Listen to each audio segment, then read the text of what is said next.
Really happy to have you here. Solomon, how you doing, bro? Hope they don't delay the game again. I mean, no, I don't necessarily care about that. But I personally would prefer... I would rather they delay the game over not delaying the game. If the game isn't ready, the game isn't ready. Delay and get the game ready. Like, this is one of the few things that I don't actually have a problem with in the gaming industry. If a company announces, hey, we have to delay, I would rather you tell me, look, guys, we need another year to get the game ready. And then when the game launches, it's actually ready and good, than you forcing the game, but it's dog shit. Would you add pre-order if you made a game and launched the trailer for it? No. Only. No.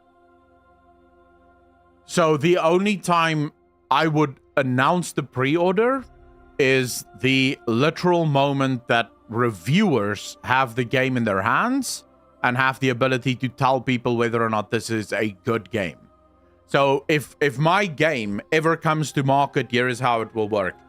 A week before the game goes live, all reviewers will receive their review copy of the game. They will then obviously review the game, and I will tell them they can release their reviews 3 days before launch. The day that the reviews are allowed to launch, that is the day that I release pre-order. So now people can watch a review, see whether or not the game is good, and then pre-order the game.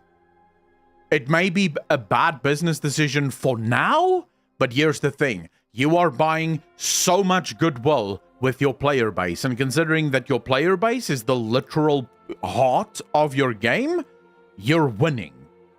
You are absolutely winning. Just 100% winning. So, yeah. I don't agree that that's bad business. The problem is that most business people in the world have completely fucking forgotten what good business means. How's it unrealistic, Oli? How is it unrealistic, bro? Hey, please explain to me. Please enlighten me on how that's unrealistic. We have already agreed. That you don't lose or gain any money through pre-order. That has already been agreed upon. You literally admit it. There's no way. There's no evidence to suggest that pre-orders will sell more magically. So what is the bad business decision other than telling players, hey guys, how about you wait for a review before you actually purchase? There is no evidence. Link, please. Please link. Link me the evidence that shows that if you have pre-orders in your game, you will make more money than what you would make if you didn't have pre-orders in your game. Did you? How you doing, bro? Companies doing it is enough evidence. What the fuck?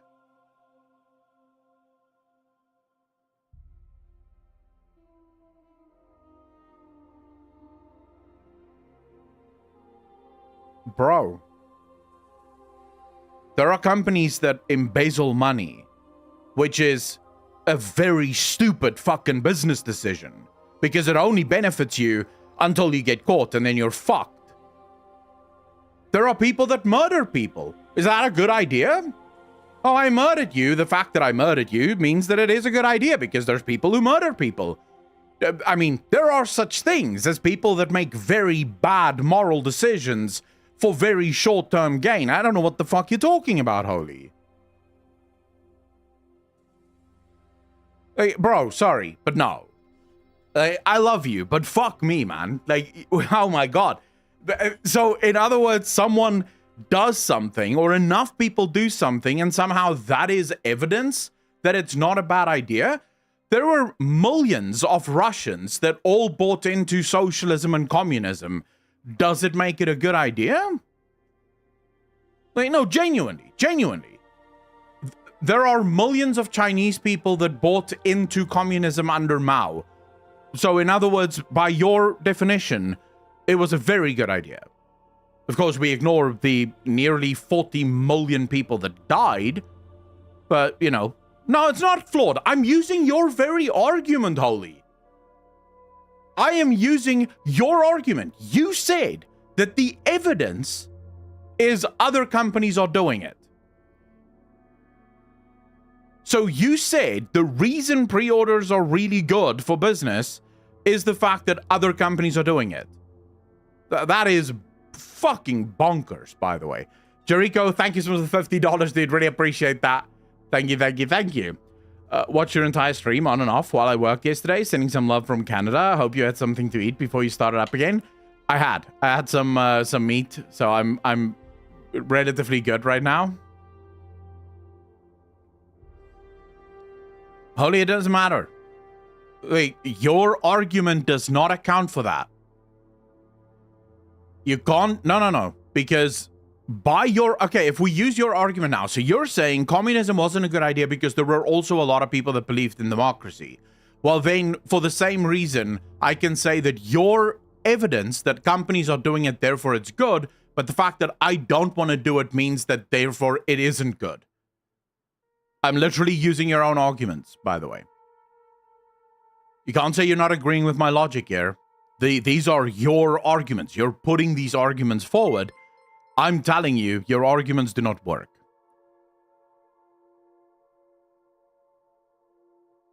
No. Wait. Holy, you said that you will make more money if you pre-order, if you make pre-orders a thing in your game, than if you don't make pre-orders a thing in your game. I then asked you, can you please provide evidence for that? Because I don't see how people will buy a pre-order based on hype if they weren't going to buy the game anyways. So if you have 2 people, let's say you have 10 people, right? 5 of the 10 people really want to play the game. The other 5 of the 10 people really do not want to play the game, okay? Pre-order, so the game comes out, it has a pre-order. How many of the 10 people will buy the pre-order versus how many of the 10 people will not buy the pre-order? Panophobia, thanks for the Prime sub, man. Really appreciate that. Welcome to the most degenerate chat on Twitch. Thank you. Think it allows companies to safely sell games and guarantee profits is now, in the now risk-free. The risk being in the game is bad and the negative reviews lead to less sales. Subverton, but that is, again, a very short-term strategy that leads to long-term demise. We are talking about long-term strategies for proper business. So we are talking about what is the best decision that companies can possibly make for the long-term success of their business. I argue pre-orders should not be part of that decision-making.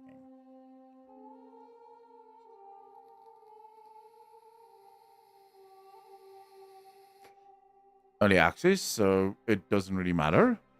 Too bad that's not what the argument is about right now, so it doesn't matter, right? We're not arguing whether or not the 3-day early access matters or doesn't matter. We're arguing about the principle of pre-orders. As I said, you believe most of the people will buy with emotional brain, but I have asked you if 5 people want the game, okay, and the company releases a pre-order, how many of the 5 people that do not want the game will be convinced to buy the game in pre-order?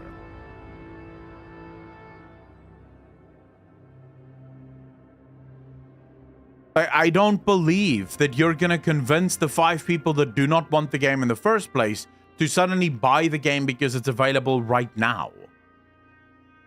I don't believe that. Landron, thank you so much for joining the DJ Nation. Really appreciate you. Thank you. I don't agree with that. There's no shot. No shot. The only people that pre-order video games are people that would have bought the game anyway. So whether you leave the game to purchase 3 days before the game goes live or go on pre-order 6 months before the game goes live, I think you're selling exactly the same amount of copies.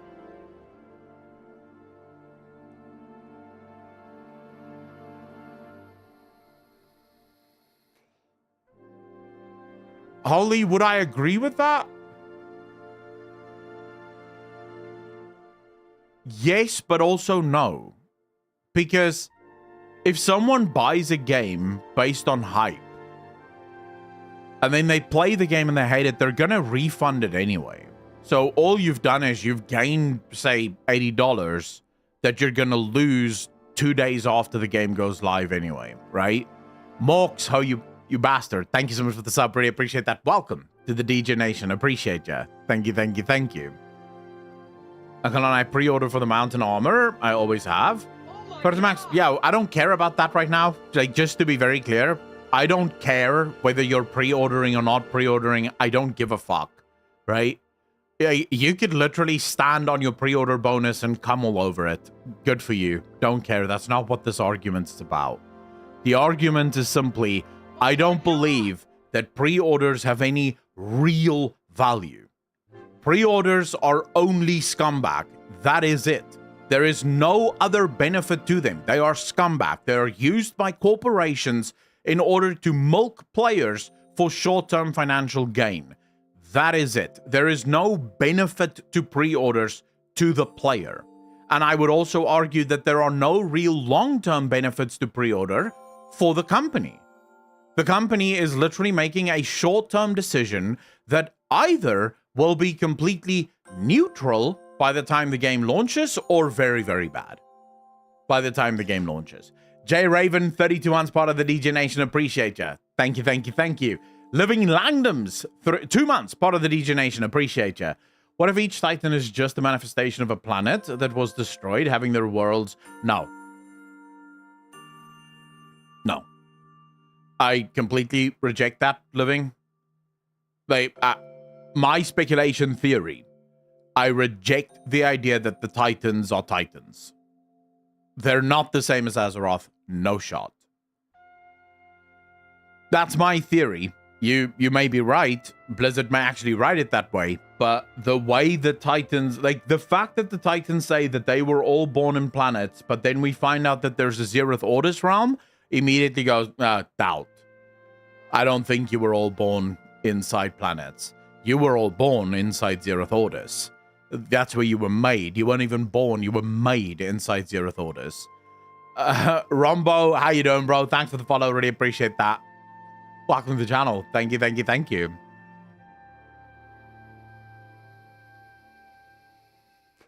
Not feisty. Very tired. Avedon. Very tired.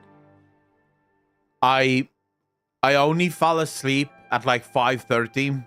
Zigzag, thanks for the 100 bits, man. Really appreciate it. Thank you, thank you, thank you, bro. I think paying money for early access is not that bad because every time an expansion launches, there is lag, and this early splits lag. Okay, so now you're making a completely different argument, right? Because your argument now is what I said on Twitter as well. In theory, I can understand Blizzard's excuse for adding pre-order bonus of 3-day early access. In theory, I can accept that. Here's the issue. Since Legion, we have never had queues in the launch of World of Warcraft expansions or even necessarily a lot of lag. Like, Blizzard have already fixed most of those issues. Now, there is a possibility that Blizzard can say, this is going to be the biggest expansion we've launched ever.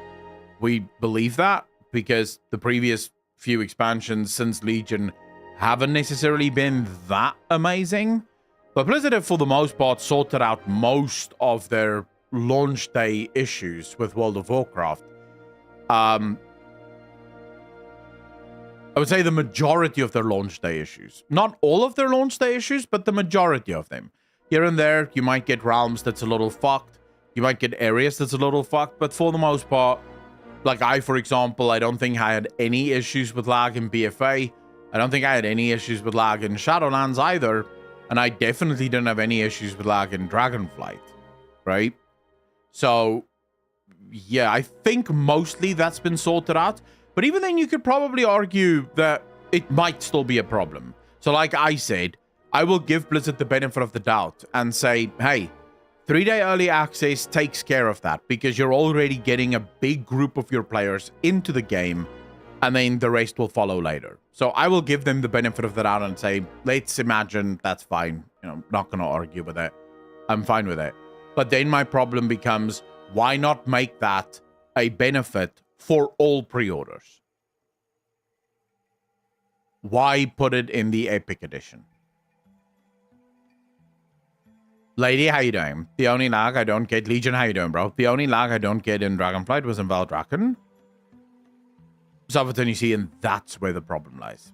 Dollars, right? If I can milk you for $90 or what is it, $100-something for the Epic Edition, I don't even know. That to me is a little bit scumbag. Just make it a pre-order bonus. No matter what edition you pre-order, if you pre-order, you get to play 3 days early. I think that would have been fine. I think my problem is that it's in the Epic Edition, which makes it feel really bad, especially in an MMO where people want to be first, right? In an MMO, the last thing you want, because I know that a lot of people are going to say, well, just don't play, bro, and start with everyone else. But this is the internet. Guess what's going to happen in 3 days' time? Guess what's going to happen if you wait 3 days? What do you think your YouTube feed and your Twitter feed is going to look like? The entire story will be spoiled before you even get into it. Literally everything. Everything will be solved. Everything will be spoiled. Everyone will be at max level, and you will have seen every single cinematic in the game 100%. It would already be available for everyone to play. That, in an MMO, as far as I'm concerned, is disgusting. And that's why it's a problem. If you gave people 3-day early access because they pre-purchased the game, no matter what edition, cool, it's not a problem. But you're putting it behind such a massive paywall. I mean, the Epic Edition isn't cheap. The vast majority of people out there won't be able to afford that fucking pre-order. And they are going to be spoiled. Now, again, there might be people, Zuriel, thanks for the follow, really appreciate that. Welcome to the channel. Thank you. Might say, well, it doesn't matter, bro. Like, just don't watch. Someone said it earlier. Just don't watch. Do you know how quickly someone can spoil something without you even necessarily realizing that they've spoiled it for you? A single tweet on Twitter that says something that you weren't supposed to know, and bam, an entire fucking story spoiled, and you didn't even realize? You didn't even realize? So what you're asking is all of the people that don't want to be spoiled should basically get off the fucking internet for 3 days. Because the rich folk, you know, need their 3-day early access.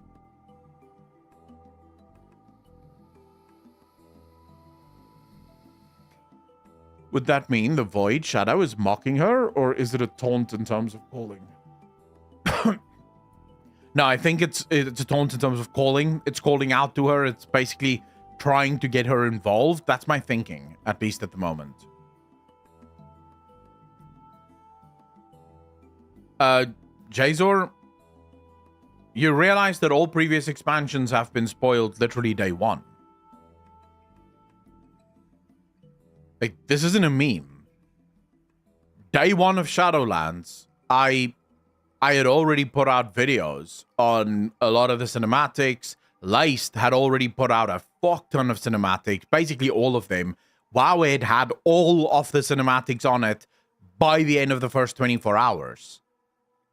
Because they literally collect from everyone, and everyone is recording because everyone wants to make a quick buck. There's no memeing. Viking Bobby, how you doing? What do you think of the new race and the fact that it is only one? I'm going to be honest with you. The new race was a letdown for me. I am hyped for everything. I just want Ogre. I don't think we'll get Ogre anytime soon, even though I do think we'll get it eventually. I mean, people have been asking for Ogre for a very long time, so I can't see us getting it. I don't care about the new race. I've never played a dwarf. I've never made a dwarf in my life. Why the fuck would I roleplay a short person? No point in that. So I don't play dwarves, so I couldn't care less. It's just another one of those allied races that I will never play. And there are many of them that I don't play. Basically, the only characters I play are orcs. If it's not an orc, I don't want to play it. So yeah, I don't really care. I think they look really cool, and I specifically like the fact that it is an allied race that can join either side. I think that's pretty cool. You know, the fact that Horde is sort of getting dwarfs now as well, because I know there's a lot of people that really like dwarfs, and so I think on that side it's really cool, but it's not really a thing for me.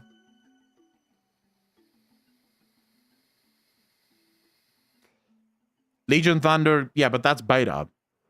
So on beta, I specifically always make characters that I would not normally make. That's every beta that I've played. I always make some random fucking character that I would never make in-game.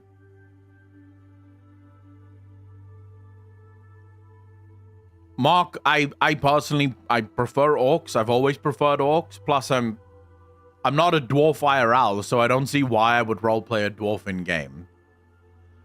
To collect all the transmog through warbands. For instance, I, again, don't care about that. I don't care about transmog. If you guys saw what my character looks like currently in the game, you would realize I do not collect transmogs. It doesn't matter. Are you an orc IRL? No, but I like to be an orc. I would prefer to be an orc IRL. No, I just fell in love with the orcs. I've always been in love with the orcs since Warcraft 1. I remember playing Warcraft 1 on a demo disc, and I just liked the orcs. So as soon as WoW came out, I was an orc. That was it.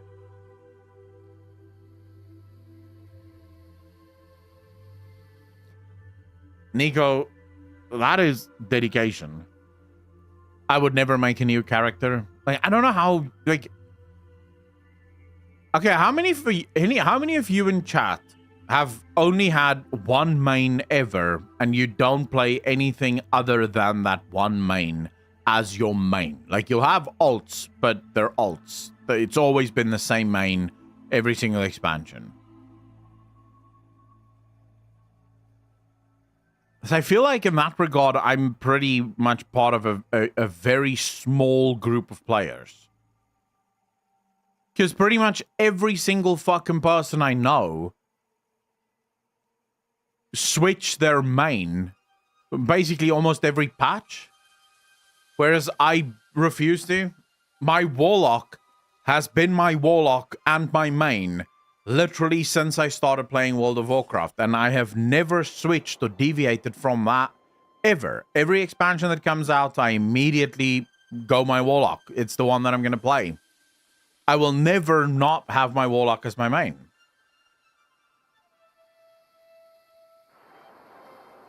I happily level other things, no problem. I like leveling. I just don't like... I will never play another main.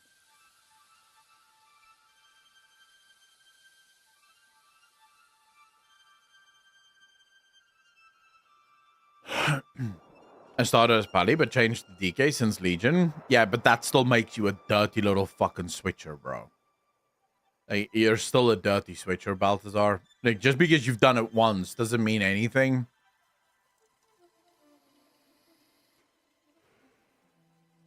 Like, you may have only sucked dick once.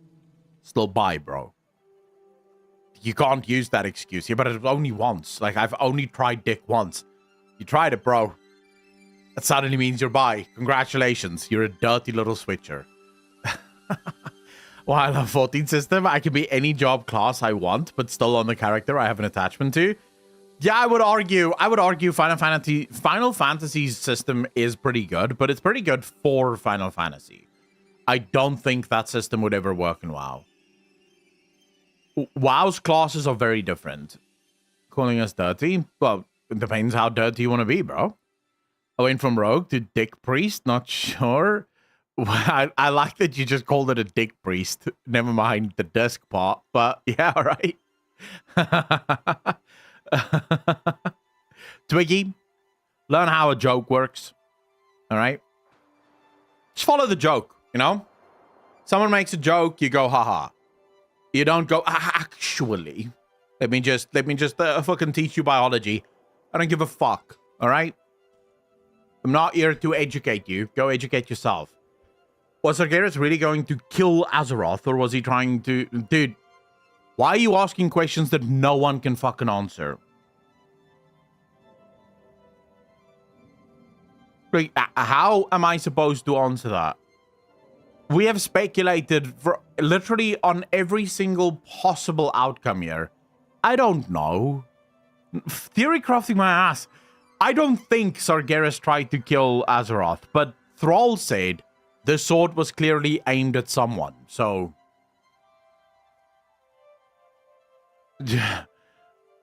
Fuck knows.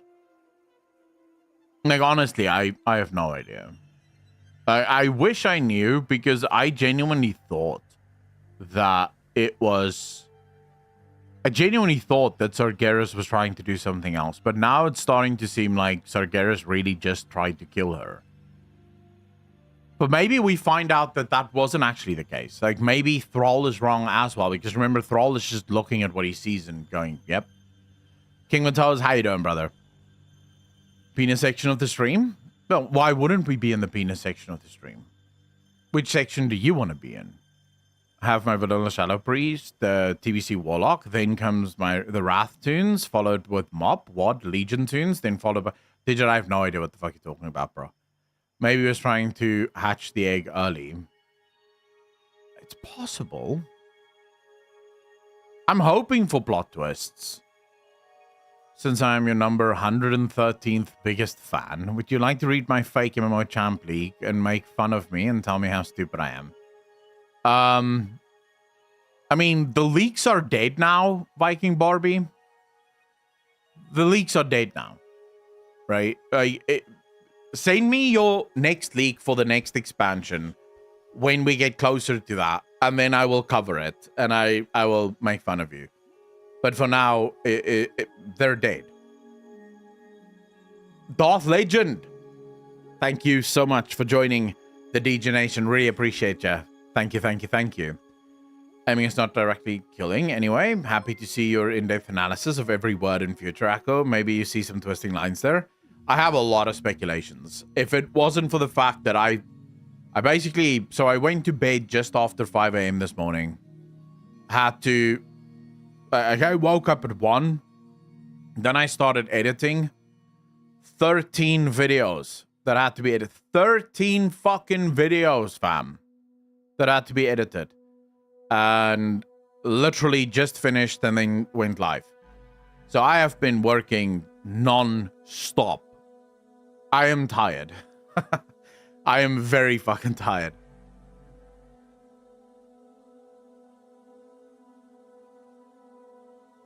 Well, you don't have a fucking choice, you know? You gotta do what you gotta do. Question, I think, got lost in the hype yesterday. Only book I read was Sylvanas. My plan is to get them all and read them, but which one would you recommend lore-wise to start with? That's so difficult now because Blizzard keeps retconning everything. But if I were to suggest a book to start with, I would say start with the Chronicles. They're the most up-to-date of what the lore is meant to be. But then again, you go through all the exploring Azeroth books and they retcon the fuck out of the Chronicles. So, Strife, thanks for the follow. Really appreciate that. Welcome to the channel. Thank you, thank you, thank you. So it makes it a little bit difficult, I think. But I would start with the Chronicles. Then I would go from the Chronicles. I would go into Dawn of the Aspects, really good book. Then maybe War of the Ancients. All three of those, really good books. Day of the Dragon is another really good series. It goes into a little bit more of the history of like early WoW stuff. From there, it's basically just picking your favorite characters or your favorite time, really, in WoW. It doesn't, like... Yeah, it doesn't really matter after that, I think. Like, all of the other books are very thematic, really. So they deal with very specific events, and you can just sort of read those events whenever you want. The Chronicles is probably your best bet. Right after that, you could probably go into the Exploring Azeroth series, because they seem to retcon the living shit out of the Chronicles.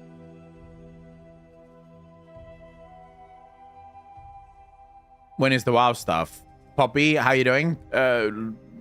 Well, in 97 minutes.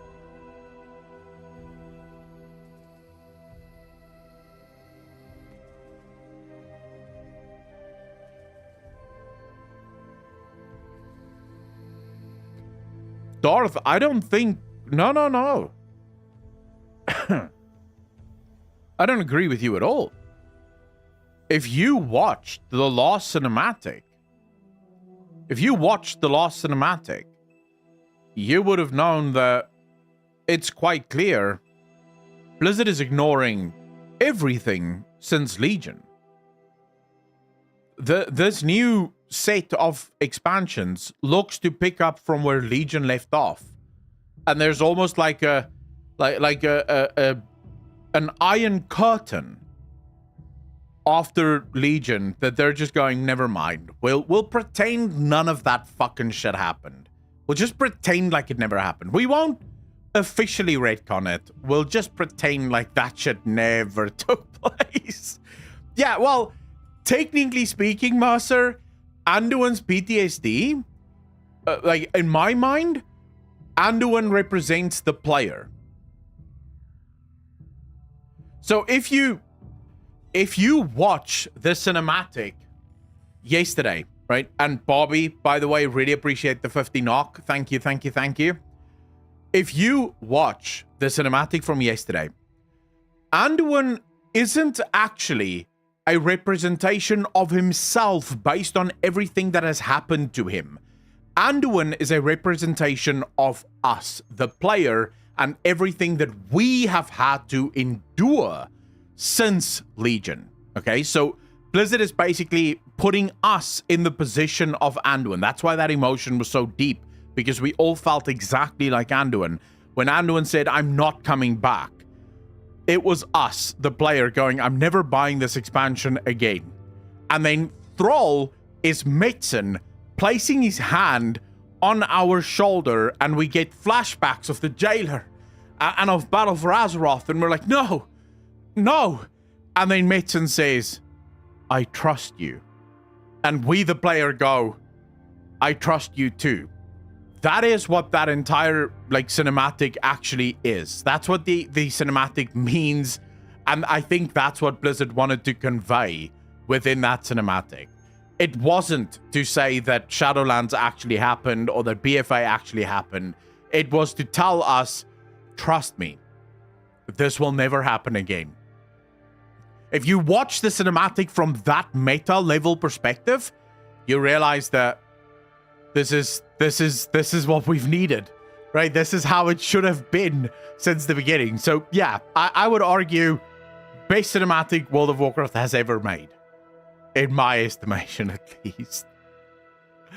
Okay, Viking Barbie, let's see it. Great Wolf, thanks for the follow, really appreciate that. Thank you.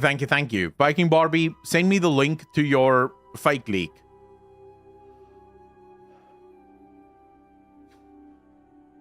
If you dropped out several X-Packs ago? Yeah, they made a point of that yesterday. Like, quite a few times they spoke about the number of players that had left.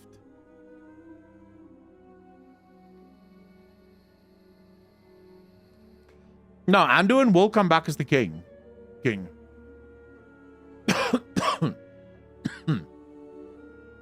Yeah, Viking Barbie, send it.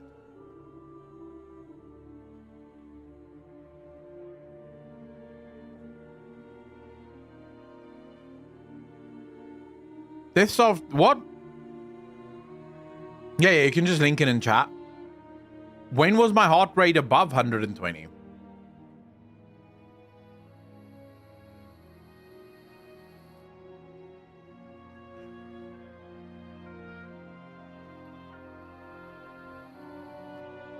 Well, we'll have to wait and see, because Tyrallion, at least right now, appears to be not really... He knows he's not the king. And so, I don't know if Tyrallion will actually have a problem with it. But this can change, obviously, depending on... Right? There's a lot of story that still needs to happen, so we'll have to wait and see how the story is actually eventually going to play itself out. Was a train wreck. So excited for the OG to be at the helm again. He really seems to have a grand ideal for WoW again. Dude, that's the only thing. So there's a couple of things that I guess. So there are things that's a little scary, but also things that I think is potentially really good with the new structure. The fact that Blizzard announced 3 new expansions coming and all of the story is going to take place in those 3 expansions, I think that's really good. I really think that that is what WoW is needed. I've said this since Legion, but it all depends on how does Blizzard approach these 3 expansions. And I'm not talking about the individual story. I'm talking about how does Blizzard approach the meta read of these 3 expansions. Because if Blizzard decides to do 3 new expansions, but each of these expansions have the scope of a single World of Warcraft Legacy expansion, I don't think this is good. Because, okay, so we have to sort of backtrack and go, why have I said since Legion that World of Warcraft requires stories to take place over multiple expansions? The reason for that is a lot of the time, stories require time to breathe and to naturally develop. And the player needs to go along with that process. You have to take the player and show the story, not just tell the player what the story was. And for that, you require time.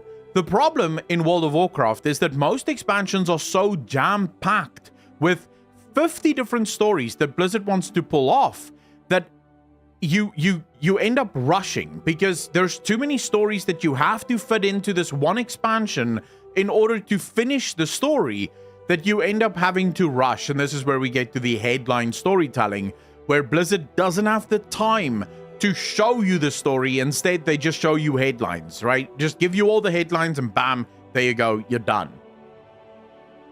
The multiple expansion story system should solve this, because if you now take 3 expansions to tell the story of 1 expansion, you actually have the opportunity to let the story flow and take the player along with you. Now, let's look at the 3 expansions that was announced. We know already that these expansions are going to deal very heavily with the Void, the Light, and the Titans. So what we need to see in this expansion is how at the end of these expansions, so at the Last Titan, is when we finally deal with Xal'atath and the threat that Xal'atath represented. And then the Titans and how things are introduced. Now, when I look at the War Within, and I look at everything that Blizzard announced with the War Within, we have the Nerubians, obviously. They are the ones that are perhaps... They are the representation of Xal'atath within this expansion. And then we have the Arathians that a lot of story takes place around, right? Because the Arathians are constantly being attacked by the Nerubians. We already deal with the Nerubians from the first patch. If you think in terms of actual scope, this is actually one of the narrowest expansions we've ever had in World of Warcraft. You know, compare it to Dragonflight. In Dragonflight, the scope of Dragonflight was all 5 of the dragon aspects was an individual scope, but also a collective scope. So you have 6 scopes right there of story that needs to be completed. All 5 aspects and their flights, plus then the togetherness of all of those 5 aspects. Then you have the scope of the Jordan, you have the scope of the Incarnates, you have the scope of the Primalists, you have the scope, and the Incarnates are also each on their own. Then you have the scope of the Centaurs, because they had their own story as well within the expansion. You have the story of the Black Dragons, but the reason I highlight that one is because that also splits into the story of Sibelian, Rathian, and Abyssian. You also have Sarkareth's story, along with the story of the Void, also the story of Tyr. You have, so you guys see how quickly it adds up to a plethora of stories. And those are all part of the scope. So in 2 years, you have to tell all of these stories. What do? You have to rush through them. You have to handle these stories very, very quickly because you just don't have enough time. If we compare this newest expansion to Dragonflight, it is much narrower in the amount of scope that the expansion has, which I think is going to be a lot better. Getting a single expansion with a very pinpointed scope, right? From the beginning, there is a very clear goal within the expansion, and the whole expansion deals with this one goal that we're working towards, rather than having a bunch of offshoot storylines that sort of play out. I'm not saying don't have side quests and side missions and side stories. Of course you can, but those stories should be small and contained and shouldn't take up too much space and time. If Blizzard can handle that, and if Blizzard can do that perfectly, I think we're in for an incredible journey.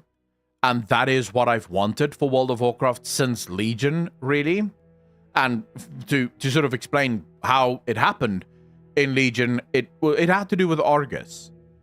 I didn't like the way that it was dealt with Argus. I felt that Argus, not just the Titan, but also the world of Argus, I thought should have been an expansion on its own. There was a lot of lore in the Argus patch that was completely just glossed over because they only had one patch to tell all of that story. So a lot of the story was just basically completely ignored from Argus. And that's where I said, wait, what the hell? This should be an entire expansion. Why is this happening? And then we go to 8.3, N'Zoth. Same thing. It should have been at least one expansion on its own. Nothing wrong with introducing it in the final patch, but because World of Warcraft has always worked this way, if it's introduced into the patch, it has to be dealt with in the patch. You get these rushed storylines where things just don't happen. Hopefully with this one, we get a more holistic view and the player is actually part of the journey and it's not just rushed to its conclusion. And I think that's where planning ahead for 3 expansions is the secret to it. Because you know where you want to go, and as long as you keep the scope really fucking tight, you can get there, no questions asked. Which I think is really good. Correction, Shadowlands should have been a saga. Yes and no. Shadowlands should have been dealt very differently, but you are correct. If you wanted to do Shadowlands correctly, you would have to do it as a saga. You would have to do it specifically like they just did with the Worldso saga. It should have started on Azeroth with the forces of death attacking Azeroth and we, the player, being very confused as to where the hell are these beings coming from? Why are we being attacked by these beings? So this signals that there is something wrong somewhere in the world and we are fighting all of these creatures of death and no one understands why that is happening. And then we start hunting down Sylvanas. Let's not change too much of the story, even though if I could, I would probably change the story in massive ways so that Sylvanas isn't. But imagine this. We spend most of the expansion, the pre-expansion for Shadowlands, hunting Sylvanas. And we eventually chase Sylvanas into ICC. We fight our way through ICC as a new raid that is now a max level raid with new enemies inside that raid. And the last boss is Sylvanas. But it is a very unique encounter insofar as Sylvanas is trying to kill Bolvar.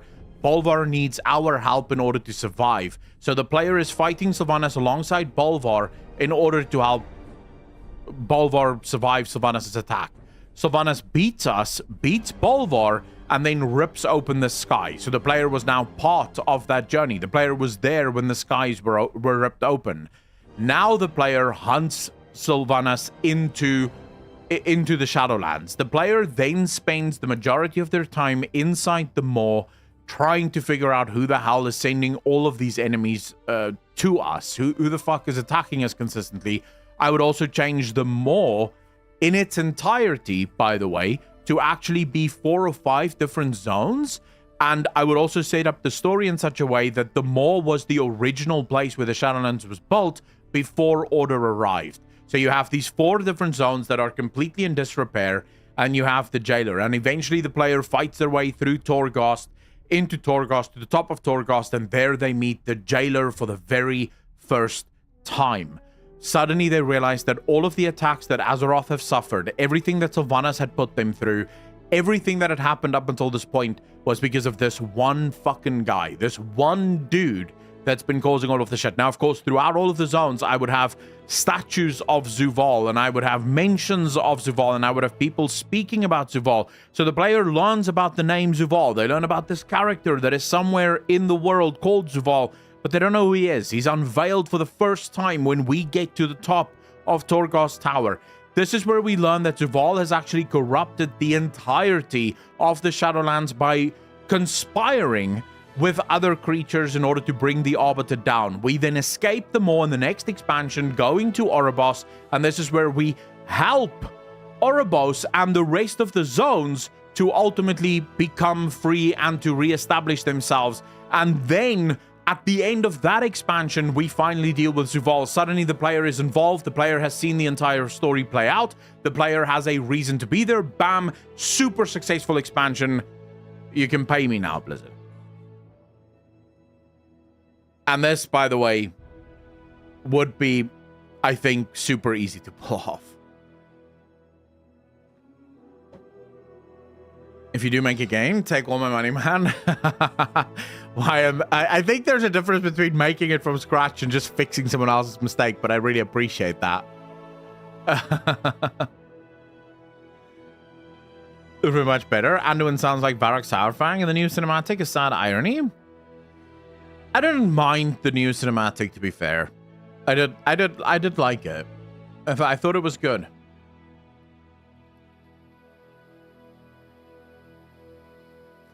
Jig6 I don't know if we would restore Order to the Shadowlands. Like if I'm gonna have full control over it, we're gonna find out that the jailer isn't our friend, but the Shadowlands isn't our friend either. The Shadowlands is just as bad, and maybe we as players go and smash the whole fucking thing. Viking Bobby, I did not. Did you link it in chat? By the way, there's an hour and 21 minutes left before the fucking show starts. Just FYI. I think we've been debated, boys.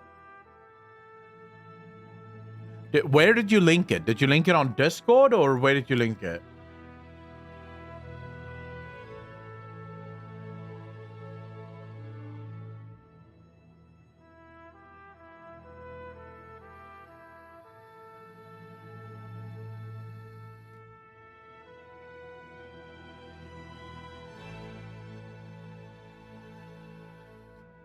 Is basically what makes him in charge now.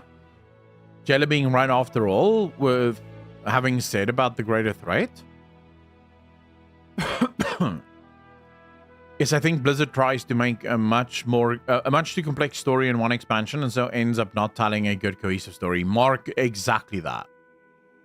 And you can't blame them for that, right? Because at the end of the day, if you try to make a story too complex and you don't give yourself enough time to unravel that story, of course it's not going to make sense.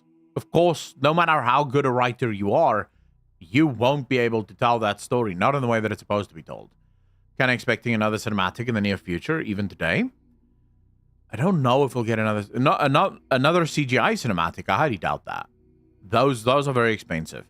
I'm looking forward to the deep dive. Like, I just want to know what is going into it, and I want to know the exact thinking behind it. And then, of course, the one thing that I'm super excited for is, and this will probably start covering tomorrow, is all of the interviews. Like, you know there's going to be a shit ton of interviews.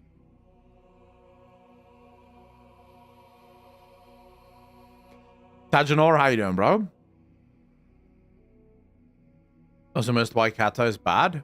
Tajanor, okay, so I'm not gonna go into why Kata is bad or all of my thoughts from yesterday, because everyone in stream has already heard them, but also all of the videos are online. But what I will say is I loved it. I loved it. I thought it was really good. Now it's just about implementation.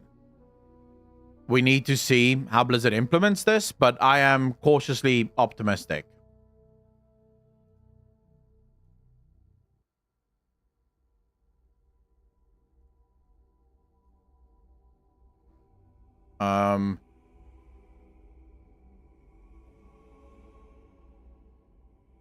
Viking the Bobby, which one is it? Is it at the top of this page?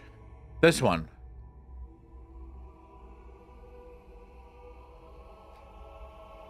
This one's yours, right?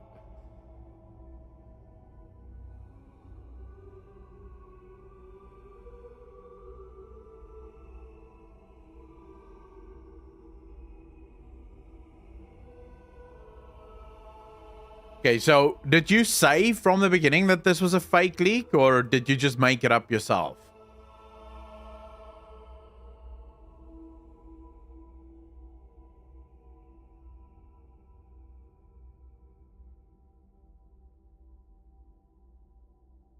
In a Q&A, they said gold will be shared across your board. Yeah, everything, Tionus, everything's going to be shared across your warband, at least from what we understand. There's no outdoor time walking.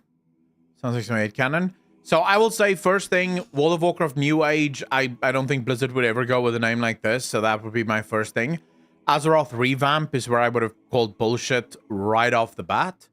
The only way an Azeroth revamp is going to happen is bit by bit, piece by piece. Okay? The only way a revamp happens, and that's what Blizzard is doing here. The fact that in Midnight, we're going back to Quel'Thalas, and then we're going back to Northrend in the Last Titan. That is Blizzard revamping the game. And I think all of the next sagas that we're going to get is going to take place. Maybe the first saga has a new world that's being added, but then the next expansions in that saga is going to take us back to old world stuff. And over time, Blizzard will revamp the world. Mark my words, ladies and gentlemen, in about 10 years, so in the next decade, Dragonflight will be the original starting expansion for World of Warcraft. All new players will start in Dragonflight, and from there they will start playing through the sagas of the old world. That is how Blizzard is going to do it. The old world is going to change in its entirety, and that's going to become the new normal, effectively. Multiple new races and customization options, sub-factions, yeah, would have called massive bullshit on that. New class combos, because the reason I would call bullshit on this is I would love sub-factions, and I know Blizzard will never do anything I love. New class combos, yeah, bullshit. Two new classes, absolute bonkers, Viking Barbie. Like, if I can just give you some advice in future when you do write fake leaks, try to think from Blizzard's perspective, and also keep in mind what Blizzard have never done. I don't think there's ever been an expansion where we got 2 new classes, and we would definitely not get an expansion that launches a new class and then also new class combos. The amount of work that the class design team would have to do there, it would just be too much. So I would say choose one or the other, don't choose both. Town and city renown, I mean, kind of already exists. That would just be changing it. So I could buy into that, I think. Town and city revamps, yeah, bullshit. New capital cities, yeah, that makes sense. There's always been new capital cities. Maybe make it one new capital city. Blizzard doesn't seem to buy into the whole cities thing anymore. Not really, anyways. Bally Cauldron, thank you for the follow. Really appreciate that. Faction-based evergreen currencies. I don't even know what the fuck that means, but all right. Mount update, mount families. Yeah, this entire thing. Mount customization and abilities, mount streamlining. Yeah, I would put a massive red X through this entire thing here. Like, just absolutely never gonna happen. I don't know. Like, it would be such a good idea, but I don't know if Blizzard would do it. At least not all in one expansion. Weapon skills and talents, profession simplifications and streamlining. I can buy into that at least. Rotating new war fronts. Nope. Blizzard have burnt themselves with war fronts. I don't think we're getting those soon. New island expeditions. Too much of a hassle. Blizzard will probably not bringing that back. New return of Brawlers Guild. I think I heard somewhere that they may actually bring the Brawlers Guild back, but not in the first patch. Or maybe it is in the first patch. I'm not entirely sure, but I've heard some rumors suggesting that the Brawlers Guild is coming back, but it's not going to be patch 1. I think. New solo content, we kind of got that. Delve, so on that front, not a bad guess. Rare Nemesis encounters. I mean, how's that different from just rares?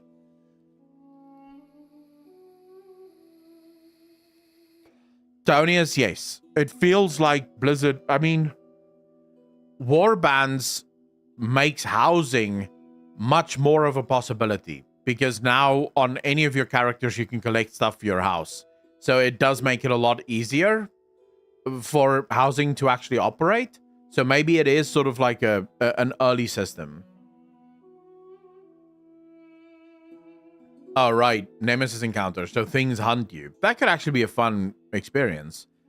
My sources tells me this is as close as we will ever get to a WoW 2, and it is huge.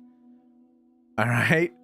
All ramping up for the 30th anniversary for Warcraft, the 20th for World of Warcraft. The Warcraft team has learned a lot over the last few years from Classic and the recent expansions, and now they wish to bring all these lessons and the new tech and graphics to the old world of Azeroth. Kalimdor and the Kingdoms are getting a beautiful new facelift and upscaling, making zones bigger and more lively, bringing a sense of exploration and adventure to the continents we know so well.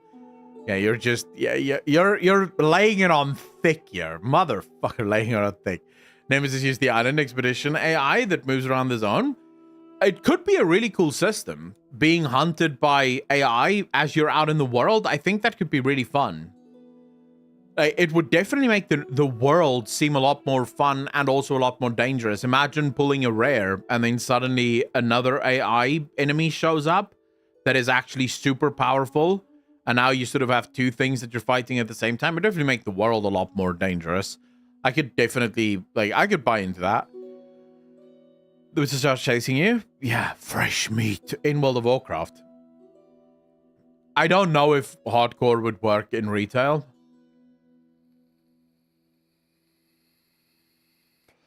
So, Ildana, yeah, this is a fake leak. Barbie made this up, and Barbie decided that it has to be as over the top as humanly possible.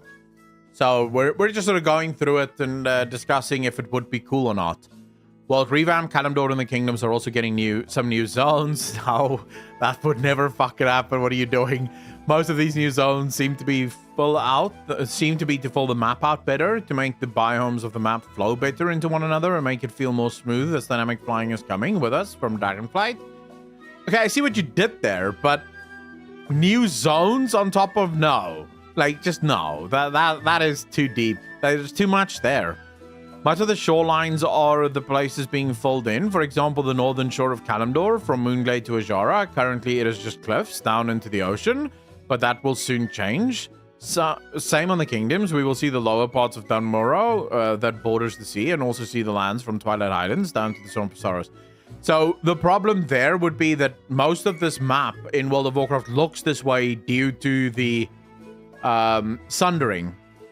If Blizzard starts fucking around with the map and start adding land to previous places that have actually been torn asunder, now we're getting into lore retcons here. That would be wild. They will also introduce seasons depending on the now my fuck, what? Come on now. Come on now. This is like even if I did buy into your whole story up until this point, like, this would be the moment that I would just say, fuck it, I'm tapping out. There's no shot. It would be super cool if Blizzard actually added seasons. Like, imagine it's winter IRL and suddenly it is also winter everywhere else. But you do run into a massive problem in World of Warcraft with that. The world of World of Warcraft is its own system. So it would require massive amounts of individual zones to change their weather dynamically.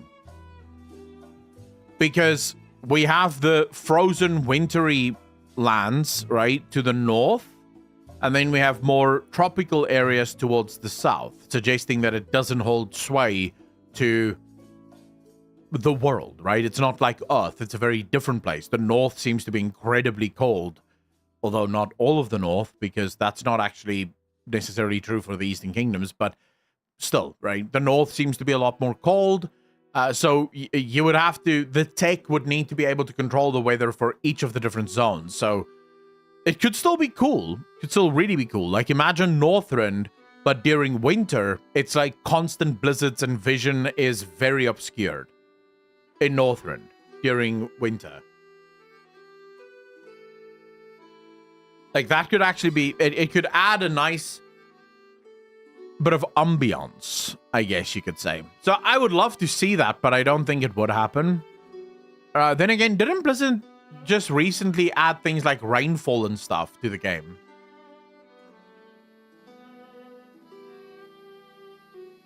Or am I just fucking tripping?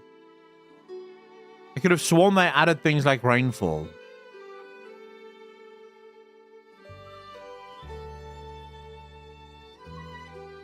Yeah.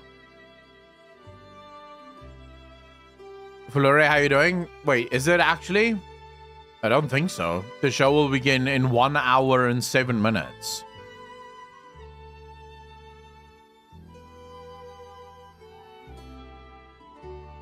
Yeah, imagine new quests and events based on the seasons. I mean, technically speaking, World of Warcraft already has seasons because you have all of the seasonal holidays. But now just imagine that the world actually responded to the seasonal holidays. Are you from the UK? David Kim, how you doing? No, I'm from South Africa.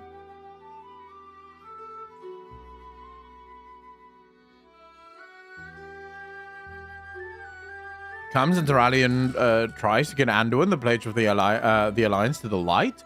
Adnan refuses because of what he went through with domination power, and there's going to be... That could actually work.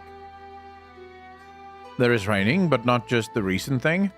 No, but I think Blizzard added dynamic rain so that it can start raining like at any time of the day, and it can also stop. If I'm not mistaken, I fucking rate that blue post where Blizzard brought dynamic rain into the game. I could have sworn I rate that. I would have to check, but I'm pretty sure that was in the game or has been added to the game. Rather than just, you know, an entire zone constantly raining or, you know, raining during specific times of the day. So if you go every day at that time, it will rain there. I think Blizzard said that they added dynamic rain. So it can start raining at any time. Could you go fetch me some wood for the fire? I'm freezing. My family jewels off. It is a thing. I've seen it multiple times. Yeah, and I'm pretty sure... But I think someone just said in chat there that they added dynamic rain to the capital cities. And that may actually be the thing that I read. That sounds familiar to me, so you may actually be correct. Dynamic rain has been a thing that has existed in WoW, but they now added it also to... Added it to the capital cities. So hopefully dynamic weather eventually becomes a thing, but I would argue that it's probably not top of their list. Because dynamic weather is really good for immersion, but I mean, it's sort of like a short-term thing. It only works for a little while the player goes, oh, this is really cool, but then eventually get used to it and who gives a shit, right? So it is something nice and it's a nice to have, but it's definitely, I don't think, a thing that Blizzard is putting too much effort into. Also, the northern parts of Eastern Kingdoms will have the 4 seasons of summer, fall, winter, and spring. Durotar and the Barrens will have a dry and rain season, where during the rain season, the places get a little greener. Winter, spring, and Ajara will have summer, spring, fall, and winter. I mean, that could work. If they ever added it, it could work.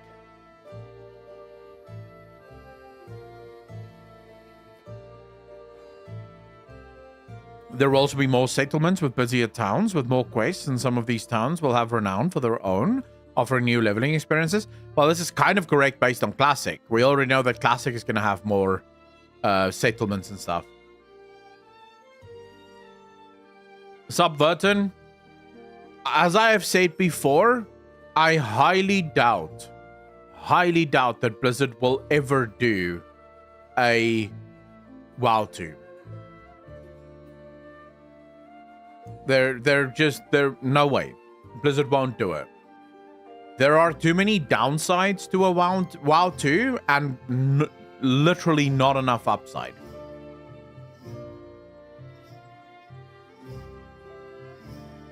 It's bugged, at least for me. It starts raining, then 2 minutes later it's gone. I'm gonna skip over some of this. The new lore. 2 years have passed since the Heroes of Azeroth landed on the shores of the Dragon Isles. During the 2 years, the Alliance, under the leadership of Lord Regent Terralion and Gain Greymane, the Alliance has gone on the offensive, uniting the races in the kingdoms of the Eastern Kingdom to a great Alliance stronghold. The only places spared the Great Alliance onslaught is the far south of Stranglethorn and the far north of the Eastern Plaguelands and the Elven Kingdom of Quel'Thalas. The Forsaken retreat back into Stratholme, forming their new capital. Wait, why would the Forsaken go into Stratholme?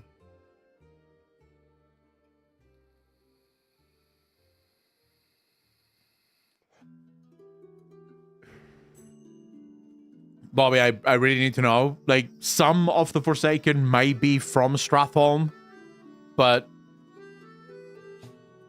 yeah, but you say they will retreat back into Stratholme. The majority of the Forsaken aren't from Stratholme, so they wouldn't go back into it. They would just, and also, yeah, they wouldn't, like, they might go to it, but going back into it would be lore-wise incorrect.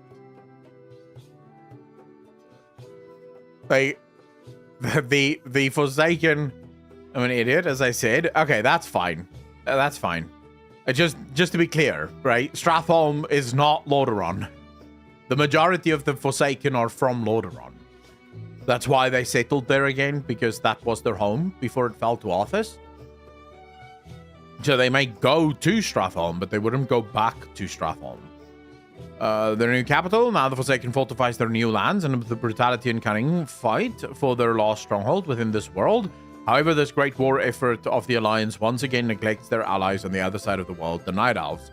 Knowing the sour taste of neglect takes matters into their own hands on their ancestral continent, recruiting the races of the wild to fill their ranks, Furbolgs, Dryads, and one unlikely ally in the lost Botany, whom escaped with the Magor orcs from Draenor, also forming a greater bond with the Draenei on the Azure Mist Isles.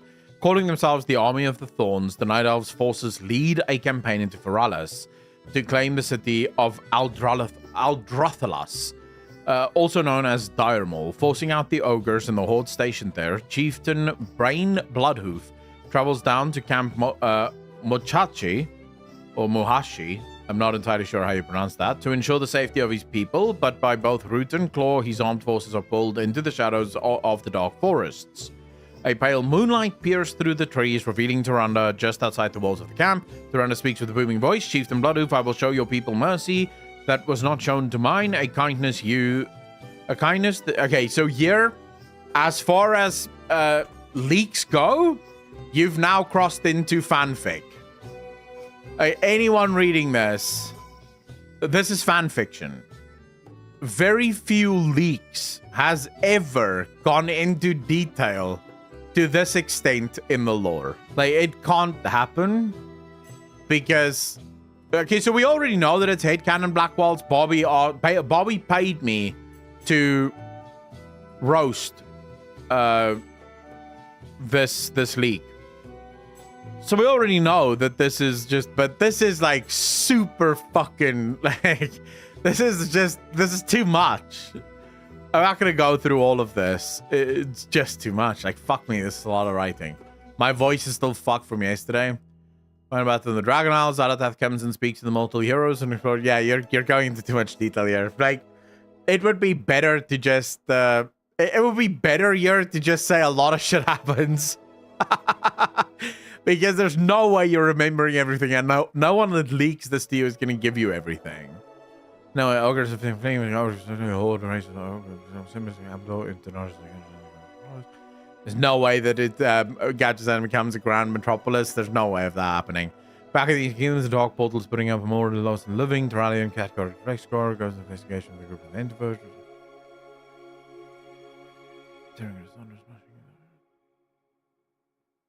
Portal is spawned. Yeah, you're going into too much detail here. Like, way too much detail. Let's see here. When choosing the Grand Alliance, oh my god, Grand Alliance and the Elders? What the fuck? These are the two sub-factions, you think? So the Grand Alliance is humans, Stormwind, Gilneas, Lordaeron, Stormguard, Kilturus, Altraki, Dwarves, Bronzebeard, Dark Iron, Wildhammers, Gnomes, Gnomergon, Megagon, Worgen, Void Elves, High Elves, Vrykul. The Elder races are Night Elves, the Highborn, Draenei, Lightforged, Eridar, Broken, Furbolt, Botany, Sporagar, Jinyu, and Grail, and the Horde races are Orc, Magar, Warsong, Frostwolf, Blackrock, Shattered Hand. I mean, I don't mind these. These could actually be some cool factions. And then the neutral factions here also kind of make sense. Okay, this is too much, Bobby. I'm sorry, but fuck me. That is a lot of shit. I'm not going through all of that. That's too much. When can we expect more data mining for new WoW expansion? Poppy, I mean, the new expansion isn't going to have data mining for a while. I don't think it's up on the... Yeah, it's not up on the fucking PTR even yet. Please don't read his Jaina and Thrall ERP. Wait, what? You have a Jaina and Thrall ERP, Barbie?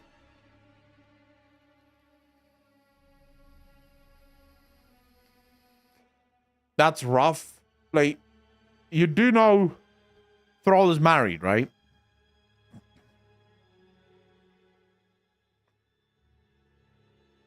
I never understood the Raging Hard-On people have for the Tinker as a new class. But why not? Why not? What bothers you about that?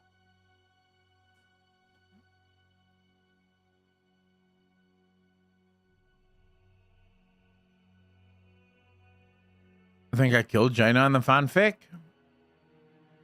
Yeah, I don't think Blizzard would ever do that. And Jaina is a lesbian?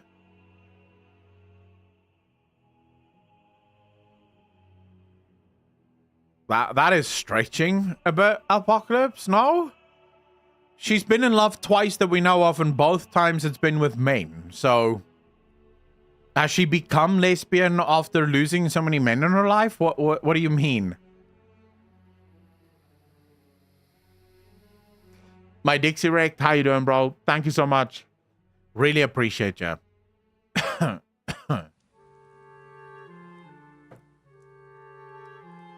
Oh, shit. Wait, Blizzard is actually adding this as a transmog? Fucking no.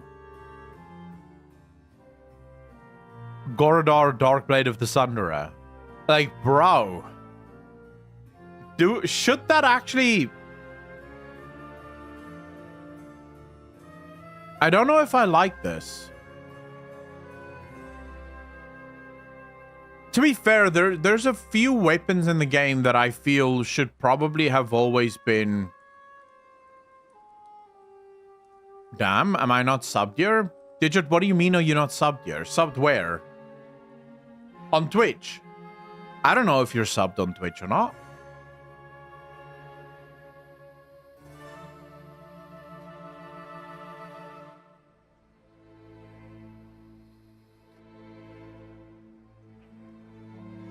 As a scythe, makes sense. Apocalypse, yeah, but that's part of what I mean. Like, this just reminded me of something that I've wanted to say for a while. I feel like there are some weapons that should probably be... Like... Should probably never be player usable, if that makes sense. Rat Jesus, thanks for the follow, man. Really appreciate that. Welcome to the channel. Thank you, thank you, thank you. It just feels like there's some weapons that's so iconic and has so much backstory that making it part of the transmog, even though they might actually be super cool, making them transmoggable removes a lot of the coolness. Ashbringer is a great example of this. Frostmourne is another example of this.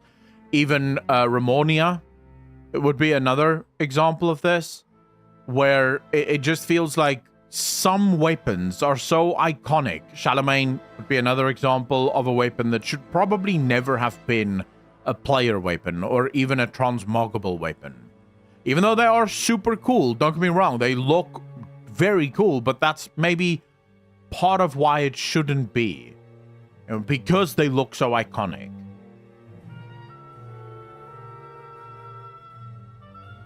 So Blackwall's...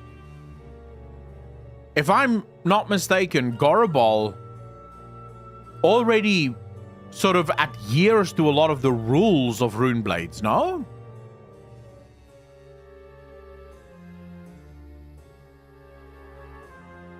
Winning an inflatable toy? Sure. Sure, you want to make it an inflatable toy, I can see that. But I think making it into or maybe even like doing a magical transmog thing, like it's a toy that you get that turns your weapon into it for an hour, and it's on, say, a 48-hour cooldown. So you can take some really cool screenshots of yourself with the, sword, but you can't actually transmog into those very, like, iconic weapons in World of Warcraft.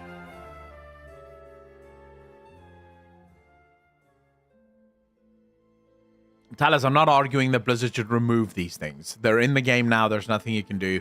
It's maybe something that I would have, from the beginning, I would not have done. So it's sort of like the same argument about flying. Do I hate flying in World of Warcraft? Old flying? Absolutely. Do I think flying really ruins a big part of the game? Absolutely. Will I ever remove flying from World of Warcraft? No. The cat's out of the bag. It's already there. Players are already used to it. Removing it now would feel super bad.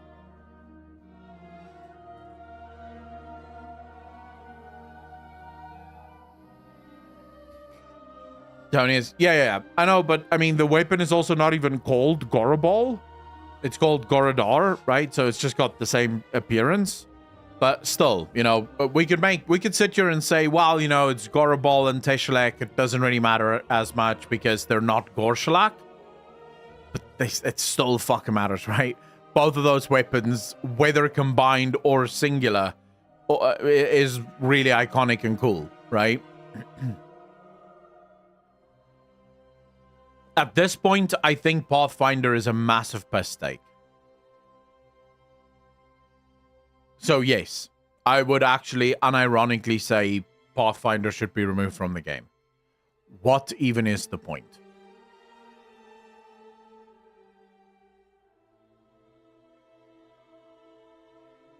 Like, the whole point of Pathfinder was that you didn't want to give players flying too soon in the expansion because you wanted players to at least experience the world.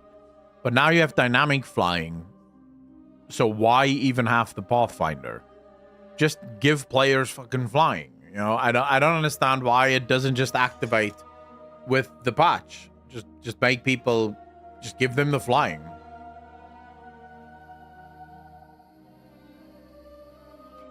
Deathsoft, I play on Kazakh EU.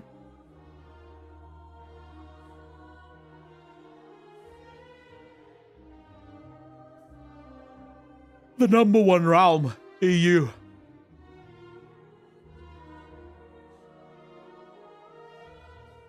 Can I link a video here? It's some of the most awesome videos I've seen in a while. Would love to share it. Yeah, sure. Go for it, bro.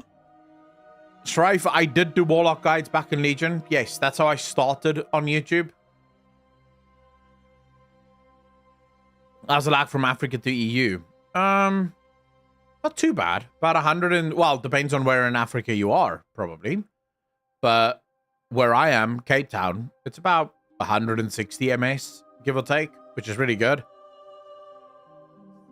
Or at least super playable.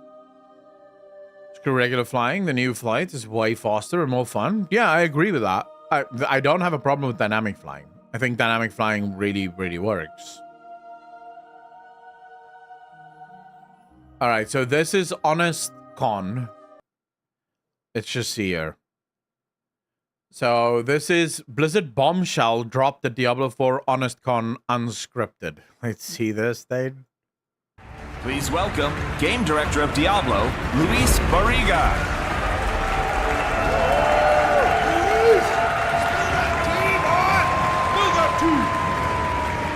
Blizzard is dead. Wow. And soon I'm not going to be employed here. I want to thank all of you for coming, and a big thank you to HonestCon. I know you all want to hear about the game, so let's get to it. Diablo 4 is darkness, world, and legacy. Let's start with darkness. With Diablo 4, we want to put monetization front and center. We want every battle pass to be filled with useless crap you think you will care about. And just as you think you're starting to enjoy your character, we'll drop a patch that shits on every build. This game... Oh Oh shit, that is that is 100% Omega Law. Like, what the We'll drop a patch that shits on every build. This game is a live development masterclass. On launch, alpha testers can join us on Battle.net, followed by the beta testers on Steam. While we appreciate your feedback during our apparent attempt to develop the game, feedback will never have any direct impact on development. This is darkness. Then we have World, also super important for Diablo 4. Here we have taken zero risks, and it shows. Whether it's mindless world events or just trying to organize your stash in another generic godforsaken outpost, the world is both boring and overly complicated at the same time. And I'll be honest with you, this to me is truth. I have found Diablo 4 to be incredibly uninspired. I have not enjoyed Diablo 4 at all. And yeah, this guy is speaking just absolute truth here. And we've realized the biggest problem with Diablo 4 is that it'll make you want to play Diablo 3. And finally, Legacy. We took a shit on it. Remember, this ain't your mama's Blizzard. Now hold on to your loot boxes. All right. Shut up, bro. We're going inside.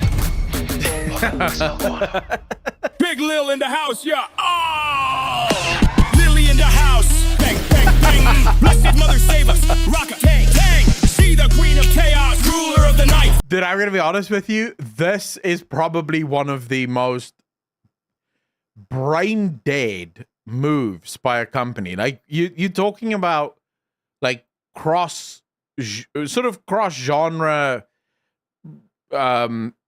cooperation, but this is just so bonkers. Like, why even would you do it? Like, why would you do this?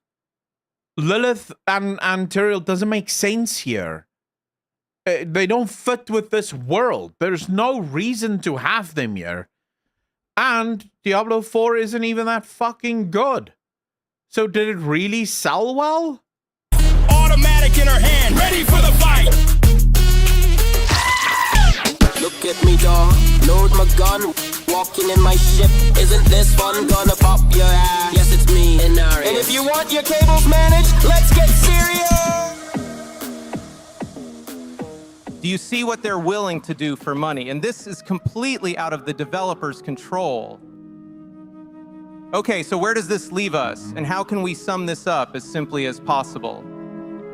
They are relying on your nostalgia for a game company that no longer exists. And they're not going to stop.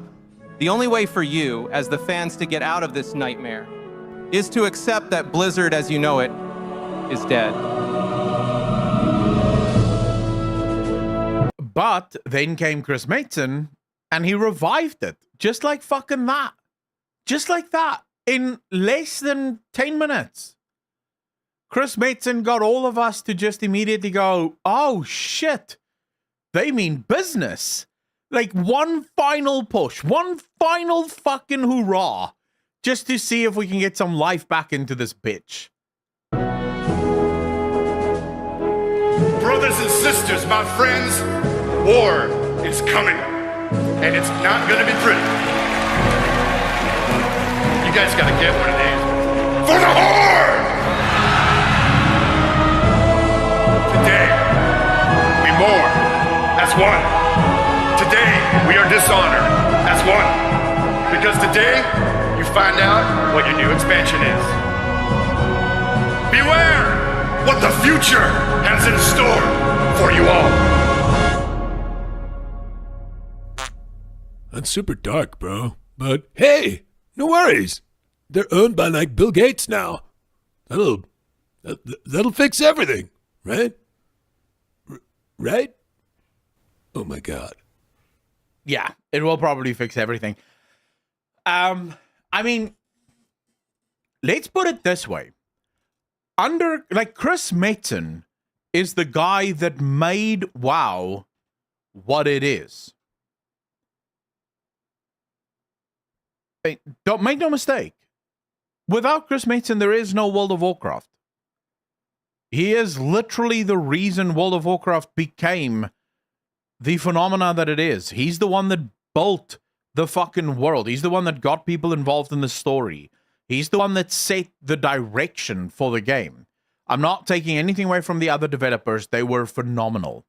The other developers literally played out his vision in the most perfect way possible. But all of the worlds that they built, all of the places that they went to, that was Chris. It was Chris that designed that vision from which World of Warcraft. And if we go and we say, right, what is the one thing that have seemed to be completely lacking from modern day World of Warcraft? I think vision is a big part of that. It oftentimes feels like a company that is just throwing everything at the wall and hoping that something sticks. I mean, the problem is that there's so many things being thrown at the wall that even the things that stick it leaves a bitter taste in your mouth because of all the things that didn't stick. I think, personally, Chris Mason is all World of Warcraft needed. A guy that can walk in and say, right, boys, we're going here. That's where we're going. Make us get there. And then all those developers can do that because they know where they're going. They're not just trying multiple different things and trying to figure out where the hell are we going next. They know where they're going. If they can work towards it, it makes it a lot easier if everyone in the company knows where they're going, rather than everyone sort of just trying to come up with really cool things. So this is why I'm excited, because I think World of Warcraft has lacked vision. It has lacked that sense of journey. And I think a guy like Mason can bring that back. Involved, the Mason was credited with a lot of the world building. Absolutely nothing to do with Diablo. Vengeance, wait, no. Mason designed a lot of the overall story for Diablo. He wasn't involved with the physical development. You're absolutely correct there. But the world, the building of the world, I'm pretty sure, I could be mistaken here, but if I'm not mistaken, Chris Mason basically built the world for World of Warcraft, the world for StarCraft, the world for Diablo, and the world for Overwatch. Those were all worlds that he built. I'm talking about built in terms of the narrative, right? The story of the world. He didn't design them. He wasn't part of the development team, but he sort of came up with, right, this is what this universe could look like. And then, the developers would run with that. They would take that and they would build that out. But he was the guy that came up with the idea. This is what I think could work here. Dale Hawkins, thanks for the sub. Really appreciate that. Welcome to the channel. Thank you, thank you, thank you.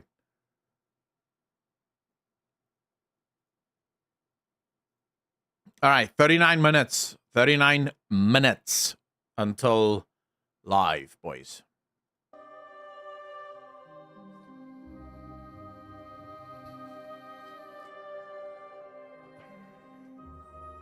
Very good as well. Tajinor will react to that one later. I'm not sure if we'll do that today, but we will.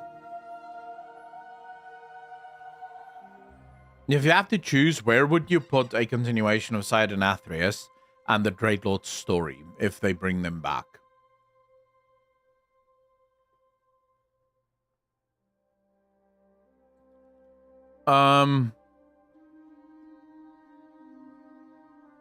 The obvious answer, as Tyanus said, there is Midnight. But almost the non-obvious answer is The Last Titan. So there's in-game books at the minute that hint that the forces of chaos or of disorder have a new master. They're serving someone new. We don't know who it is, but I think we can all guess. They're serving Denathrius. Now, when the world is on the brink of war, you have the light and the void on Azeroth fighting it out. You have the Titans on Azeroth fighting it out. does that not seem like the perfect opportunity for the foul to suddenly show up and be like, hey, we want a party too?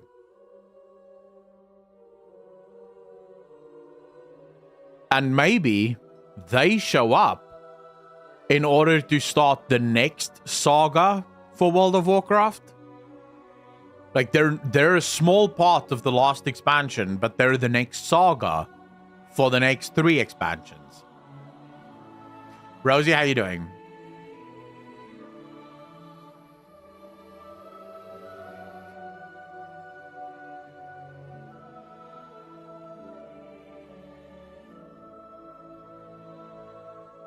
What happened to Denathrius? I thought he was a raid boss after I quit. Come on, he survived. We imprisoned him and then he escaped. Through the OT today, Akalon. This shift is dragging at the moment. Al Sparky, you're very welcome, bro. I'm happy to be here.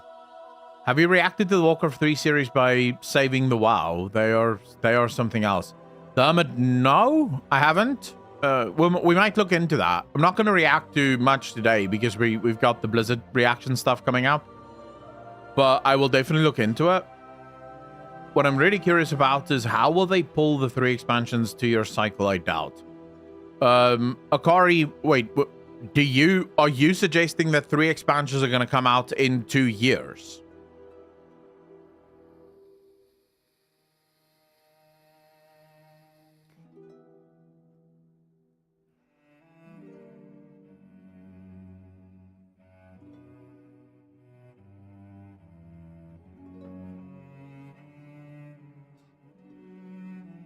So, there's a massive debate about this, and I'll have a video about this within the next few days. Because there is a debate about this. But all Mason said was we will get more content more quickly, basically the same way we've gotten thus far. That is what was said. Right? Because we've got a lot of content in Dragonflight very, very quickly. There were almost never times where nothing was happening. There was always something new just around the corner. Then the 3 new expansions doesn't have to be 1 expansion every single year. It can be 1 expansion every year and a half. I personally wouldn't go for every single year. I feel like every single year could be difficult. Now, again, that depends on the scope. It would heavily depend on the scope. I worry, though, that if Blizzard were to do a new expansion every single year, there would be a... Does it not feel like a massive cash grab at that point, regardless of how good the expansions are? Rather than paying $60 or $70 now, what's the price of the expansion currently? Like, what does this expansion cost at the minute? Can someone give me a quick link to the expansions? Is it $50? Okay, so $50 every single year versus $50 every 2 years. Does this not feel a little cash grabby? Because you still have the yearly, like the monthly sub, but now you also have the $50 every single year that you have to take out. That is a massive, massive, massive amount of money that you're suddenly just spending. And it doesn't have to be that way. You could still have the expansions take 2 years, just have the content cadence be exactly the same as it was before. It feels a little bit rough, though, doesn't it?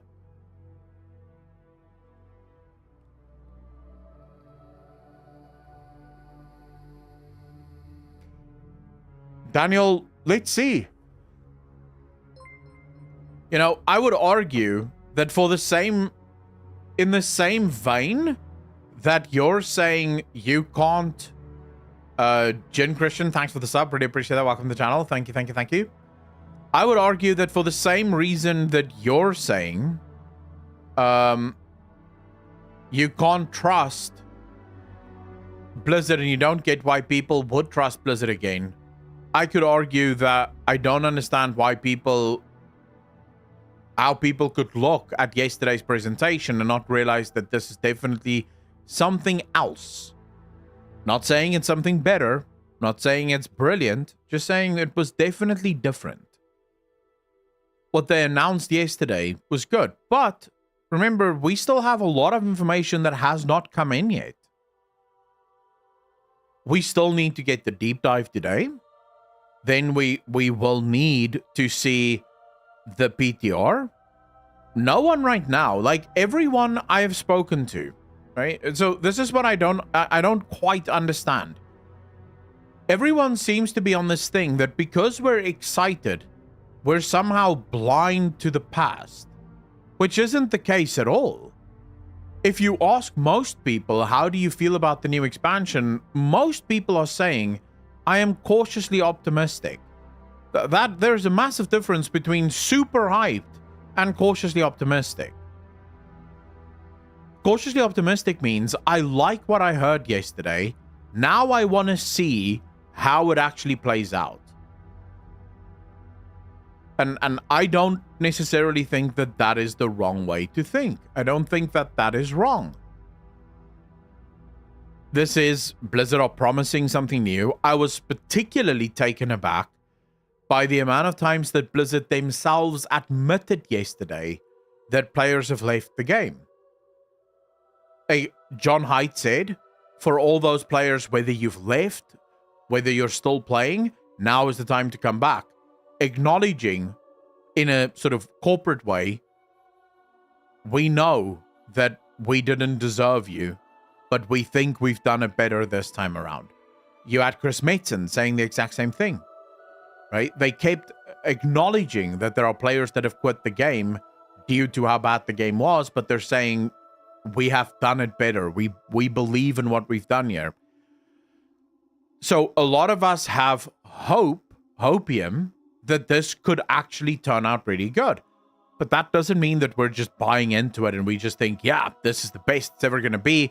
Let's go, blowjobs for everyone. We're just saying, hey, this could actually be blowjobs for everyone. Let's see.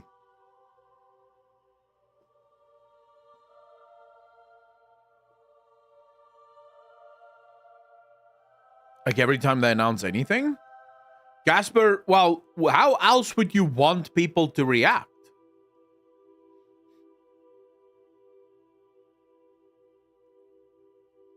Like, in your mind, what would be the perfect way for people to react to a new announcement?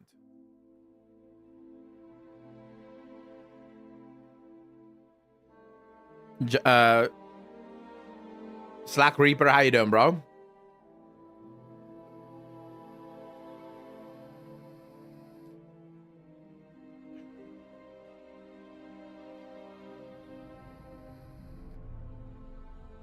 You see, what I don't get is someone announces a new game and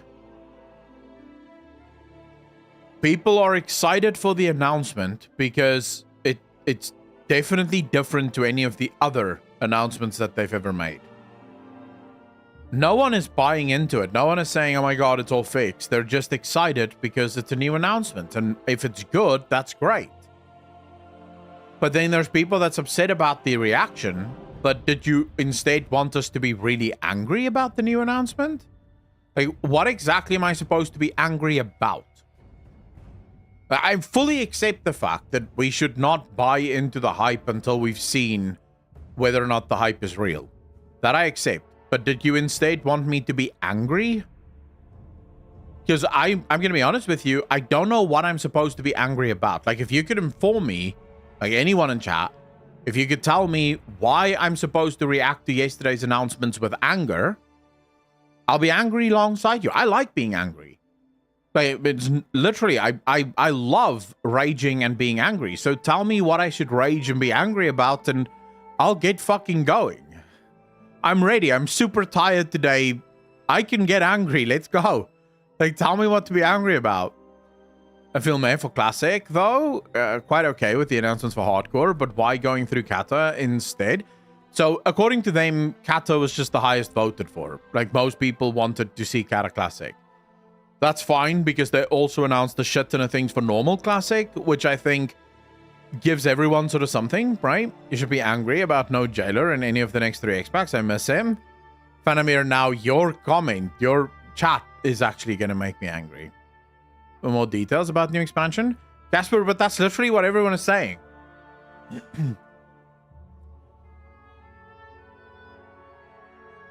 They took a lazy route or a more creative one. Yeah, but why? That's what everyone is saying, Gasper. No one is saying that, oh my god, WoW's fixed, everyone pre-order. I didn't say that, at least.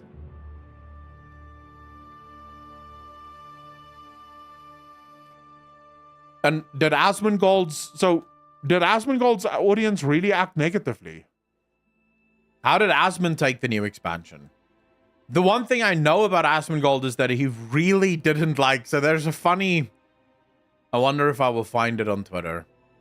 I can't remember who wrote it. We'll have to look for Asmongold. Hold up. Let's quickly go. Asmongold. I think it's in his replies. He was replying to someone.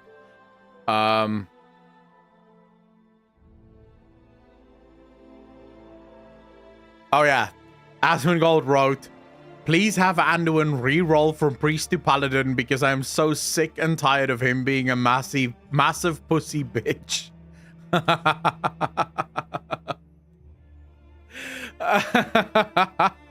Zadie, how you doing?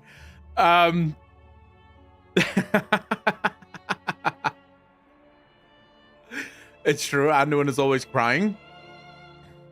You see, this is what we spoke about yesterday. In this instance, in this specific instance, what Asmongold is saying here is not wrong. But it is also wrong. You see, because in the instance of this cinematic, Anduin's emotions are understandable. It's fully understandable. You can run through what has happened to Anduin, and you can fully understand why Anduin is emotional and why Anduin is going through what he's going through. The problem with this cinematic is it does not exist within a vacuum. Right? That's this cinematic's biggest problem. Anduin has spent the last 6 years of World of Warcraft basically pissing about everything. Like, every single cinematic you see of Anduin is him crying about something new. Right? He's so tired about this, and he wants this, and he wants that. So, yes, the community is sort of at a place where they're just going, oh my fuck. Can this guy just for once stop crying about stuff? But the problem is that in this cinematic, when viewed from within a vacuum, it is fully understandable why Anduin feels the way that he feels. And in my opinion, this is one of the few cinematics where Anduin's emotions actually make sense. In a lot of the previous expansions and the cinematics from the previous expansions, Anduin's emotions didn't make sense. You know, to give you guys an example, where Anduin's last moment of weakness should have been was in this cinematic. In the cinematic for Battle for Azeroth,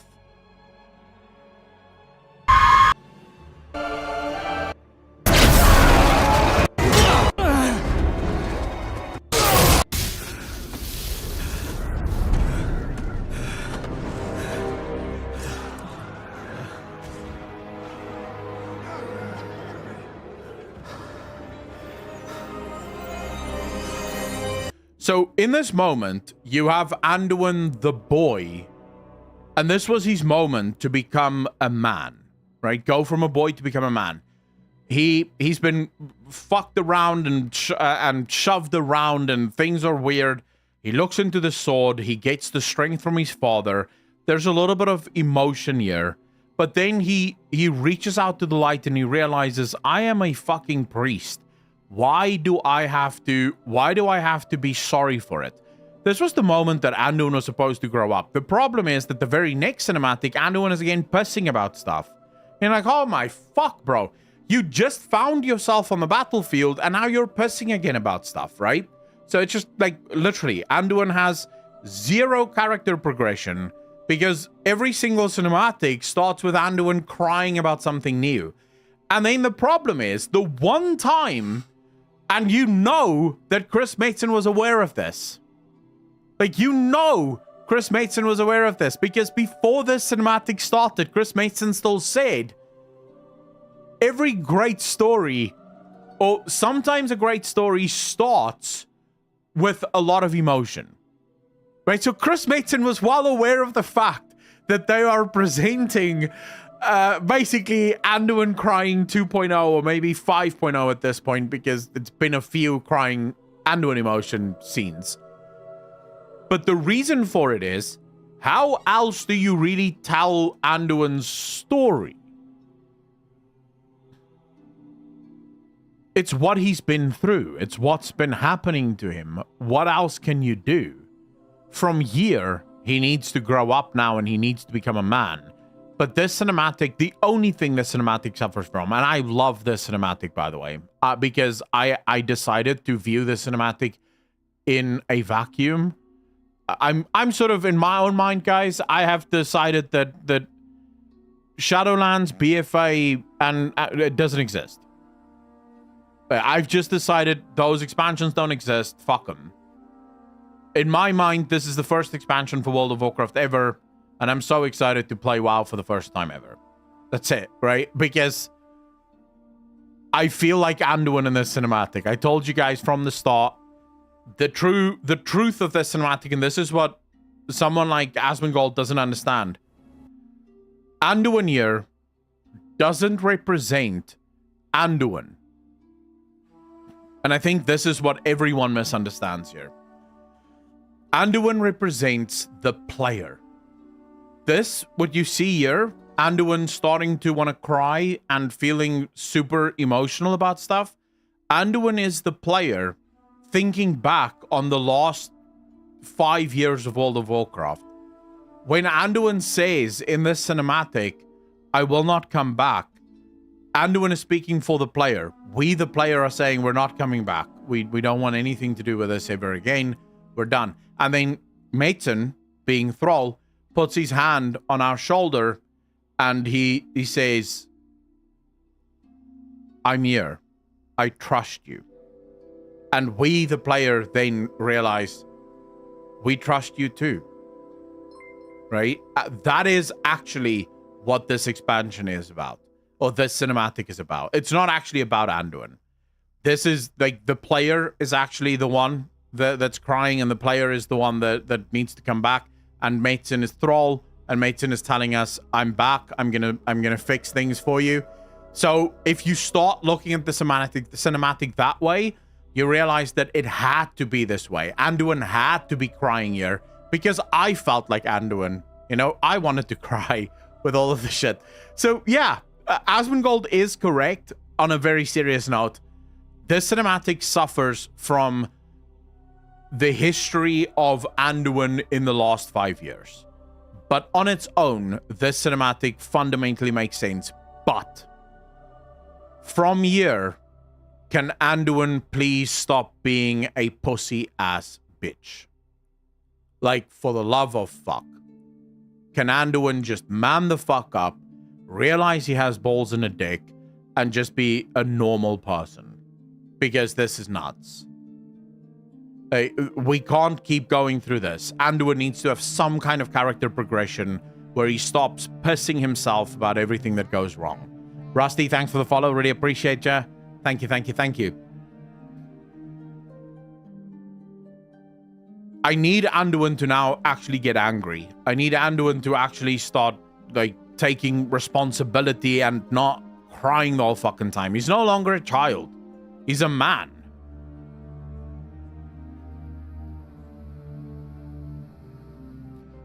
But yeah, I do like this. I do like his tweet. Even though I think it does make sense. It just suffers from the history. But if you look at it from my point of view, what history? This is the first cinematic I've ever seen of Anduin. Like, I remember seeing Anduin cinematic when he did this, right? When he became a man, and now I see this cinematic from Anduin, and I'm like, oh yeah, good. This is really good. I fully understand what's going on here. Makes it in the players. It makes the cinematic completely different. Yeah, I know. I know.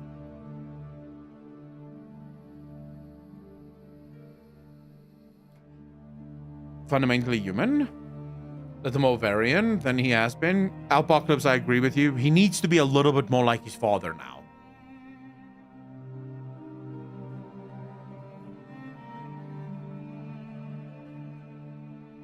Or was no. I selectively remember Sourfang cinematics. But selectively.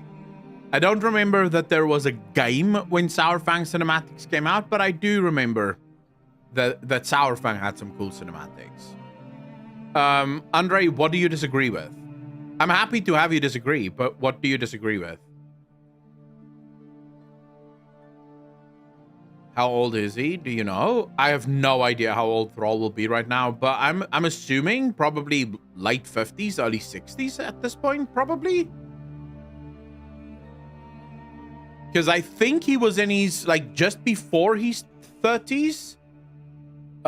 In, like, at the start of WoW, I think. I think Orcs 120, if I'm not mistaken. I think Orcs is like 120 to 130 years that they can live before they die.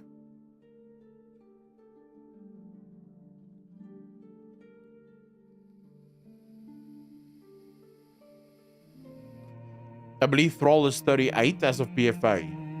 So Thrall was 38 in BFA.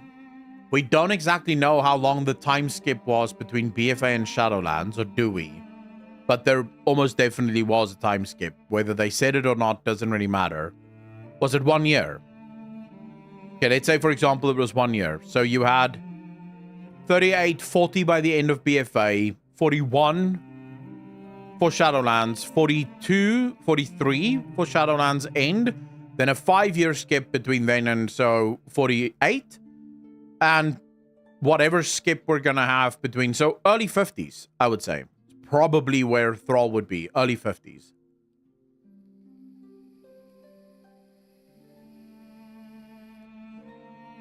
Napkin math, though, so fucking take that with a grain of salt.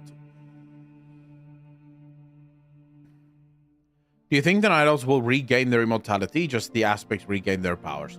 It all depends on the blessings. Like, maybe this world tree is so powerful that it doesn't need blessings, but it would all depend on whether or not the dragons are willing to bless the tree, or more specifically, whether or not Nosdormu is willing to bless the tree.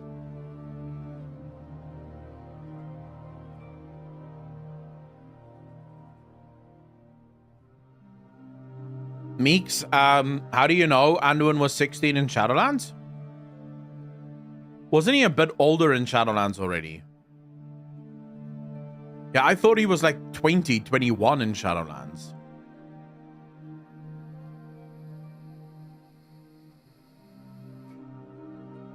So, Alex, no. The way... So, the Night Elves are connected to the World Tree. One World Tree. After the fall of Nordrassil, Teldrassil became their new World Tree. But in order for them to regain their immortality, they needed the blessings of all of the dragon, the dragon aspects. Nosdormu's blessing specifically is the one that they require in order to be immortal. Now, the problem was Nosdormu refused to bless the tree, and this is also why Teldrassil has always had trouble with corruption, because it misses Nosdormu's blessing. It is weak to corruption. So that's why Malfurion consistently has to cleanse the tree, because it gets corrupted because it doesn't have all of the blessings on it. But without the blessing of Nosdormu, they don't have immortality. Alexstrasza has never withheld her blessing, Alex, so it doesn't matter, right? Alexstrasza has always given her blessing, but without Nosdormu's blessing, they can't be immortal. I can't remember the exact story.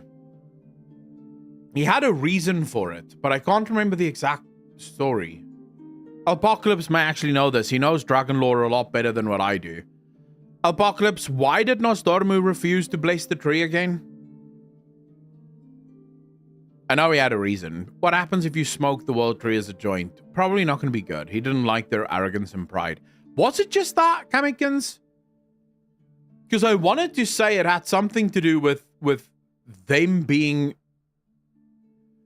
too standoffish, right? They didn't want to mix with anyone. They didn't want to have like anything to do with anyone.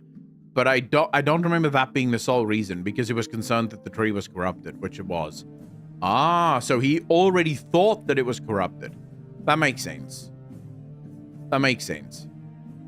They should do every time an elf die, his soul is switched from with one from the tree. This way they will never die. I don't think that can work that way though.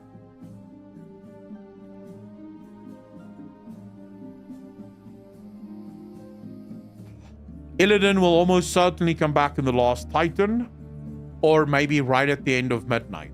Because if the Last Titan, if the name is Don Asheron, how you doing, bro? Thanks for the follow. Really appreciate that.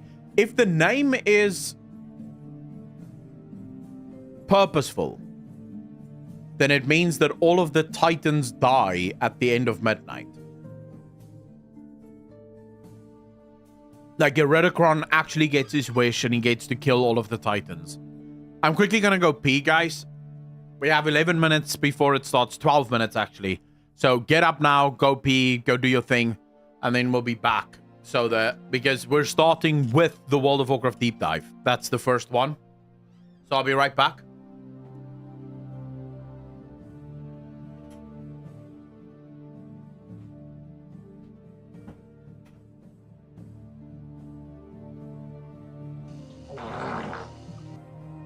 For the Emperor!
Alright, I'm back, boys.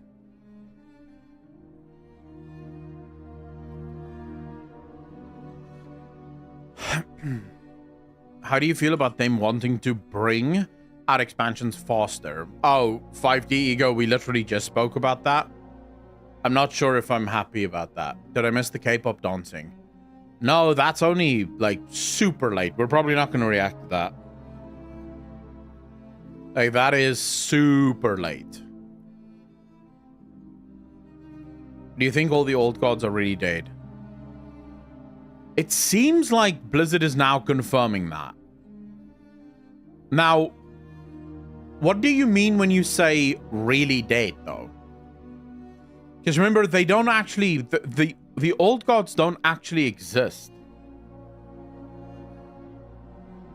They're only fragments of Void Lords. So N'Zoth isn't like... he's not actually an entity of himself. He's a fragment of some or other Void Lord out there. So technically speaking, the Void Lords could just send those fragments back out and, you know, just do it again. So yeah, I wouldn't like, personally, Aragast, I don't think we know which Void Lord he comes from. Which Void Lord do you think he comes from?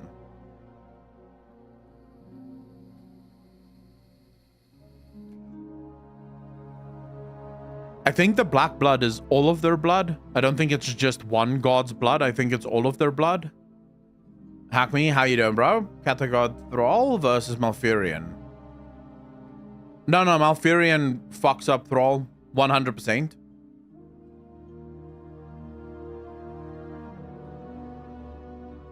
No, I mean, look, to be clear, there is not a character living in the Warcraft universe, mortal, should I say, that defeats Malfurion at full power. Actually, let's put it this way. There is not a mortal character in World of Warcraft that defeats Book Malfurion. Gay Malfurion? Fuck, a Murloc could probably defeat Gay Malfurion. Book Malfurion, on the other hand, much, much harder. Madan is not a World of Warcraft character. Can't bring up Madan. It's not a World of Warcraft character. It has been confirmed it's not a World of Warcraft character, so that wouldn't count. What about Anduin on Twitter? No, he would also fail, I think. Dude, Book Malfurion is incredibly powerful. Like, sickeningly so. I really think Blizz should take more risk with the open world, new concepts, and just go crazy. Just make a lot of stuff. Yeah, I agree with you. Hang-Chi, Medivh? No. So here's the problem with anyone trying to take on Malfurion, like proper Malfurion. The whole of Azeroth answers to Malfurion. It doesn't matter what you want to do against him. He could literally get the earth to swallow you, and what the fuck are you gonna do? Like, where are you gonna fight him where he doesn't just have way too much power for you? It's just, it would be, like, you would be going up against a creature that is just far too powerful. Now, of course, Blizzard have always in-game sort of downgraded Malfurion and sort of pretended like he isn't as powerful as he is, which kind of makes sense because in some of the books they made Malfurion way too fucking powerful. And so they sort of now have this problem of what the hell do we do, right? We can't have Madan in the game because Madan is just too much of a problem. He's just too powerful. But you also have Malfurion, which is kind of like Madan. So what the hell do you do, right? I guess they could fight Malfurion if he wasn't... Like, he would need to be on a planet that doesn't have any nature. Then maybe.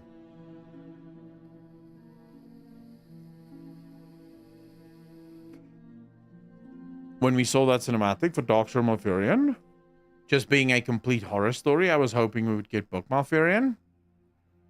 Same. Tesla Booms, thanks for the sub. Really appreciate it. Welcome to the most degenerate chat on Twitch. Thank you, thank you, thank you. To throw an axe that he's back. Fartbox, yes. But this is, again, why did Blizzard do this? Blizzard did it because they needed to get rid of Malfurion. I fundamentally believe that that entire storyline was to get Malfurion out of the picture. And they sort of counted on us just suspending our belief. Omar X, how you doing, brother? Do you think that the second expansion is a whole Northern Eastern Kingdom revamp or just the Quel'Thalas revamp? I think it's going to be mainly just Quel'Thalas, including, of course, that entire area. So I think you're going to get Silver Moon revamp. All of those revamps are going to happen there. But it's probably going to be like that entire top section will be revamped. And then I think... Northrend expansion will obviously bring a full revamp of Northrend. Maybe they'll sort of venture out a little bit and do 1 or 2 extra realms if there's time. But I think the next expansion will probably take place in another area of the old world, which will then be upgraded or updated as well. I think over the course of the next 6 or 7 expansions, Blizzard is sort of going to give the entirety of Azeroth a complete overhaul. And also kill the old world. Basically, now the old world forms part of these new sagas. So all new players start in Dragon Isles, level through the Dragon Isles, and then play through all of the sagas. We'll find out now, right? We'll find out in a very short amount of time. But if I was Blizzard, what I would do right now is I would announce that the sagas are being built to last from the ground up. So a new player has to play through all of the sagas in order to get to max level. And the sagas are built to be played by a new player from start to finish, including, but not limited to, all of the patch content, all of the raids, and all of the dungeons. It has to be a fully completed story from start to finish. And then, of course, you could still have Chromie. In case people want to see the old world, they can always go back and play the old world.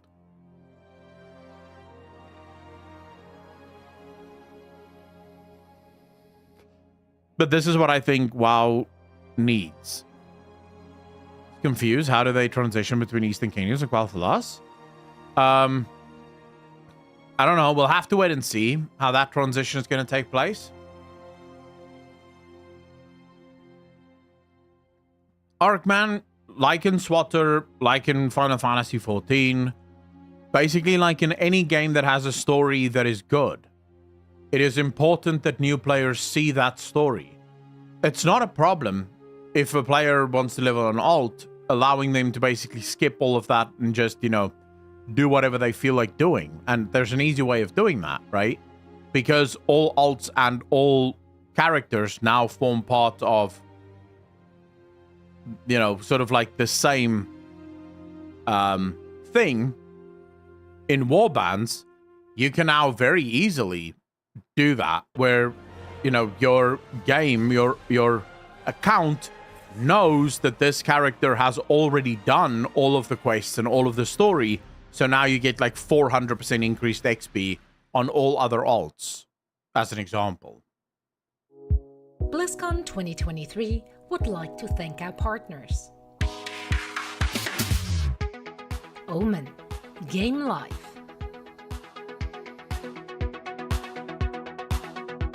Xbox, power your dreams.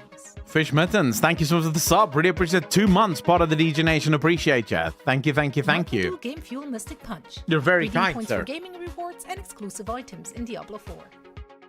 NVIDIA GeForce RTX 40 series and NVIDIA Reflex, the highest FPS and lowest latency on PC.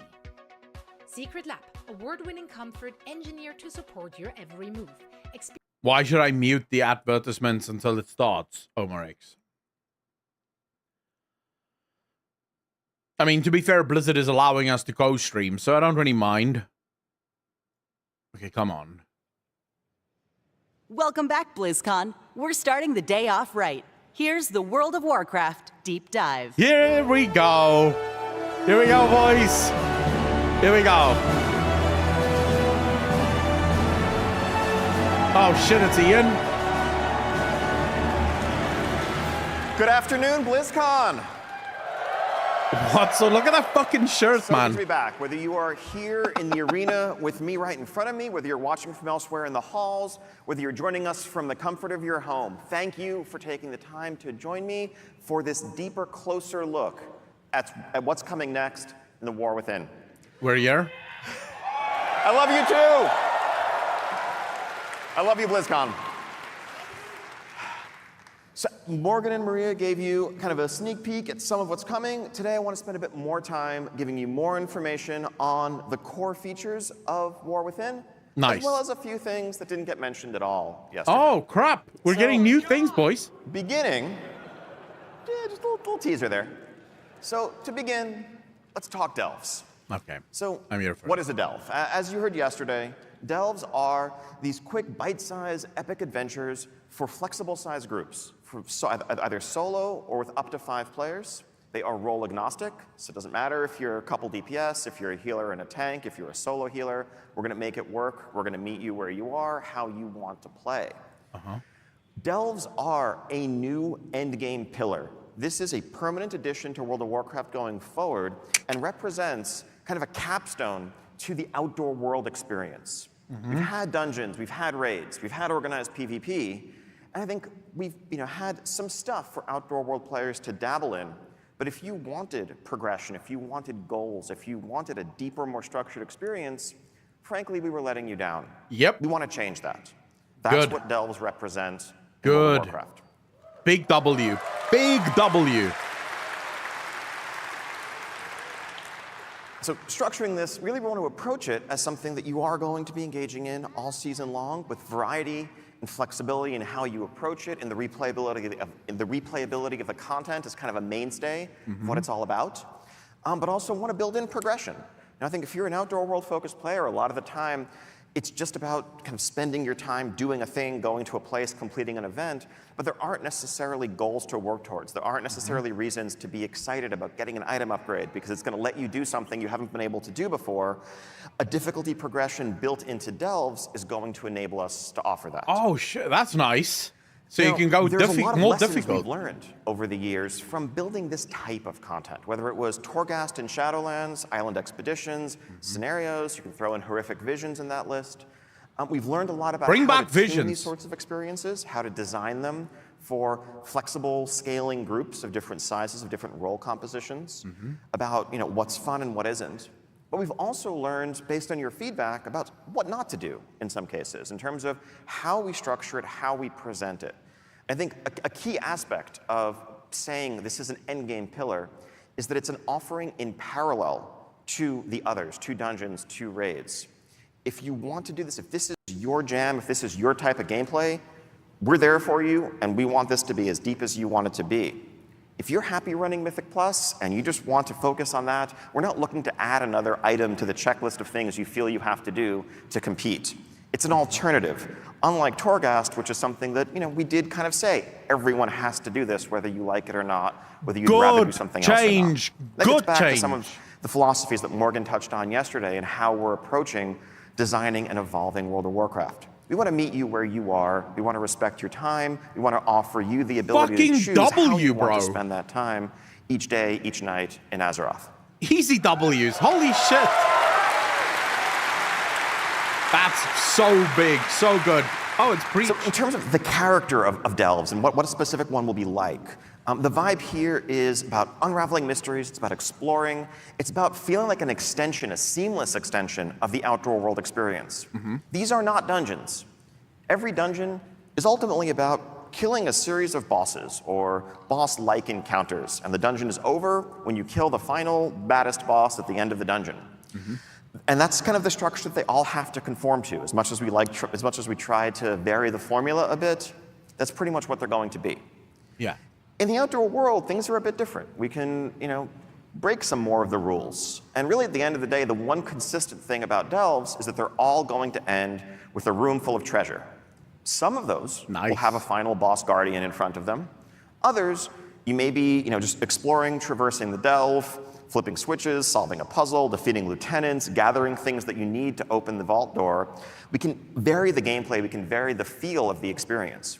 I like this. These are going to be instanced experiences, but they are seamless. When you walk up to, this, as I'll show in a second, fog door at the entrance to a cave, already have footage of this? You're just going to walk in, no loading screen, and now you're in a delve. We want to make sure this really feels like part of and an extension of the outdoor world. Holy shit! Wow. Now, as part of an endgame pillar, that means we're going to tie this into seasons. So, as well as a narrative progression over the course of a given season, there will be increasing rewards, increasing difficulty, and a change of pace, whether you're in Season 1 of War Within, Season 2, and so forth. Part of that is going to be the NPC companion that will be accompanying you on your adventures. Yep. The Season 1 companion, as we mentioned yesterday, is our good friend, Brand Bronzebeard. Now, what does this mean? What does a companion mean in practice? Well, it's a few things. One, it's definitely a narrative hook. It gives us a chance to help give context for your adventures, kind of narrate what you're going through.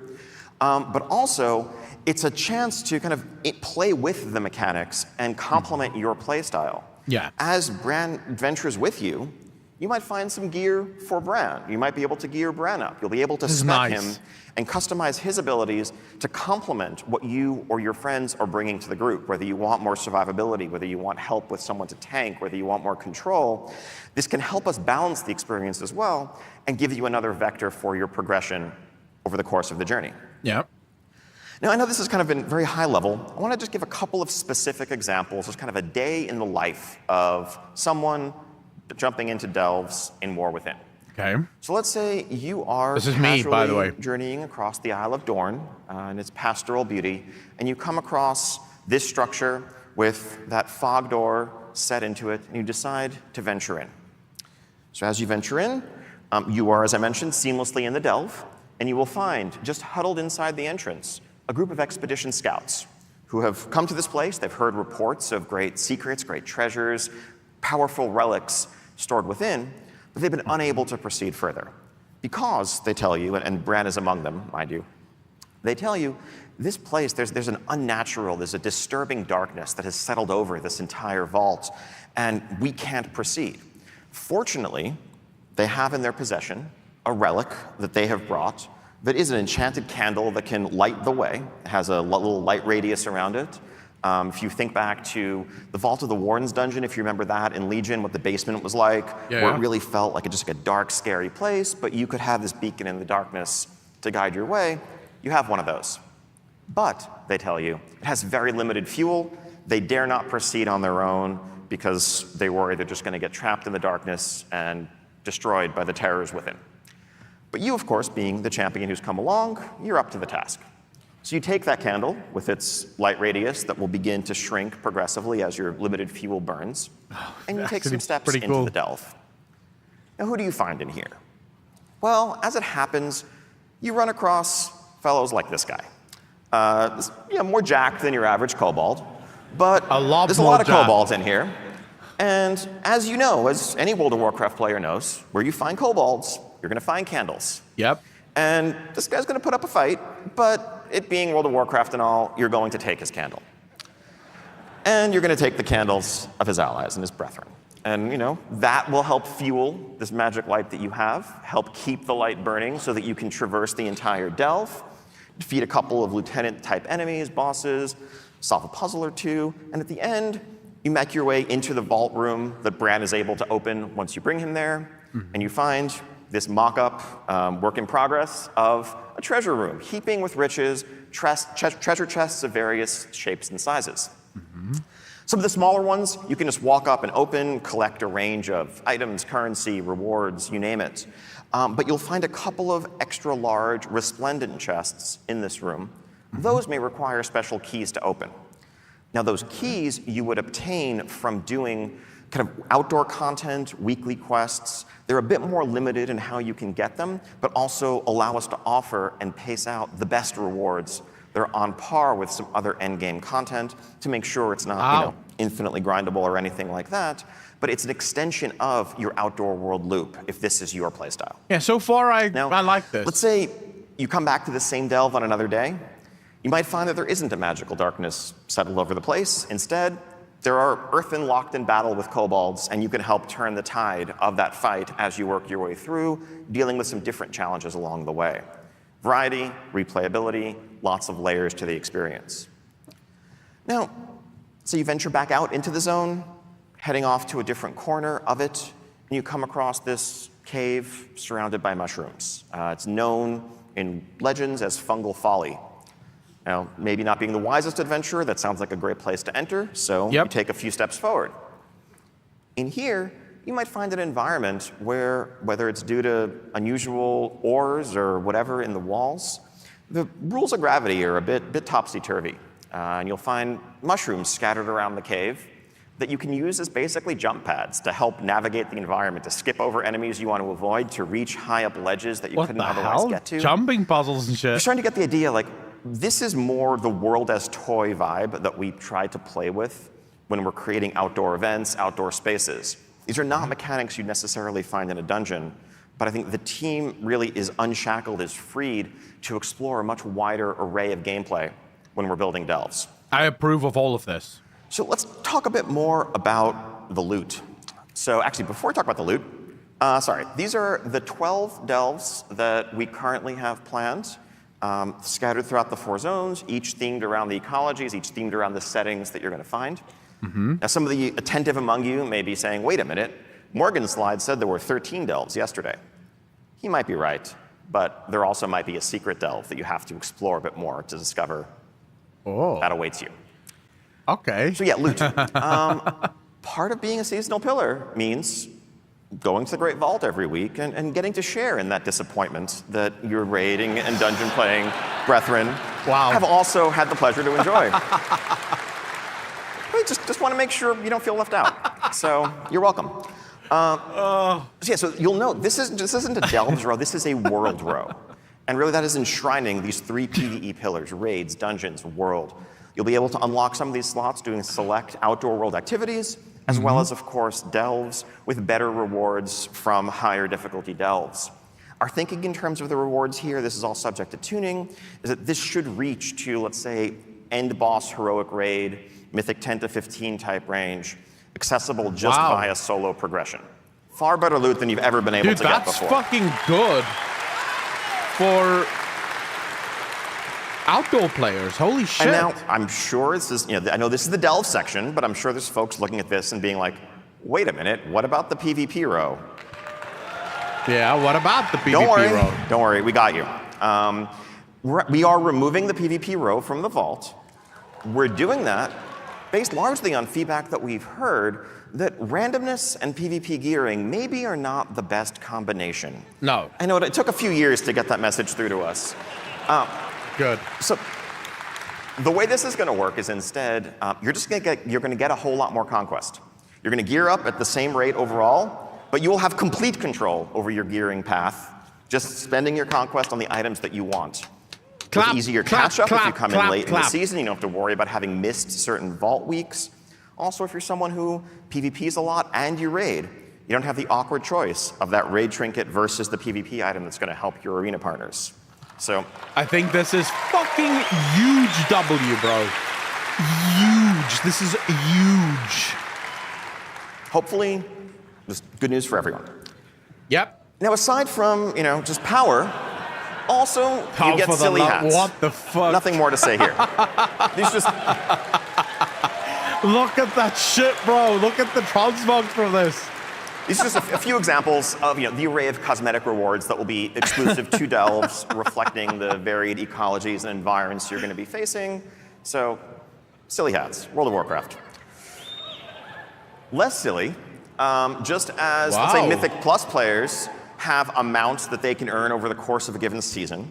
Dude. This customizable flying mount will be exclusively available through thorough completion of the delve experience. You'll note the customizability of it. This will be customizable the same way you can customize your current dragon riding drakes at the rostrum. Just modularly. Wow. Wow. Holy crap. Dude, this is cool as shit. Yeah. It's pretty cool. I love our artists.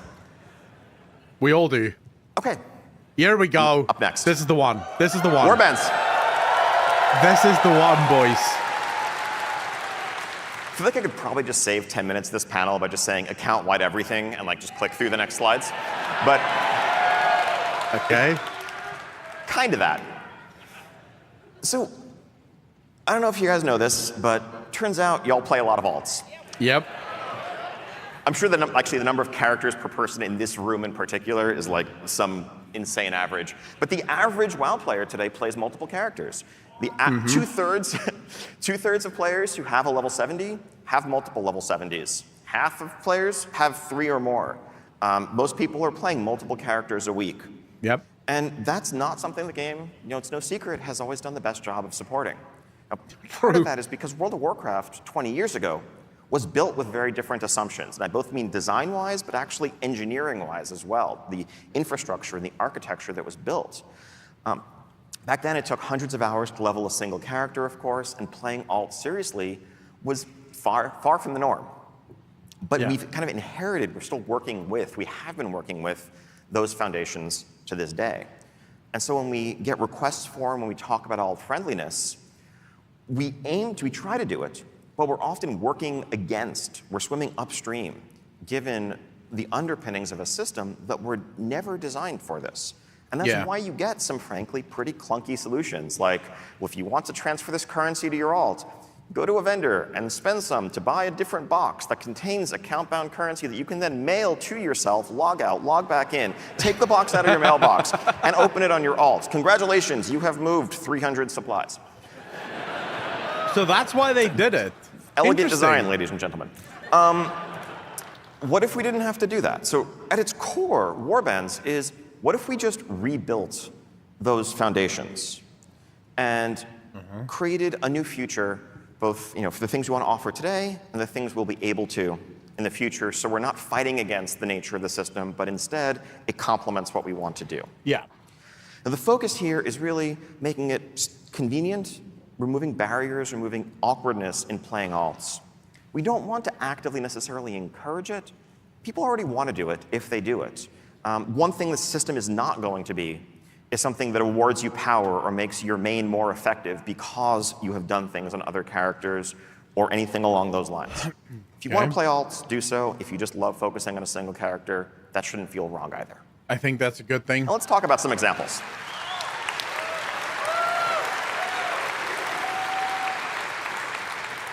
Okay, so I'm going to run through these pretty quickly. They're mostly fairly straightforward. It's a bank.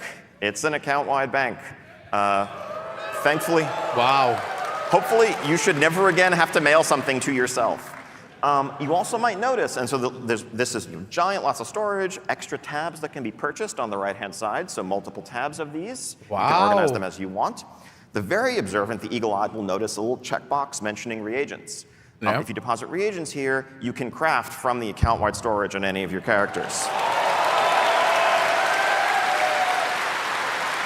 Bro, this is a huge change, like a fucking huge one. Maybe a little new thing. With gold, something that you might put in this account-wide storage are the ability we will now have to create war-bound items that are war-bound until equipped. You might get an item that you can't sell in the auction house or trade, but that you can give to any of your other characters for their use. Dude, so you're playing on an alt, this super cool weapon drops, but it's for another alt. You have it. These items would drop as bonus personal loot from doing a variety of content. Yep. They would drop at a slightly lower item level than what that content would normally give you. Again, we want to make sure the right way to play is not, playing on multiple characters to funnel loot to your main, to gear up your main faster, but just easy potential hand-me-downs, ways of getting an alt caught up, maybe even an excuse to level an alt if you get a really cool item for a class that you haven't had a chance to get up yet. So just an extra layer here, hopefully, making it easier than ever to progress, to accomplish your goals on multiple characters. Okay. All right, now quick rundown of some of the other integrations we have planned. Transmog. Transmog has always been, it's been for a long time an account-wide collection. Key thing here now that really it is being acquired by your warband, that means that now if you were running, let's say, Ulduar on your mage and a pair of plate shoulders drop, you can still add those plate shoulders to your warband collection. Good change. Yes, it's personal loot. It is personal loot. Yeah. Self-explanatory. And then, if you log on your warrior later, your warrior can equip them, you're good to go. Hopefully you don't need to feel like you need to refarm the same stuff on as many different armor types. This is so fucking good, man. Reputations, again, fairly straightforward. In War Within, reputations and renowns will work account-wide. We want to make this as retroactive as possible. That will take some work over time. We're probably going to start with Dragonflight renowns as a focus and a priority and work our way backwards. But going forward, we this want should have been here earned on years ago. reputations to not really matter which character you're doing it on at the end of the day. Years it's the same ago. Content, it's the same experience. If you've gained access to some perk or some recipe, having to re-earn it, not terribly compelling. No, it isn't. It's great that you guys are finally doing this. We've been saying you should do this for years. Here's a really light example, a simple one, just flight paths. As you explore the world, you learn flight paths, you discover flight paths. Is it terribly compelling to have to go back to a spot that you've already been to in multiple characters just to learn a flight path for the 4th time? No. If you have a flight path network unlocked, you have that unlocked across your warband going forward. Oh, so good. Oh my god, so good, man. And here's an example of something new, just delves. An example of how having this as a foundation means that we can build new systems to inherently work at an account-wide level, just kind of as part of their DNA. As you are advancing Bran as a companion, as you are empowering him, as you're customizing him, again, logging onto a different character and going back to having a weaker Bran that doesn't offer the tools that you've grown accustomed to, that's more frustrating than fun to re-earn those things. Let's make that progression inherently warband level, inherently account-wide. Oh, that's so good, though. That is so good. And achievements. We've had account-wide achievements for a long time. No secret, they have the little blue bar over them, indicating that they function at an account-wide level. What Warbands allows us to do is kind of invert that paradigm and change the vast majority of our achievements to be account-wide, to have that actually be the new default. So if you do part of this PvP or crafting or other achievement on one character, part of it on another, your warband can earn the achievement. Once your warband earns it, you've earned it. Again, you, the player, are doing the thing. Dude, this is going to be huge for stuff like raiding, I think, as well, if it counts towards raiding. Oh, yeah, and then this... But I do think this will be really good. Oh. Whoa, bro, look at this new lock-in screen. To kind of signal this shift up front, there's no mechanical functionality here, but just in terms of presentation, what you'll see when you log into World of Warcraft with multiple characters is a selection of your favorite characters huddled around a campfire or another setting. You'll still have your full list accessible, but we want to make it clear that you, the player, have this cast of characters that if you want to dress them all up in consistent transmogs, go wild. One thing you might note here, if you're very eagle-eyed, also, by the way, if you're very eagle-eyed, don't read too much into things like the evoker wearing leather. It's internal mock-ups. We're not changing anything crazy there. What about the level 13 for the evoker? Sorry. But you will note that the evoker is level 13. That's going to be a thing that's possible because they'll start at level 10. But because Dragonflight's going to be the new leveling expansion, by the way, going forward. What did I say? What did I say? One thing we noticed is there isn't really much here about realm selection. Warbands are a realm-agnostic, faction-agnostic feature. You will just see all your characters here. If they're on different servers, we'll make it clear that they're on different servers. Man, I think but like you shouldn't Blizzard. have to go to the change realm screen and swap around. They're just all here. Yep. That's really good. Okay. Hero talents. So, at their core, this is a chance for us, as we continue to evolve and advance our class system, to explore some deeper class fantasies, to look at iconic archetypes like the Farseer. This is actually one of the ones I was most excited for. Or others, often inspired by major heroes in the Warcraft universe, other times by fantasies that we've heard are really resonant with players, and focus the continued expansion of our classes in that space. Now, Morgan said this yesterday, just to restate, this is a completely flexible system. It's as flexible as your current talents and specs. Nothing like covenants or anything like that. Anytime you could change your talents today, you can change your hero spec, you can swap around your hero talents. They're just talents. Okay. Now, some of our goals here, of course, we want to offer progression, but we want to do so, frankly, while managing complexity to a certain extent. When we started planning for War Within, we knew, all right, we're going to raise the level cap by 10. 10 new levels means 10 new talent points. The kind of default option for us would have been to take the existing class and spec trees and just add a couple more rows to each of them, add new points to spend. But we've been down that path before. We know exactly where that leads 15 years ago. There's a tremendous amount, there's an insane amount of multiplicative combinatoric complexity from adding those additional options. It's a bunch of big words. words. It also destroys some carefully constructed choices that are really successful that we've just built up in Dragonflight today, where you can't quite have all of these things and need to pick one or the other. Suddenly, when you can get all of them, it can lead towards homogeneity as well.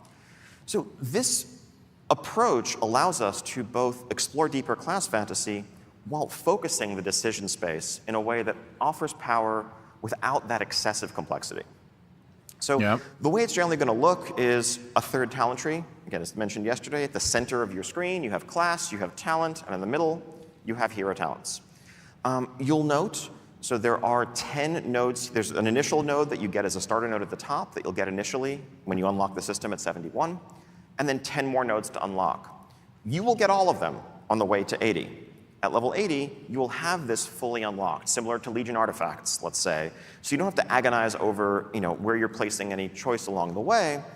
Now, Okay. the choices that you will make are which hero spec do you want active, and also there will be choice nodes within the trees, just as the class trees and the talent and the spec trees currently have, which you can toggle, adding quite a few permutations to the system as a whole. If you want, as a kind of simpler collapsed view, once you've hit max level, you can just condense it down to only show the choice nodes for easy swapping back and forth to customize your spec for whatever activity. Yeah, this is really cool, actually. Now, I want to take a little bit of time to quickly walk through a couple of trees to give a sense of the sorts of things you might find in here. Again, all of this is subject to change. This is good. All subject to iteration and the extensive feedback we know we're going to get. I'm going to use druids a lot as an example here. Going to focus on the case of a balanced druid. Part of why the team Where's the warlocks? Part of why the team starts with druids is because y'all are complicated. We figure there's 4 specs, 3 roles. We figure let's try some of the hardest cases first when proving out a design. It's nothing against the mages, warlocks, paladins, etc. But there's a reason why you probably tend to see more druid examples. It's fine. You have your favorite children. We can make it work for druids. The rest Fuck will be okay. druids. The 2 options available to a balanced druid are this Keeper of the Grove tree and Elun's Chosen. Keeper of the Grove is available to balance and restoration. Elun's Chosen is available to balance and guardian. The former focuses on calling the forest to your aid, on summon treants, and augmenting their abilities and what using that cooldown means for your gameplay. Elun's Chosen focuses on augmenting your lunar abilities, many of the arcane damage, moon-themed abilities for both specs. So let's look at the Keeper of the Grove tree first. Okay. The first node that you're going to get as you just opt in is just kind of a baseline improvement to your throughput while treants are out across the board. Wow. This just kind of emphasizes thematically what this tree is about and makes pushing that button, having the treants out. It's a lot of more extra important to power, you isn't it? In every regard. Some of the nodes in these trees are just going to be simple, straightforward passives. Not everything is going to double and triple down on the same treant ability. Some will, like this, regardless of what spec you are, make your treants add additional damage. Oh, by the way, if anyone's worried, wait a minute, but what about the auto taunt? That's a mess in dungeons. We'll let you opt out of that. Don't worry. Or, passives could just augment your abilities, your resource pool, and just make you a better druid. An example of choice node, again, this can be about doubling down on and getting more out of having the treants active.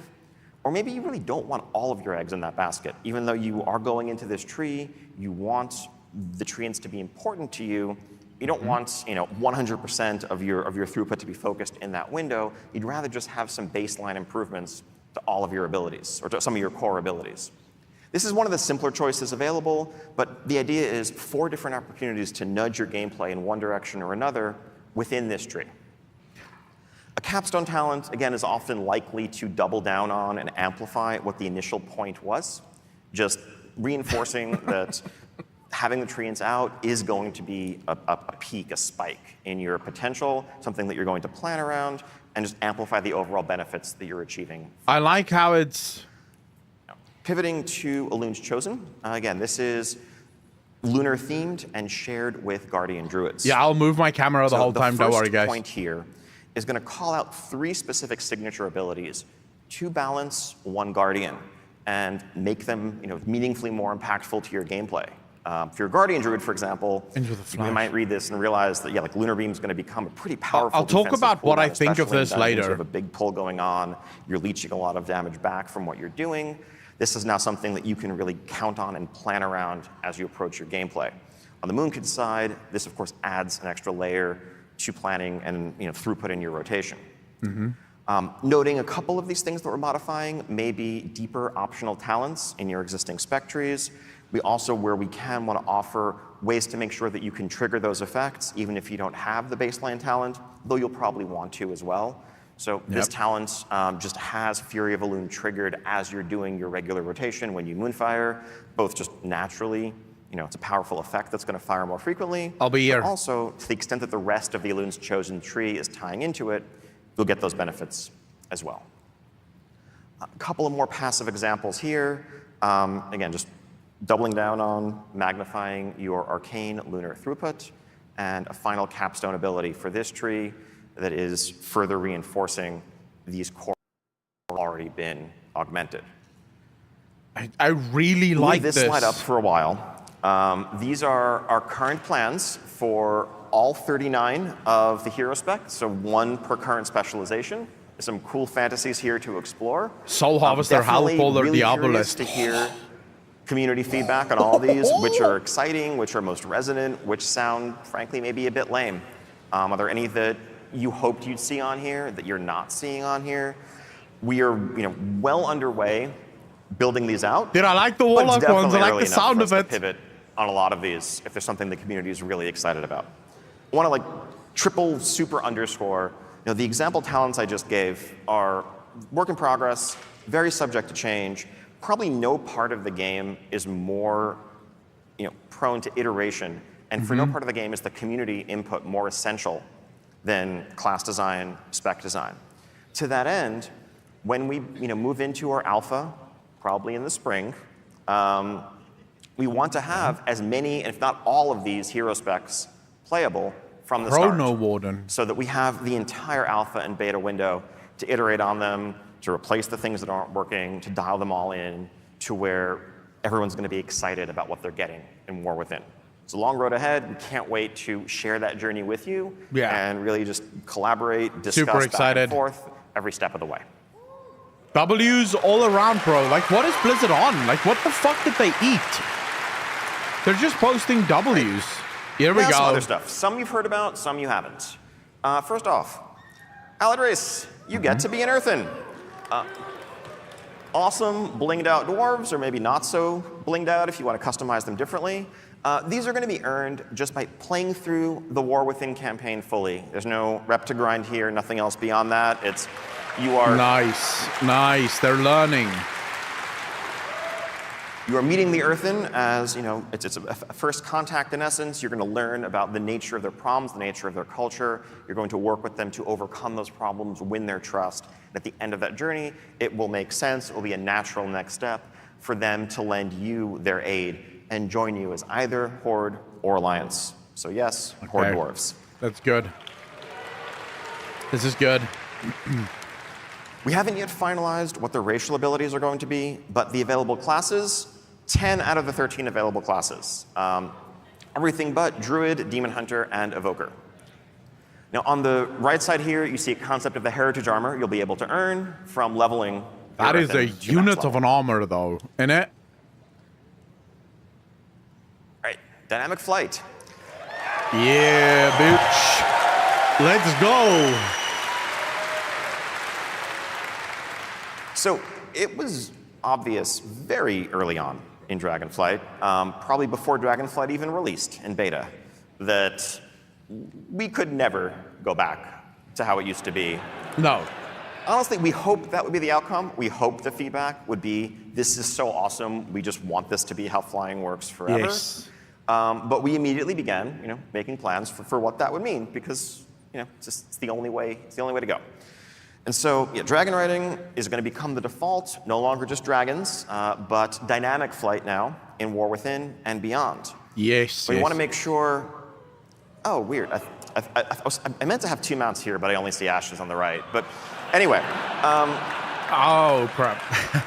The key point being, it's all we want mounts to now. expand this to the broader array of mounts that you have available. I think the only downside of dragon riding, as it exists today, is that you don't have much reason to use so many of the mounts that are your favorites visually, aesthetically, that you've earned and done so much to collect. You want to make sure that as much of your collection is viable as possible.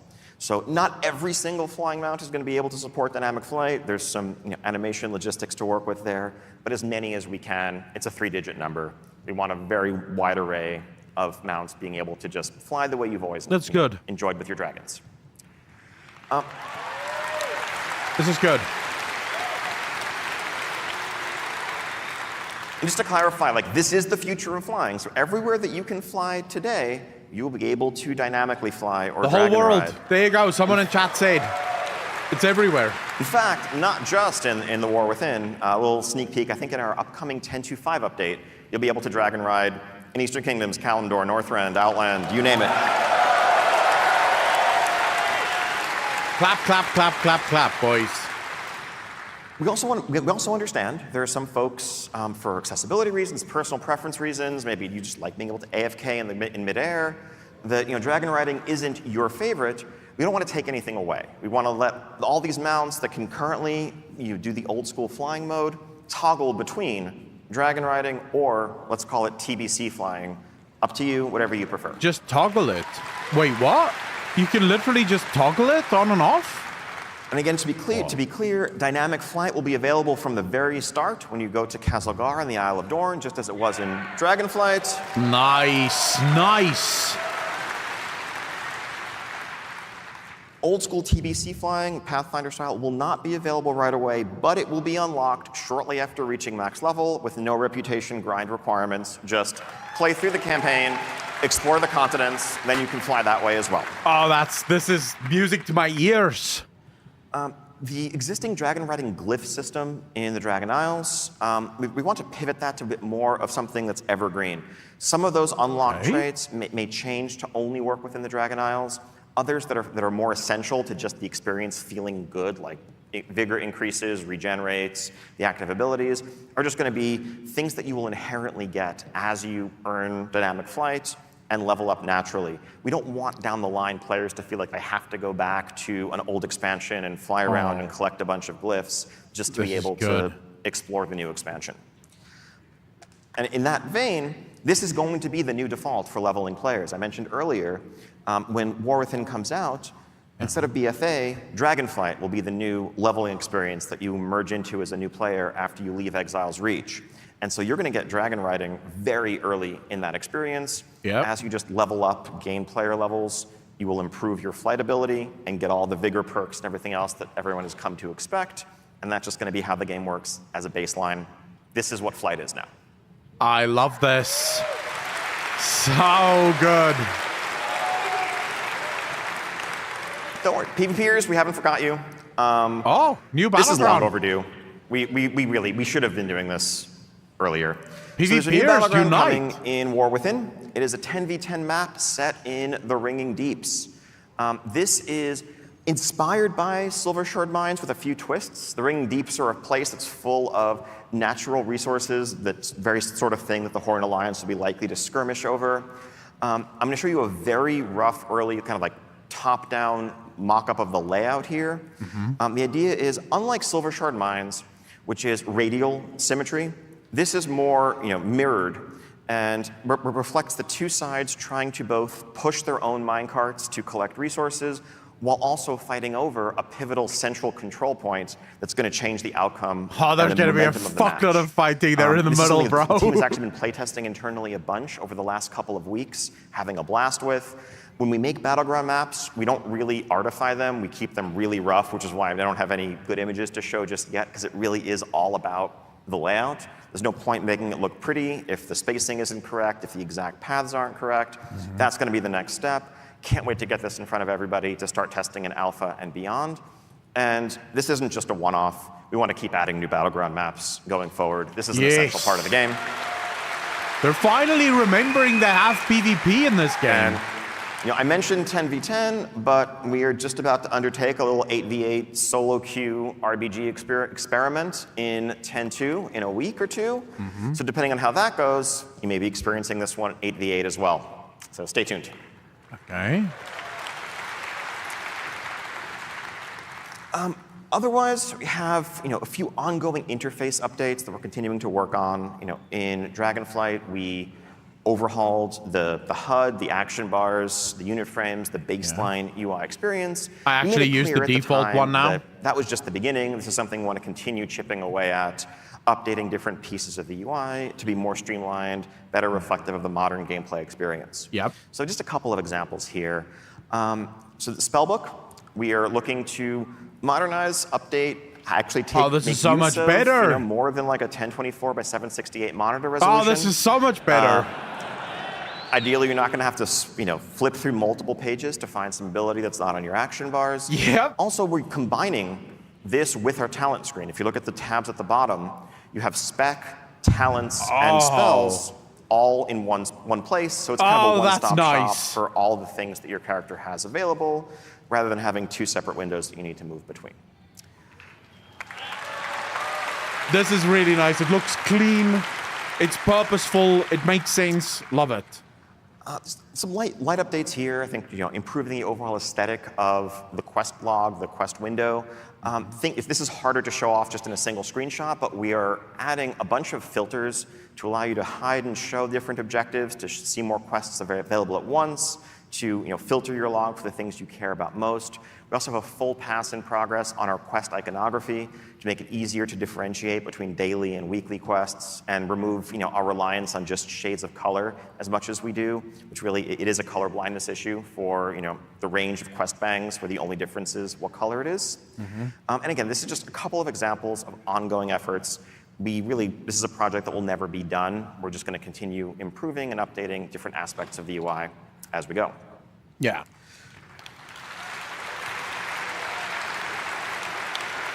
Yes.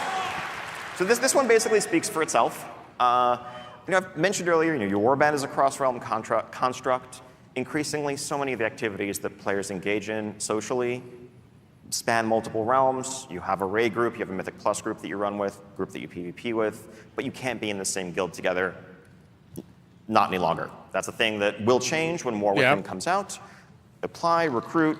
Server shouldn't matter when it comes to joining a guild, when it comes to being in a guild, when it comes to accessing servers are going to be removed.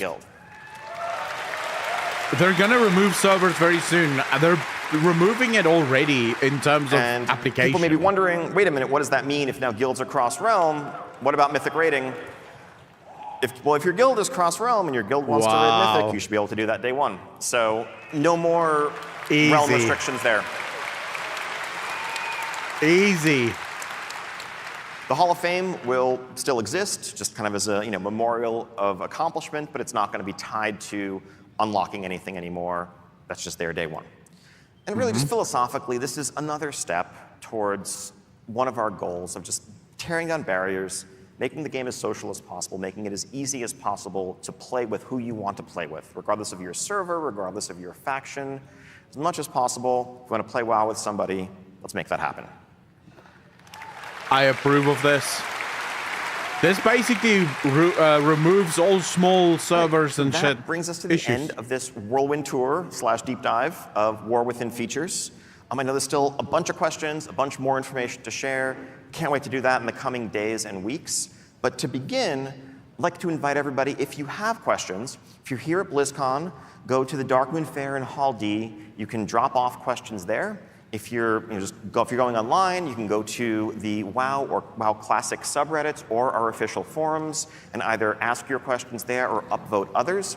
This coming week, when we get back to the office, we're going to huddle, review the top questions, and record streams for both Classic and for War Within, addressing the top questions to try to get as much information out there as possible. Yeah. So. Really good. Really fucking good.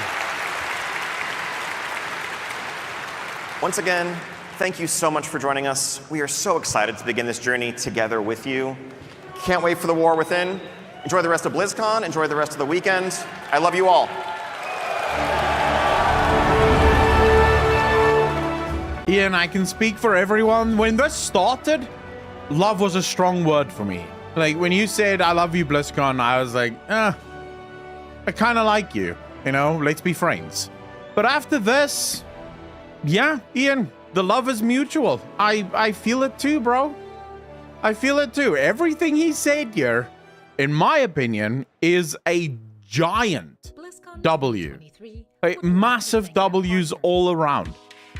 I specifically loved, and I think this was sort of a problem because when they announced the Hero Talents, I saw a bunch of people in chat going, oh my god, what about button bloat? What's going to happen? How many buttons are going to get? They made it, like he said it 3 or 4 times here. There is no, the Hero Talents aren't going to add new buttons to your bar. They are specifically designed to augment your already existing buttons. So if in the past a button would have done X, if you have a specific talent, the button is now also going to do Y. So it will do X and Y, or maybe it will change it from not doing X and instead doing Y. You're just changing your existing buttons to suit whatever playstyle you have now. I imagine for stuff like Warlocks, it's going to be very much, if you're an Affliction Warlock, one of your hero talents or one of your hero trees is going to be much more single focused, and another one might be much more AoE focused, and then between them there'll be cleave specs and cleave builds that you can do. So it's just all around going to be a way to further specialize depending on what it is that you're going to be doing in a specific dungeon or raid, which I think is just an awesome addition to the game. Trio, thank you for the follow, really appreciate that. Welcome to the channel. Adam, thanks for the follow, really appreciate that. And then Darth Legend, 3 months part of the DJ Nation, appreciate you, fam. Thank you. Yeah, it sounds like glyphs almost. And it sounds like the perfect use case for talents. You know, multiple talents. This sounds like a very good use case for it. Because now you can start to focus on some of the inherent weaknesses of certain classes without almost breaking the class. Like, without forcing the class to somehow, you know, have to adapt in some wild, weird way. You can just supplement whatever that class is doing well or whatever it isn't doing well. Yes, he's relieved he hasn't to shoulder the shit they had to do under Activision anymore. Well, we'll see, right? This is a whole new thing. They're only now sort of out of the hands of Activision. So I think there's still a lot that needs to happen there. Overall, the thing that excites me most is the tech upgrades. That's kind of the thing that I'm most excited for, because the warband, the fact that warbands now exist, and they did say they basically redesigned the engine from the ground up to remove all of the limitations that they used to have. Dude, it means that there may be changes coming to World of Warcraft and how the servers act much more much faster now than what it used to be in the past. That is the older Blizzard with Mason and Head. Welcome to Real WoW Universe. Roll, yeah, pretty much. I want a Shadow Flame Eurolock. I'm not sure if you'd be able to do that, but hey, Will Bowman, how you doing, bro? Yeah, I really like hearing this. Like, how do you guys feel? What was your takeaway from this? Looks like I'm updating WoW now. With a trailer for Kata Classic, what if that's one of their graphical goals for the next few years? I mean, that cinematic was made by Hurricane, so it's not made by WoW themselves, so I don't think so.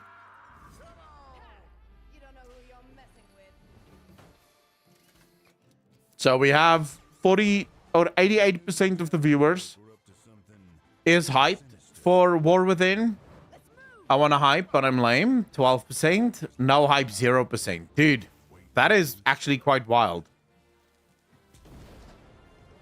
Not a single person isn't actually hyped. I mean, look, it is healthy to be cautiously hyped rather than just be throwing all of your weight behind something and going, oh yeah, let's go. You know, this is exactly what I want to see. So yeah, personally, I think this is... They said everything I wanted to hear. In this one. They said everything I wanted to hear. Class flavor, right up my alley. I'll give it a shot. Iva, how you doing? Will, how you doing? Lady, how you doing? Enjoyed the presentation. Also, Ian seems happy. Looks happy, relieved. Ian definitely doesn't look as sick as he used to look, you know? Like, he used to look so fucking defeated, man. And I genuinely think a reason he felt so defeated was the fact that WoW just felt like rudderless, I think is the right word. It didn't feel like WoW knew where it wanted to go. There's no new class or new support spec, but who knows? I personally don't mind that. I think World of Warcraft already has too many fucking specs in the game and too many classes in the game. The fact that the hero talents exist now will already, I think, allow you to pretty much change your class into a subclass of some effect. It's not fully a new class, but it is kind of a subclass. And this does eventually create the possibility of in the future, creating subclasses. You know, like completely turning your class into something entirely different just based on the hero talents that you pick.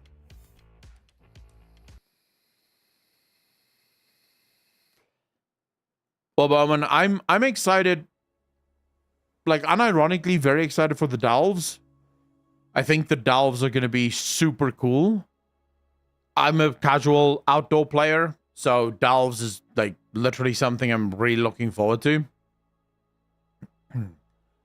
That's what I'm most excited for. I mean, Warbands, I think, is my second.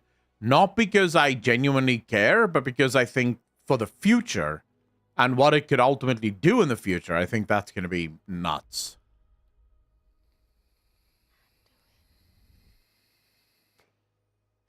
Deathsoft, I loved Torghast.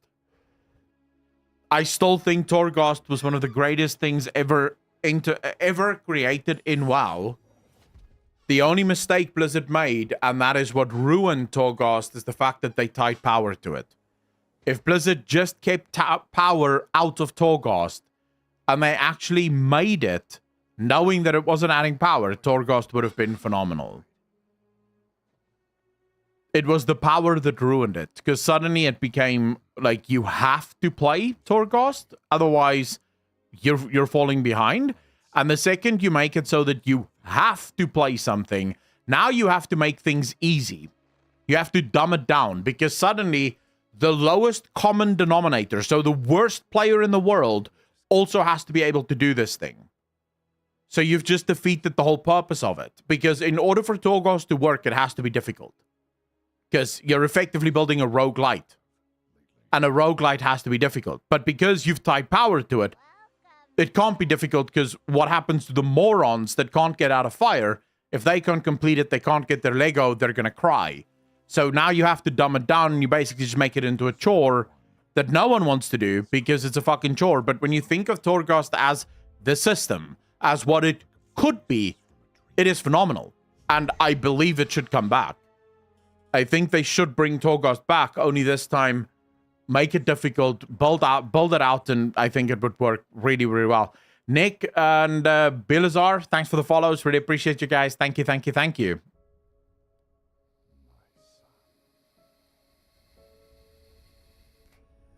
Played the requirements and limitations sucked. I'm happy for you, but you enjoyed that awful thing, guys.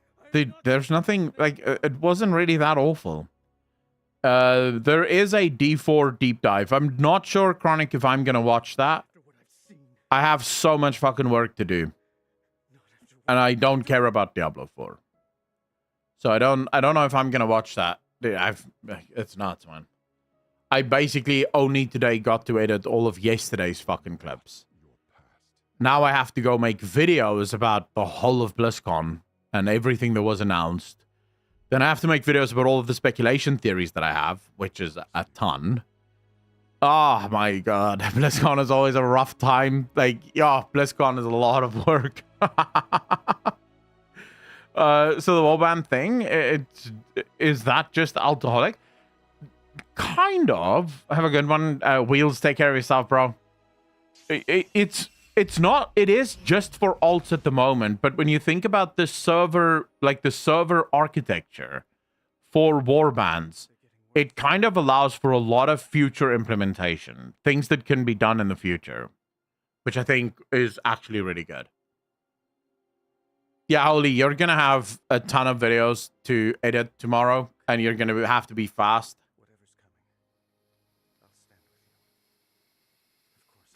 Kilo, what exactly is borrowed power, though? Like, what has been announced here that you view as borrowed power?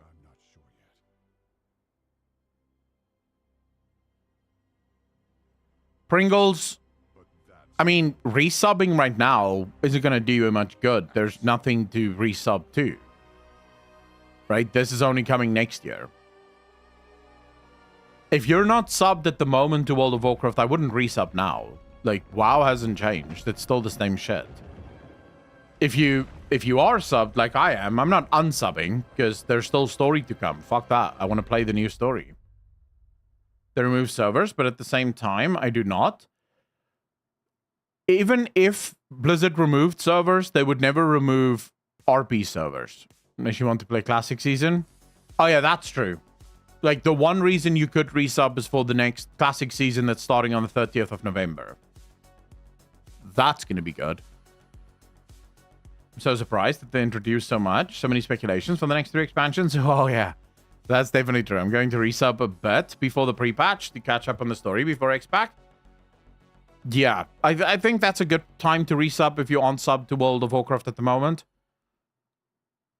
Please don't move out before this. Can also resub for Guardian of the Dream. Zigzag's Guardian of the Dream is not good. Like, I have no interest in playing it outside of the story. It's still same shit, same always. Like, there's nothing new in Guardians of the Dream that moves the game forward. I was hoping for more from Guardians of the Dream, to be honest. But it's just more of the same. This is what gets me hyped. Like, what I mean is, if you already love WoW, obviously you're going to enjoy Guardians of the Dream. If you quit WoW in Dragonflight, Guardians of the Dream is still going to be as shit as the reason you quit. Because there's nothing in Guardians of the Dream that hasn't been in WoW since 10.1.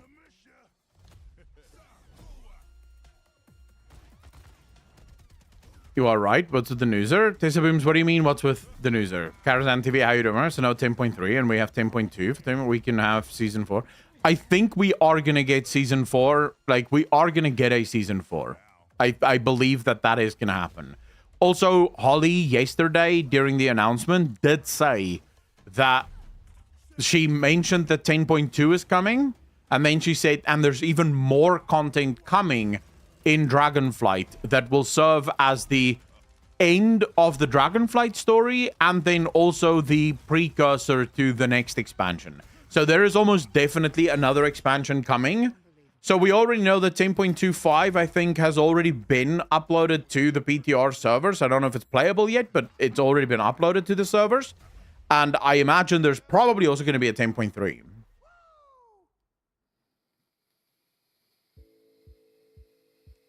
Yeah, if there is going to be raids, it's probably going to be those, you know, that sort of greatest hits raid thing that they did at the end of Shadowlands. So bringing an old raid back and allowing people to play through the old raid. I imagine it's going to be something like that. Now, there we can start speculating on what raid they could bring back that would thematically fit into the next story. Yeah, the Fated raids. Or the greatest hits. No dev interview, confirmed, no 10.3. I highlight the message, but you missed it.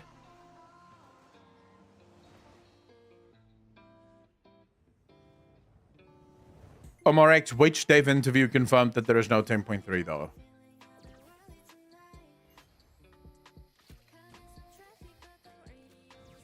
Argus raid could work here. Like, actually, unironically, Argus raid could work here, or Ulduar raid could work here. What was the last Fated raid that was brought back, by the way? End of Shadowlands, which Fated raid did they bring back?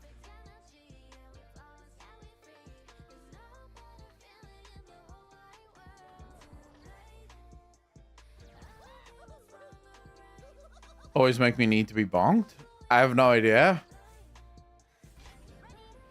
They were not talking about Dragonflight at Blizzcon at all, right? No real mentions of it.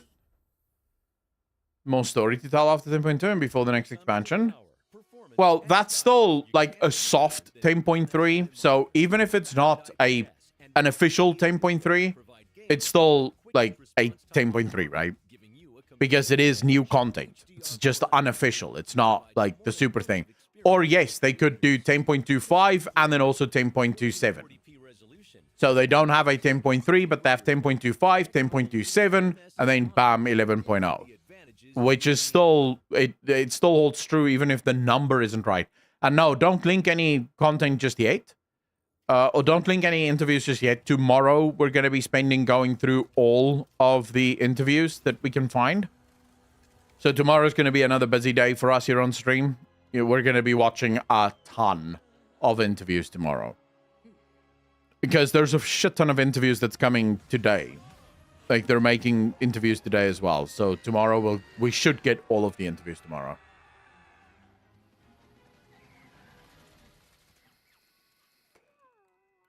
If they're going to have 2 major patch per expansion, should they lower the price of expansions?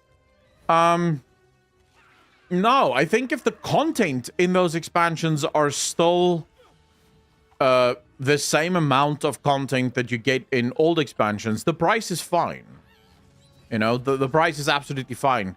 I think the only problem I have is that if the patches are actually going to be, like, if we're going to get new expansions every single year, I have a feeling that the $50 price tag on patches may start counting against Blizzard.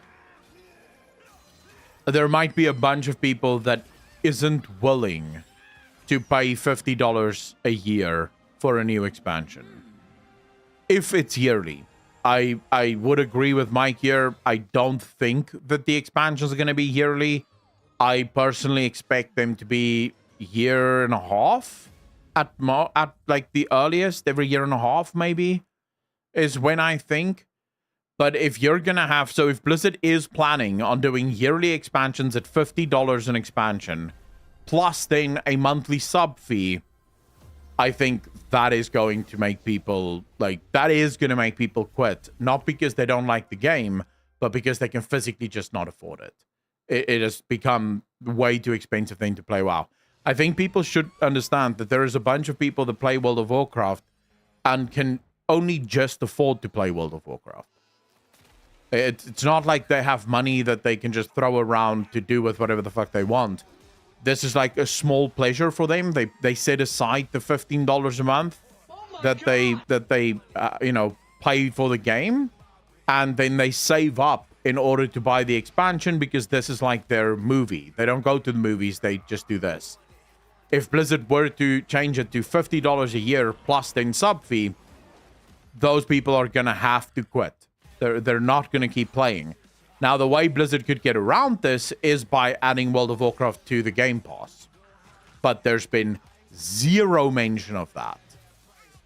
Just zero. Blizzard have not mentioned that they're going to add it to Game Pass. And if we look to ESO, ESO isn't on the Game Pass for PC.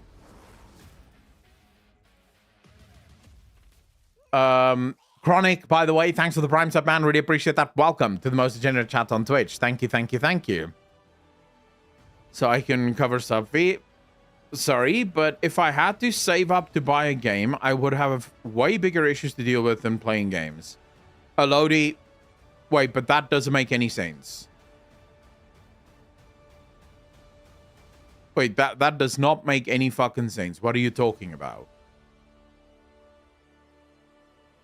So are you saying someone that isn't rich doesn't have the right to do anything that's fun that may cost a little bit of money?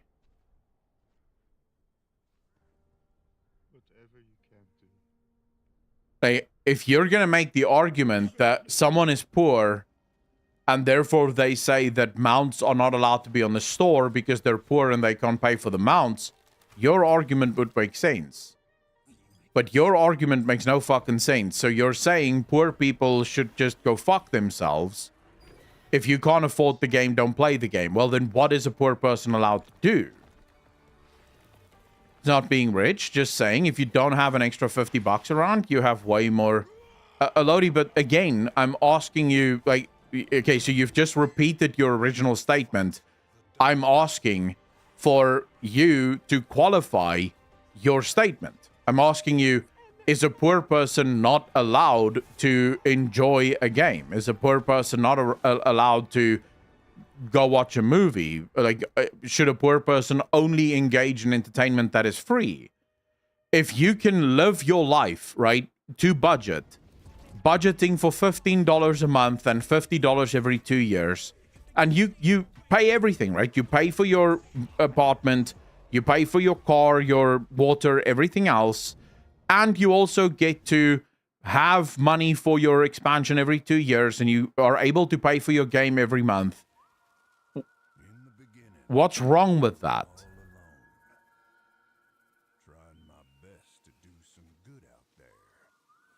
Like, if Blizzard then changed the dynamics there and says, well, actually, you have to pay every year $50, it's Blizzard has now changed that dynamic, which means that all of those poor people can get fucked. And they will get fucked. They will just stop playing the game because they can't afford to buy the game every year for $50. Right? So the argument here isn't, you're trying to make an argument here about, you know, if you can't afford $50 a year, you have much bigger problems. Sure, but for a lot of people, the game makes their struggle worthwhile. You know, the fact that they work a dead-end job for very little fucking money, the game makes it so that they actually have something to look forward to tonight because they don't have the money to go on holiday. They don't have the money to buy a nice house or, you know, buy anything expensive or nice for themselves. They basically, you know, they have their job, they work their job, and then at night they play a little bit of video games, which makes it worth it for them because during the day they dream about logging into Azeroth. But now they're not going to be able to fucking log into Azeroth because Blizzard have changed the dynamics. And I'm not saying that Blizzard isn't allowed to change the dynamics. I think I should make that clear. I'm not saying that Blizzard isn't allowed to make change the dynamics. I'm saying that Blizzard needs to also then be ready for the fact that a lot of people are going to quit WoW because they can simply no longer afford to play WoW. So that's why I'm saying I need you to qualify your statement. Because your statement seems to make a judgment on poor people, which is fine. You can judge them as much as you want. But that's not the argument that I made. My argument is specifically that if Blizzard changes the parameters, poor people will quit because they can no longer fucking pay to play the game. Okay, fine. You've admitted that it is a judgment. I said it's a judgment. So you're basically just repeating what I said. Viking, thank you so much for the 10 knock. Really appreciate it. Thank you, thank you, thank you. I'm still asking you, what does your statement entail? Like, what is the point of your statement?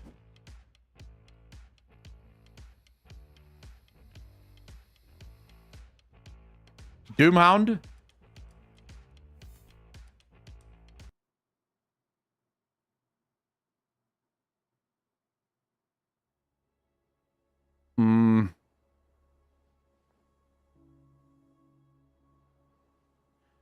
Okay, let's say you have $1,000, right? You make $1,000. Let's say you make $1,000 a month, right? So you make $1,000 a month. All of your expenses together, right, comes up to $950. So you have $50 left. Yeah, that's your $50 left. You have that to spend. So you spend 15 on WoW, right, which leaves you with 35. That's 35 that you have to spend on maybe going to McDonald's once a month, you know, to sort of treat yourself for your miserable life. And this, by the way, is not a stretch.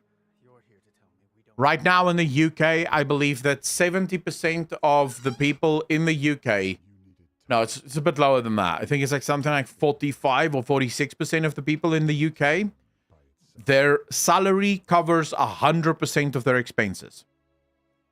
That's one of the problems that the UK is currently staring into the face of. Most people in the UK cannot afford any increase to living expenses because their salary is already covering 100% of their monthly expenses. So if inflation goes up by even 1%, they do not earn enough in order to pay for anything. Right? So this is not some, oh my God, there's no one that lives like this. This is something that a lot of people have this as their life.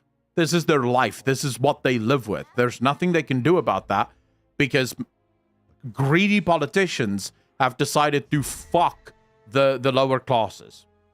It's just how it goes, right? So here's the thing.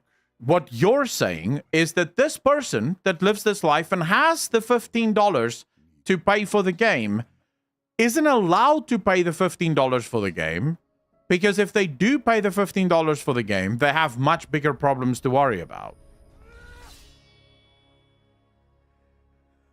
I'm not that person anymore. He's 2.5 or 3K a month. Yeah, you're squabbling over like the numbers. It doesn't fucking matter. Not after what I've done. Fucking Bobby, thanks for the 20 knock. Really appreciate it. Down the poor. Eat the poor. Oh, wait, I am the poor. Just to be clear, I don't care, right? For me, this is whatever the fuck it is, right? I just think that... I think that a lot of you are trying to be hipster, right? You're trying to be contrarian. Yeah, fuck them. If you're poor, you're not supposed to play video games. And I think the reason you're saying that is because you have applied absolutely zero critical thinking to your statement. There are places where poor people complain because they're stupid and they shouldn't be complaining about that. Because if you are poor, you should not be doing those things in the first place. This, however, is not one of those times. Every human being that has ever existed on this planet requires some way of letting off steam. $15 a month is much cheaper than most other ways. If you were to go out to a bar every weekend, like many people do, it would cost you a lot more than $15 a fucking month. $15 a month is actually a very small price to pay for some kind of achievement or some kind of entertainment just to escape. But if you are already living on the fucking edge of what you can afford, and then Blizzard goes and they change the rule, and they say, well, actually, we're still going to charge you 15, but now we're also, instead of once every 2 years taking $50 from you, we're now going to take $50 from you once every year. You're going to lose a large percentage of your player base because they can simply not afford the fucking game. It's too expensive for them. What about what I just said is wrong? Like, what is the part that you are disagreeing with here?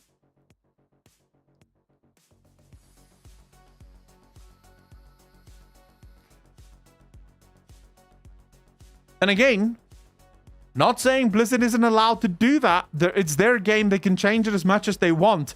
I'm saying, how is it wrong that people are going to quit the game if you do that? If you make that change, people are going to quit because they can't fucking afford it. My point is, adjust your spending to it. One less McDonald's strip spent on 59-cent ramen. Doomhound, but you do realize there's people that, like, yeah, all right, you know, I mean, it's sort of the argument. It's that whole argument about, you know, if you're poor, just stop going to Starbucks. And it's like, I understand the argument in principle. In theory, that argument makes absolute sense. You should not be going to Starbucks every single month. You should not be ordering, or every single day. You shouldn't be ordering coffee from Starbucks. You shouldn't be ordering your avocado toast because it's super expensive and it's a waste of money, right? In principle, that makes absolute sense. There's absolutely nothing wrong with that argument. But here is where that argument breaks down, and this is where I get super fucking annoyed with my fellow capitalists. To be clear, this may be a shock to people. I am a full-blown capitalist. I hate socialism. I hate communism. I can't stand it. I am a full-blown capitalist. But I hate when my fellow capitalists tell poor people, well, this is the best system we've got. Because you know why they say that? Because the system works for them. Because they happen to be in the upper echelons that can grease the wheels of government to ensure that they get all of the fucking benefit. Because it's not a capitalist system. It's a corrupt system. It's a corporatist system. And they happen to be at the top of this corporatist system. And they're telling all of the poor people, hey, this is capitalism. Look at me. You can be like me too. They, of course, never explain to you that you can't be like them because you don't have the in with the politicians to get to where they are. Because they have closed all of the doors. But they keep telling the poor people, hey, you guys are fine, just keep working really, really hard in my factory and you'll get to the top as well. There is no such thing as a factory worker that rises to the top in today's day and age, because the boss of the factory will make sure that he stays in the fucking factory. That is my problem. I have a massive problem with that system, because the system is being controlled by people that lie to the people that they're stepping on. So the argument of, yes, just change the way you spend your money, it makes perfect sense, but the system has been fucked in so many ways that the vast majority of people, even if they lived perfectly, wouldn't be able to survive.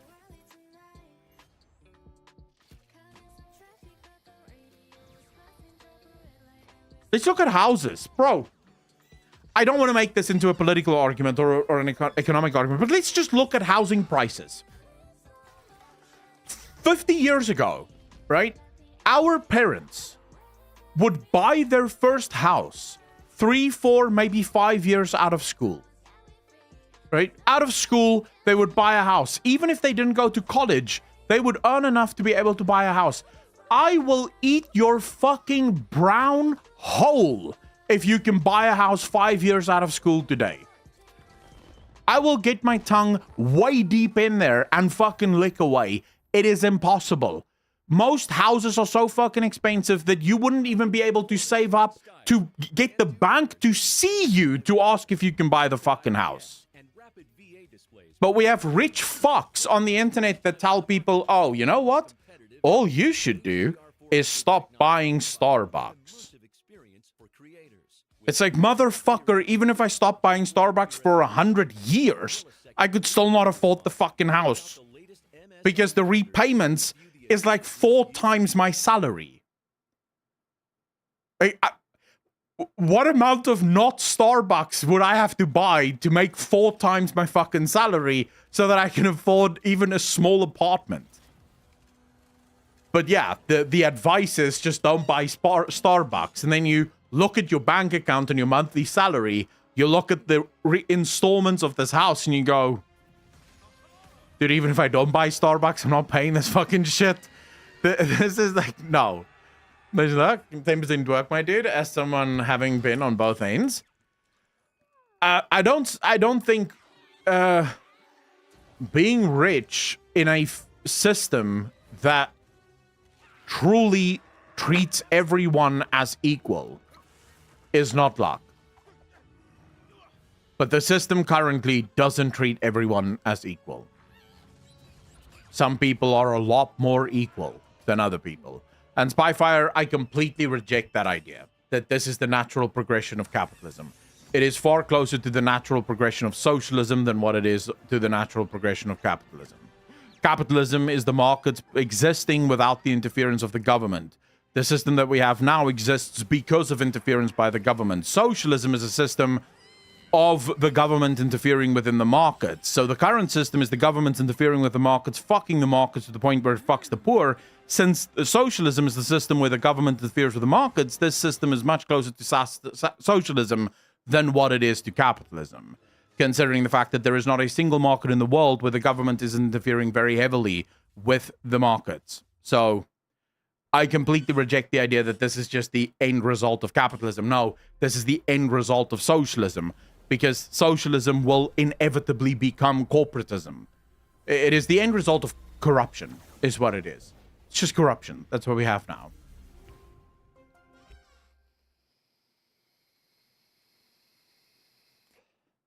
More liquid. I mean, it's possible, right? I would like to say also the people struggling make life suck even more, and they need Starbucks every now and then if it helps them get through the day. Well, Bailey, yeah, obviously, right? If you are poor, and believe me, I've been there. Like, believe me, I've been on the side of incredibly poor. And right now, I'm not even rich, right? I'm not some rich fucking streamer, dude. But yeah, when you're poor, there is, like, sometimes it's just the small pleasures, you know? The ability to just go out and get a coffee really makes the difference in your day, you know? Just knowing that you're not making this coffee yourself is something that fucking helps a little. afford to buy a house rather quickly. Now, of course, it is even cheaper, but the interest is a lot higher, but it is also changing. There's a few countries in the world where you could actually do that, but the vast majority can't.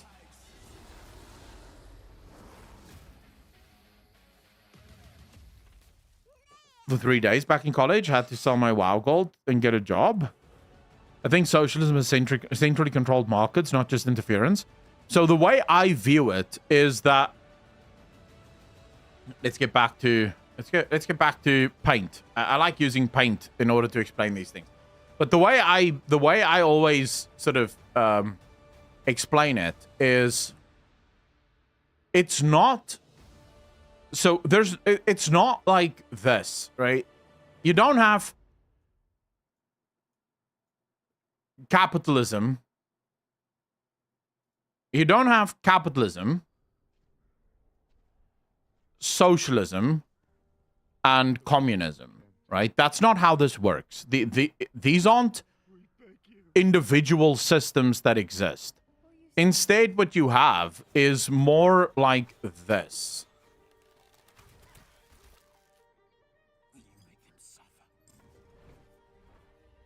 Right? So you have capitalism on this side, and you have communism on this side, and it is a straight line. In capitalism, you have complete freedom of the market. So the market has to be completely free. In communism, now this is going to depend on your definition of communism. I'm going to go off of the communism as it has always existed in the world, rather than the definition of what many people want to argue communism is.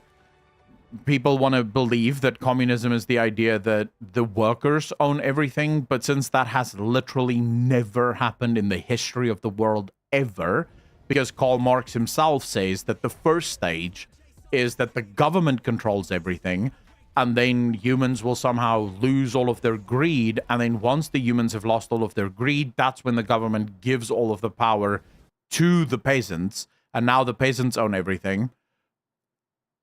Let's just go by stage one, because no communist country ever has gotten past stage one of Karl Marx's 3-stage process, because his second stage just doesn't fucking work.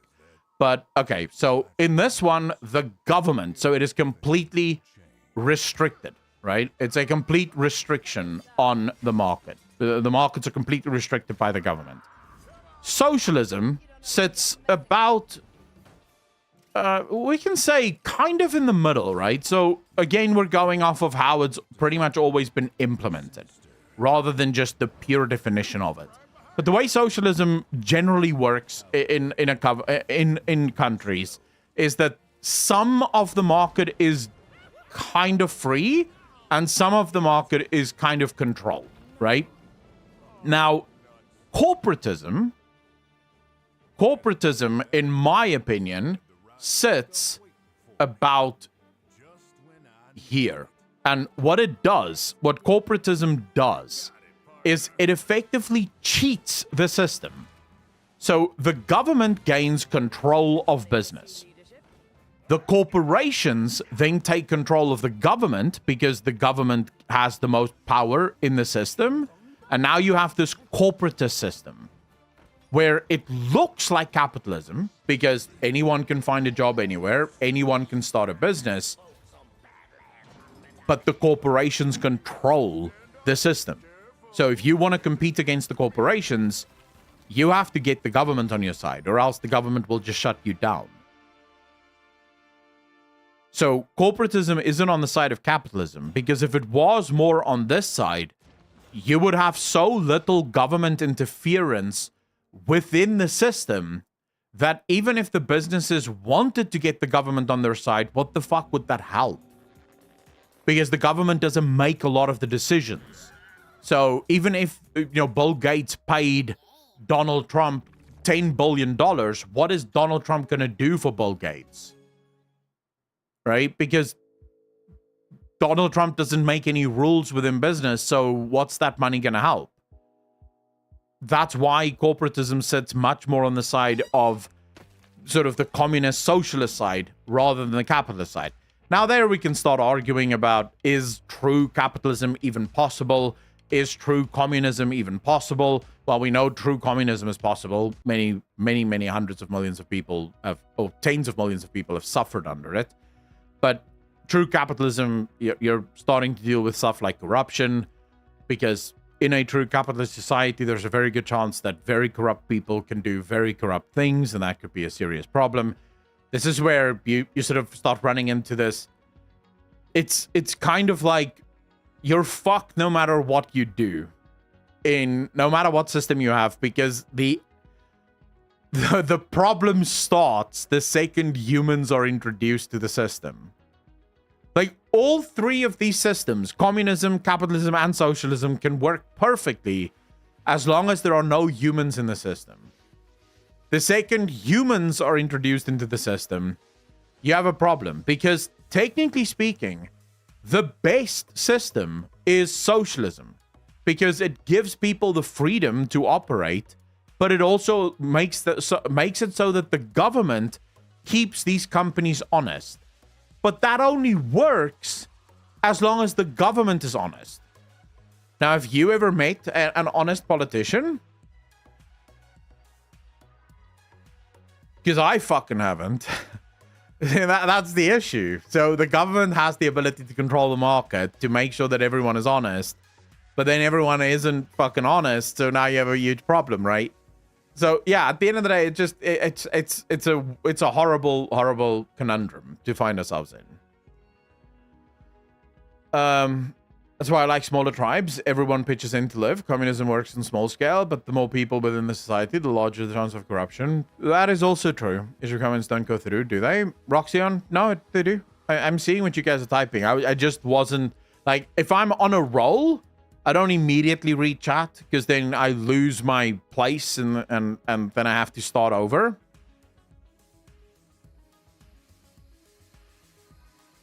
I'm not allowed to put them on the screen, MF. Just to be clear. So YouTube doesn't care if I have Twitch chat on the screen, but Twitch says I'm allowed to stream to YouTube as well, but I am not allowed to have YouTube chat on the screen. Fuck knows why. It's a stupid rule. It makes no sense to anyone, but that's the rule. Bruh. So I'm reading chat and I'm responding to you guys. I'm just not allowed to show the fucking chat on stream because for some reason Twitch doesn't understand shit. Just explaining to Roxy, oh, that's fine. What if YouTube said the same thing? Then we would have no chat on stream. Because YouTube viewers should come to Twitch because it's better for streams.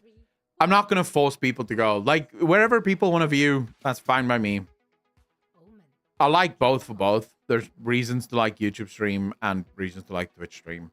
But I will say, I think Twitch offers more fun stuff. You know, there's like a lot more things that you can do on Twitch that YouTube doesn't have. Like, for example, if we go to channel here, I wish I could add this to... Like, I wish I could add these overlays to YouTube.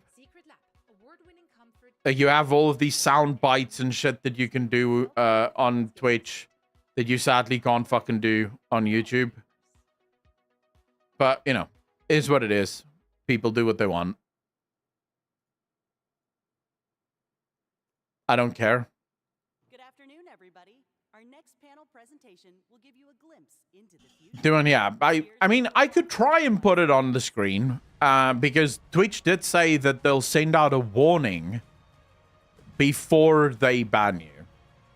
So we could always just go, fuck it. Let's just add YouTube chat to the screen and see how it goes. Oh, we could always do that. It's hard to believe that we're ready. I mean, if we really want to be like...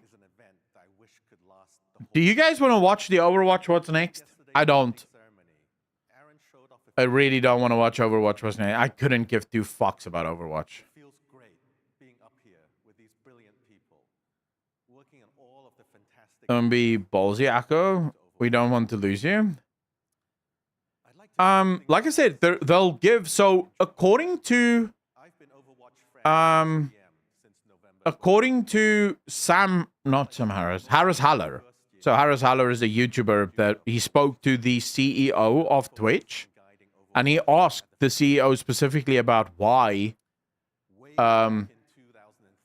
do you want to have, like, why do you not allow YouTube chat on the screen?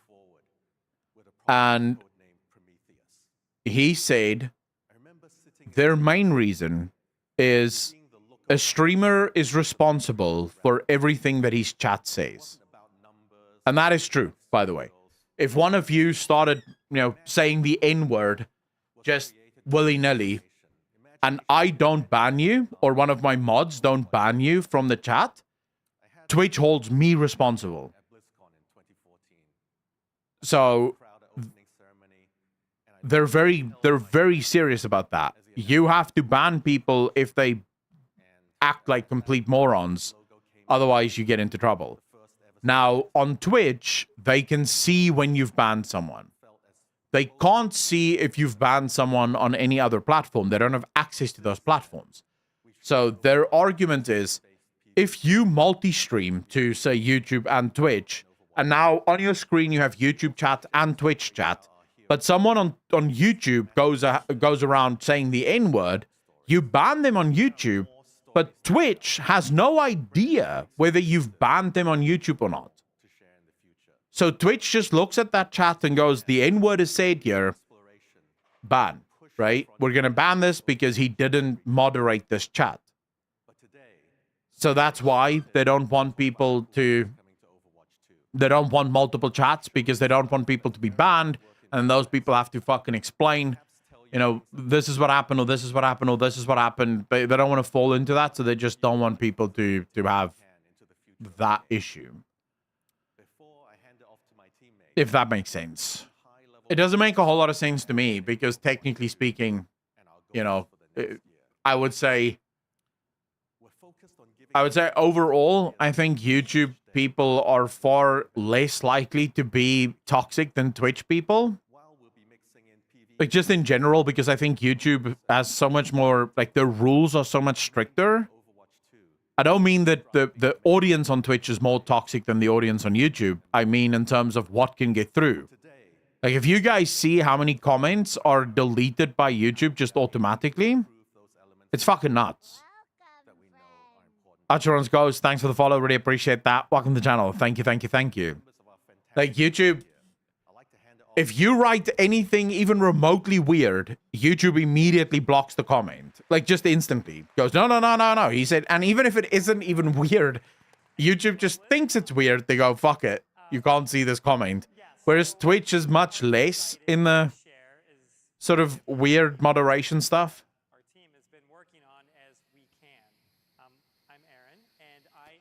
Archman, you have to physically block that word.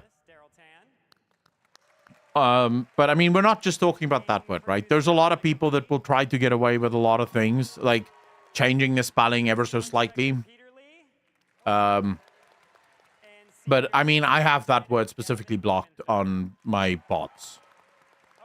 Study economics, so I can figure out why market forces that are more about speculation than physical supply limits can dictate whether humans can afford to live. I mean, it's actually, it's very interesting.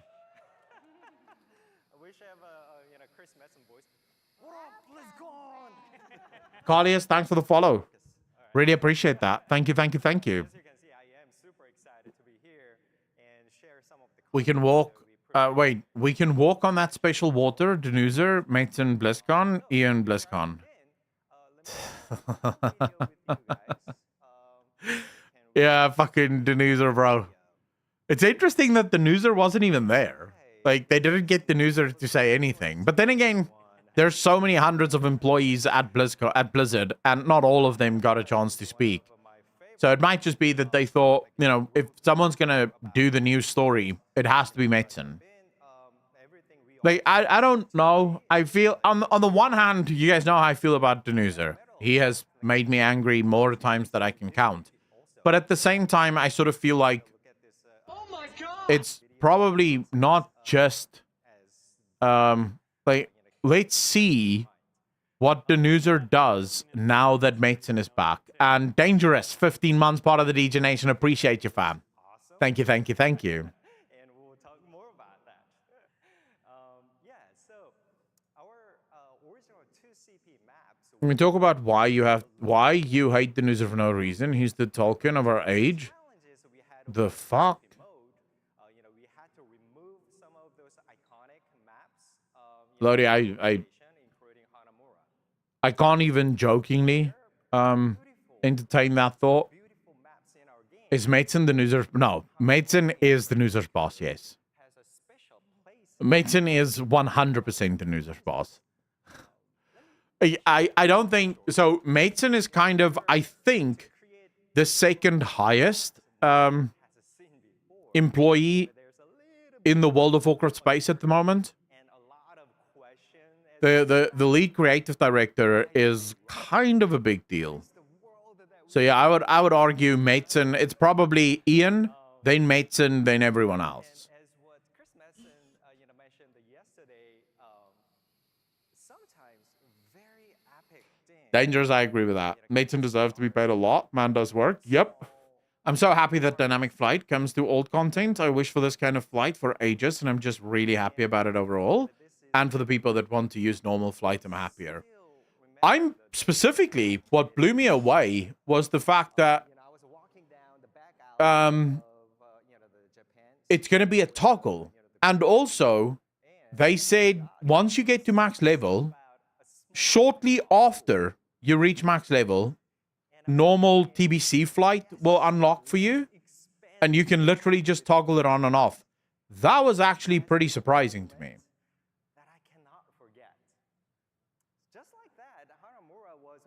I think because I expected I half expected it to be, they're probably going to unlock it in like the 0.2 patch or the 0.1 patch. Patrice, how you doing? Not sure if you mentioned it, but have you considered that the voice is not Azeroth, but is actually Naifu? She is known for crap like this with whispers. I've not. So here's the thing. You know where Thrall and Anduin, where Anduin asks Thrall, who is that? Or what is that voice? And Thrall is like, I'm not sure. But that sword was aimed at someone. I think both of them kind of know that it is probably Azeroth's voice. The problem, of course, is that we have lived on Azeroth our entire lives, and Azeroth has never spoken to us. She has only ever spoken through Magni. But they know that the Void speaks a lot. And so that's why they're not just immediately going, oh, it must be Azeroth, because they are well aware that it could also not be Azeroth. So I tweeted this. Let me just see. Yeah, here's my tweet on this before we started stream. I think both Thrall and Anduin have a suspicion that they're hearing Azeroth's voice, but remember, we live on Azeroth. She has never spoken to us. The Void, however, loves speaking, so they may be hesitant to just listen. That would be my thinking on it, but I don't think... Because, okay, so here's the reason I don't think that it is Xal'atath speaking to them. Because we have the cinematic that shows that Thrall and Anduin are getting visions, but then we also find out that Illyria is hearing different visions and voices. So you have two visions and voices going to two different people. Illyria is getting visions and voices directly from Xal'atath and the Void, whereas Thrall and Anduin are getting voices and visions from a different source.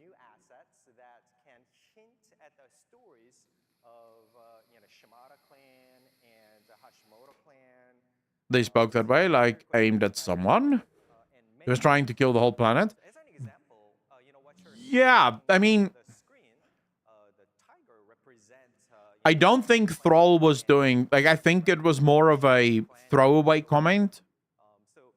That sword was aimed at someone. It's sort of like that throwaway comment. You and the person you're saying it to knows exactly who that was aimed at.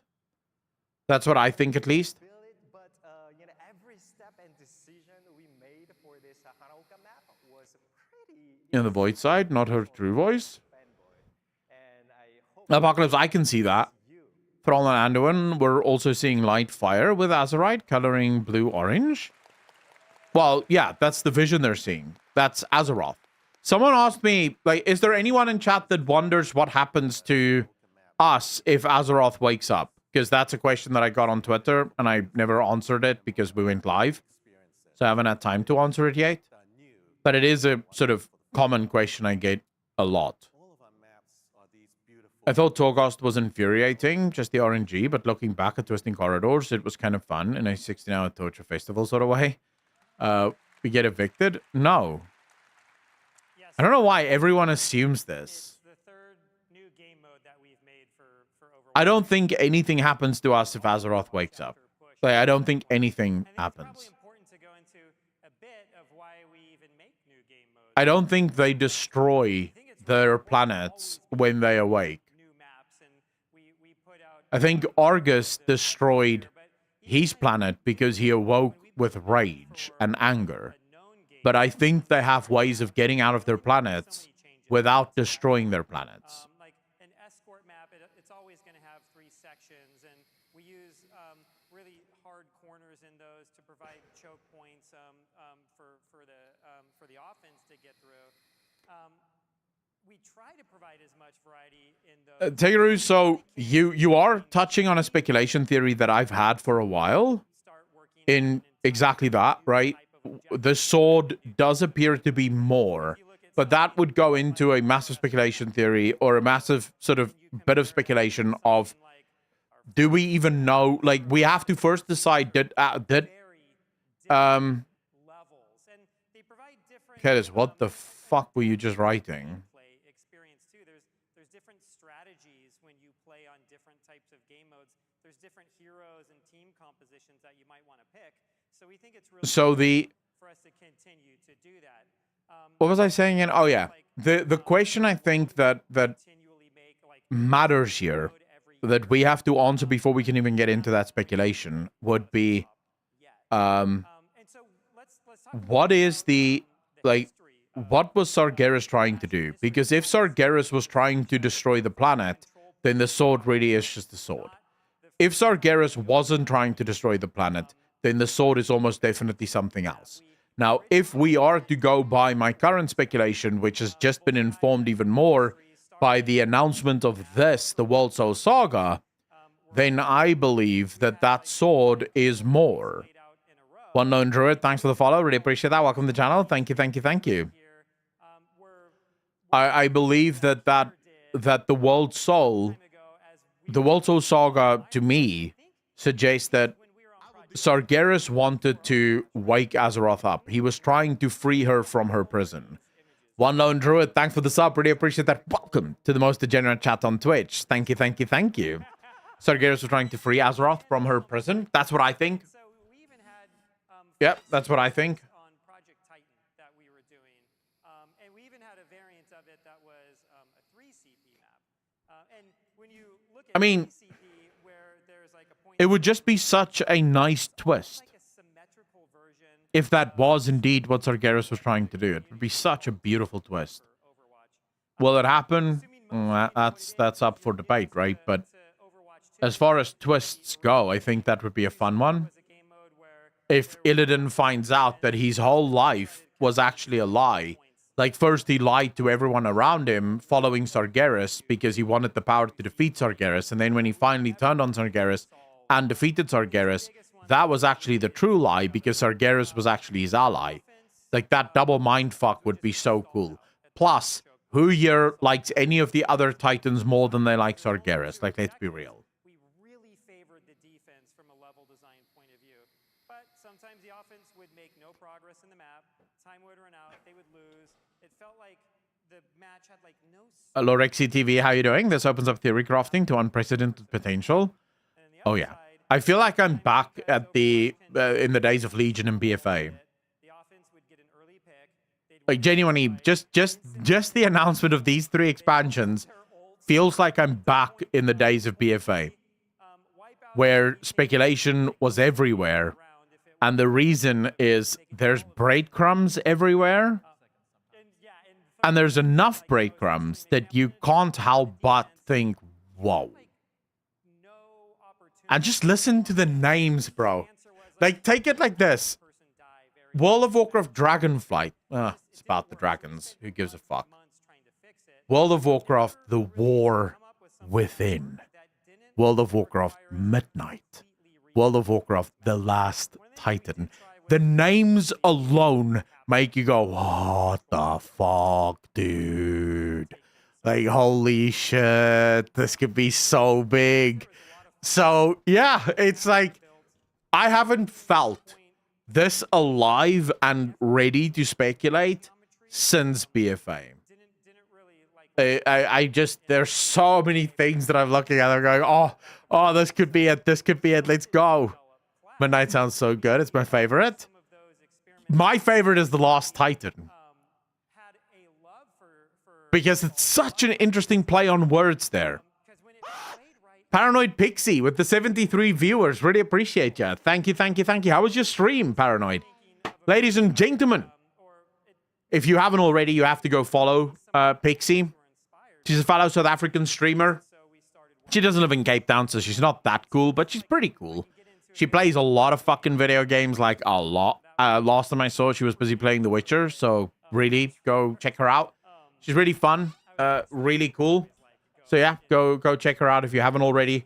Can we get a shout out for Paranoid Apocalypse? And then to all of the viewers from Paranoid that's here, strap the fuck in. We don't really play a lot of games here. We talk a lot about video games, and then we start playing video games, but we never finish the video games because I get bored, and then I want to talk about stuff or watch videos about stuff. So yeah, you know, you're never going to finish a video game if you're on this fucking stream. So good. Very, very chilled. Enjoying The Witcher. Have to freaking finish that at least once. Oh, The Witcher is so good, though. Paranoid. Like, The Witcher is so fucking good. I finished that game, I think 7 or 8 times now. It is one of my favorite RPGs. So, yeah. Good luck with that one. It's going to get you right in the feels. It started with Dragonflight, maybe, since it was the Titans who empowered the flight, and now the flights are back, and no surprise, the next thing we deal with is Titans Void and then beyond. Yep. I have not finished Baldur's Gate 3 yet. No. We're still getting there. I will finish it, but okay, so here's how you do it, Pixie. You have to treat chat, right? Like a horny teenage boy, right? That's the best way to treat Twitch chat.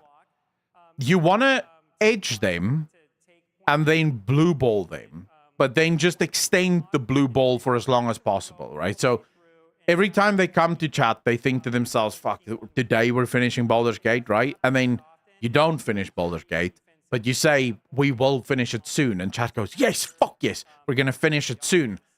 And then they keep coming back because they keep thinking, shit, I don't want to miss the end of Baldur's Gate 3, right? I have managed to now keep the Final Fantasy crowd going on the edge for almost a year and a half. Like, there's still people coming to the fucking chat thinking, today may be the day that he finishes Final Fantasy 14. You know? It's just by carefully, you know? Just keep carefully, you drop hints. Yeah, we're definitely going to play Final Fantasy 14 soon, boys. Just wait. And then we end up reacting for the whole day. Hoot Maroot, thanks for the follow. Really appreciate that. Welcome to the channel. Thank you. What else? Horny teenage girls? Just saying. I feel left out. Mary, I don't know if it would work. Like, how horny is a teenage girl versus a teenage boy, though? I don't think that it's on the same level.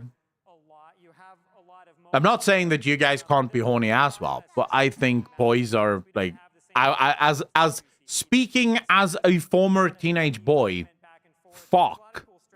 Like, that shit was rough. Thank you, following Matt Disward. Thanks for the follow, bro. Really appreciate you. Women are never on the same level. True. You're usually the cause of the label, though. So you do have to accept some fucking blame. Girls are even more horny. They just hide it better. That's probably true as well. But the reason you kind of know that girls aren't necessarily as horny as guys is there are no men in the history of the world that when a girl said, "Hey, I really like you, we should go out," the guy replied with, "I think we should just be friends." That only ever happens from one side. Like, if a girl walks up to you and goes, "Hey, I really like you, let's go out," as a guy, you go, "Fuck yes, let's do this," right? You don't say, "Nah, it's good, let's be friends." My fiance said that to me, and you chased him, didn't you, Pixie? Like, did he actually mean it, or was that just a strat? Because I wonder how, like, I think for most girls that would be, like, so fucking rough to hear, right? It's like that, you never hear that. So if it was just a strategy, your fiance is a fucking genius. There was this girl, Clara, I totally friend-zoned. Why? Emulator, how you doing, bro? Thanks for the follow, really appreciate you. Thank you, thank you, thank you. It was like, nah, he doesn't know me well enough. I was like, yo. I personally think it was just a strat, but I don't want to destroy his entire strategy here. So I'm just going to go with, yeah, okay, cool. You know, maybe he meant it, maybe he didn't.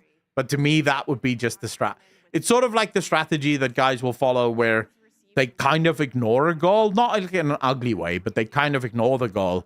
And that usually drives girls crazy because they don't fucking, most girls aren't used to, right, being ignored. I mean, you sort of turn, it doesn't always work, but sometimes you manage to turn things around because usually it's the guy that has to chase the girl. But when you reject the girl, you can sometimes get her to chase you, which then kind of works. And yes, none of this is actual dating advice. I am, of course, a fat fuck sitting in my bedroom talking about video games. I'm not an expert. I'm just speaking, you know, from what limited experience I have. That's all I'm saying.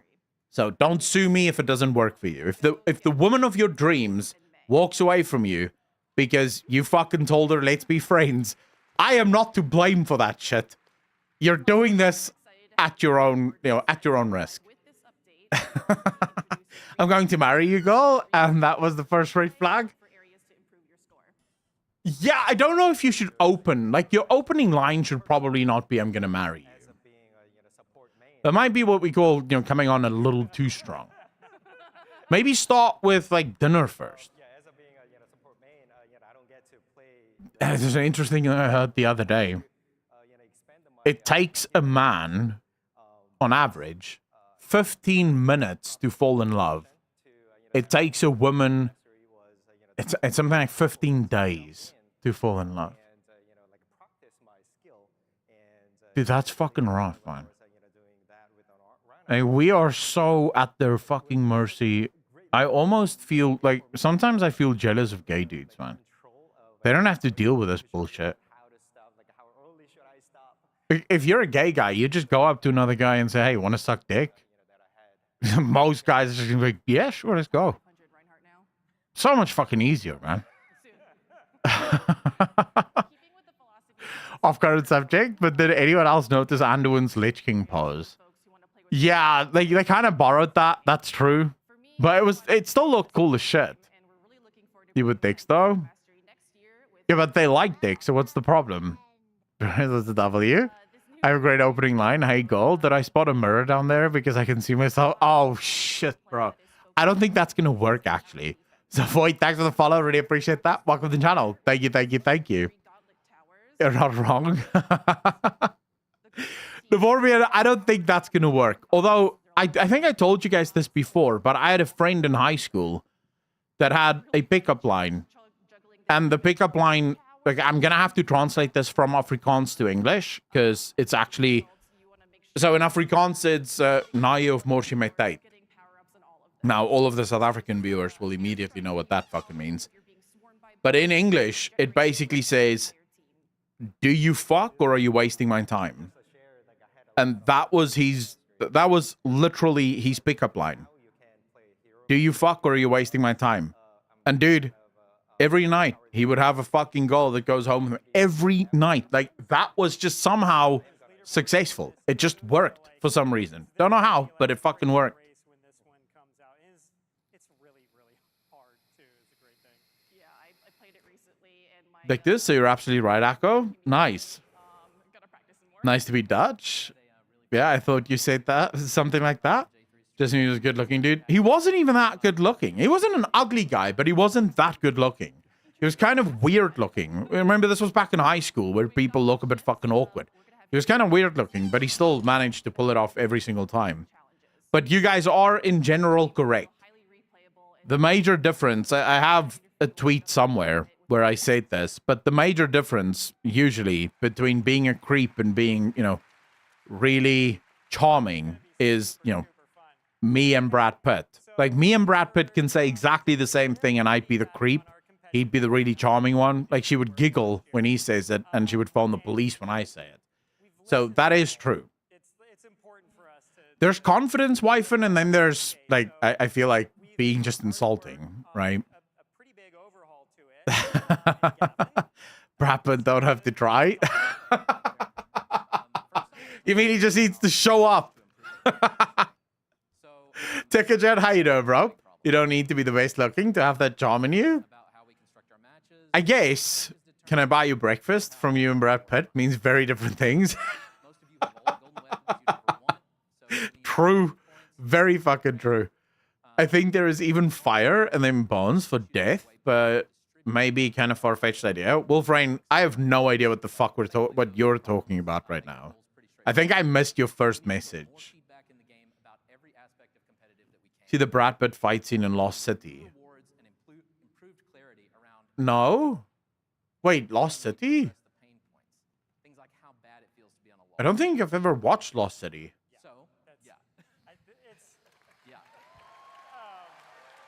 Yeah, I don't think I've ever watched that. I remember seeing Brad Pitt in fucking Fight Club. Dude, Brad Pitt in Fight Club has the body that every man fucking dreams of, man. Like, every guy watched that film and said, fuck, I wish I could look like that. Like, he was fucking... in Snatch as well. He looked fucking good in Snatch as well. Although Snatch, the best part of Snatch with Brad Pitt is his accent. Like, that accent was just... Why wouldn't a caravan with no wheels? Dude, that was the funniest fucking movie ever. No, Tom Cruise is overrated. Brad Pitt is insanely good. Dude, I don't actually think, like, I used to think that Tom Cruise was overrated. But I just recently rewatched all of the Mission Impossibles. And I'll be honest with you, so good. Like, really good films. And the reason it's so good, there's no political fucking bullshit, no woke shit. It's just good, clean action. Yeah, it's just good, clean fun. You're just fucking enjoying a movie. You know, this guy is driving cars really fast and fight scenes and shooting things, and it's just fun. You know, you're not sitting there going, oh my fuck, you're teaching me shit that I don't care about. Why are you teaching me this bullshit?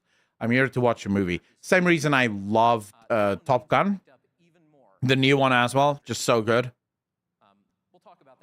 You like dogs? Oh, you mean dogs. Yeah. You like dogs. Why wouldn't a caravan with no wheels? Brad Pitt in Tropic Thunder was amazing. Tropic Thunder is a movie that I think will never be made again. In the modern era, Tropic Thunder can't be made. Can you fucking imagine Tropic Thunder coming out tomorrow or next week? Like, imagine Twitter having a collective fucking meltdown over Tropic Thunder. And Tropic Thunder, unironically, super funny.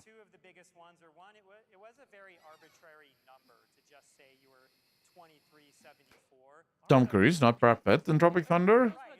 Yeah, Tom Cruise was in Tropic Thunder.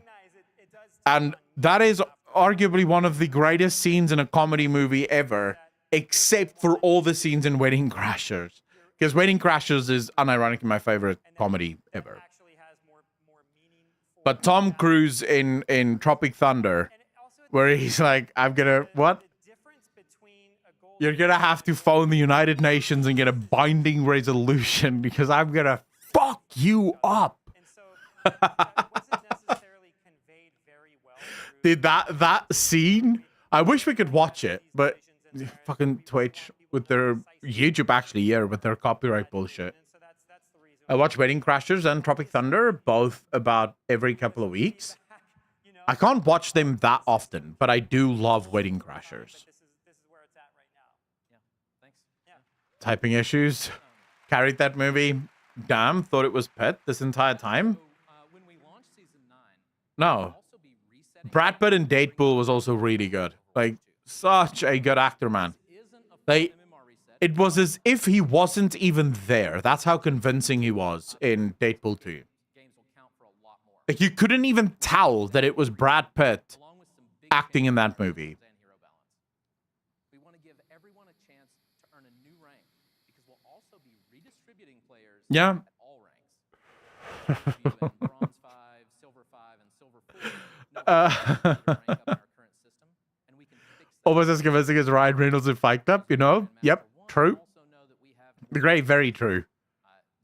Dude, Deadpool is also another movie. Like, they're making number 3, right? Deadpool 3. Do we know anything about it? Elysius, thank you so much for the follow. Really appreciate that. Welcome to the channel. Thank you, thank you, thank you. I am so looking forward to Deadpool 3, man. You can totally screw it up and still be understood. When I speak Chinese, I have to be so on point, not good for Insomniacs. Dude, yeah, if you spoke Chinese, even if you were spot on, I would not understand a fucking word. Convert all of our current competitive points into a legacy currency that you can still spend on golden weapons if you want. But to show these off, Swatfish, you bastard. How you doing, bro? I'm really behind on Marvel and DC movies. Not worth fucking watching. No, I haven't watched Loki. Dude, I think I am completely just spent on superhero films. I can't fucking watch anymore. Like, it's good. It was good. The Avengers was good, but it's over now. Like, they need to calm the fuck down. You know, they're trying this whole new reboot bullshit. And now I just found out, like, this is super funny. I just found out that they're thinking about making a new Avengers film with all of the original actors. Like, they want to bring all of the actors back. You know, they literally, the whole original cast. And they're basically going to do something to unfuck the whole story for Avengers. Because all of the other Marvel films are completely failing. All of the other Marvel films are completely failing. And I wonder why they're completely failing. I mean, I have opinions, but I'll keep those to myself.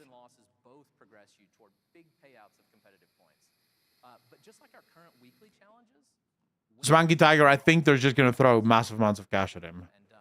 I never realized Brad Pitt was in Deadpool 2 until I saw Ryan Reynolds doing an interview saying how he told his director that Brad Pitt would be in the movie and that he would be invisible and mute. Yeah, Leandro, it's actually pretty good. It's not even forced diversity, because there's nothing wrong with female superheroes, right? Female superheroes have existed in Marvel Comics forever. And a lot of the female superheroes in Marvel Comics have always been really good, and people have always liked them. The problem is how they are in the movies is usually just completely fucking bonkers. They portray them as just absolutely, like, gods. They can do no wrong. They fail never. There's nothing, like, they're just always too fucking powerful for everyone, and that just doesn't make for a good story. You know, it's a silly story. It's just one-dimensional. The characters are too one-dimensional. Because you'll only ever play with narrow groups or other solos.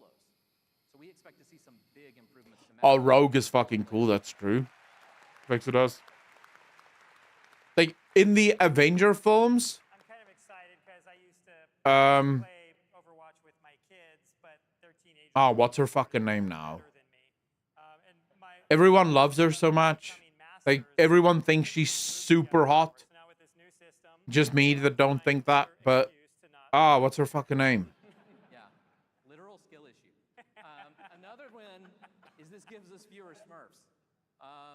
Since the only way to avoid our current... No, not Gal Gadot. She's also hot. Scarlett Johansson, that's the one. Yes, Scarlett Johansson. I liked Scarlett Johansson.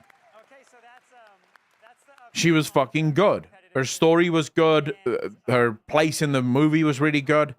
So it's just sort of like, whenever people say, oh, you just don't like it because it's a woman, it's like, get fucked. Like, bro, what the fuck are you talking about? Like, you just don't like the character because it's a woman. I like women very much, actually. I have no problem with women. One of my favorite fucking video game characters is Lara Croft. And last time I checked, she's a fucking woman. She's badass. But she's badass because she's a woman, not because she's a woman trying to be a fucking man.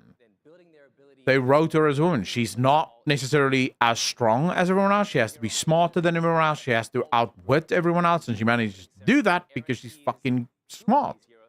And she does that. But I mean, yeah, Hollywood can just never admit when they're wrong about stuff. I can see them using the what if ending to put her back in the MCU. Probably.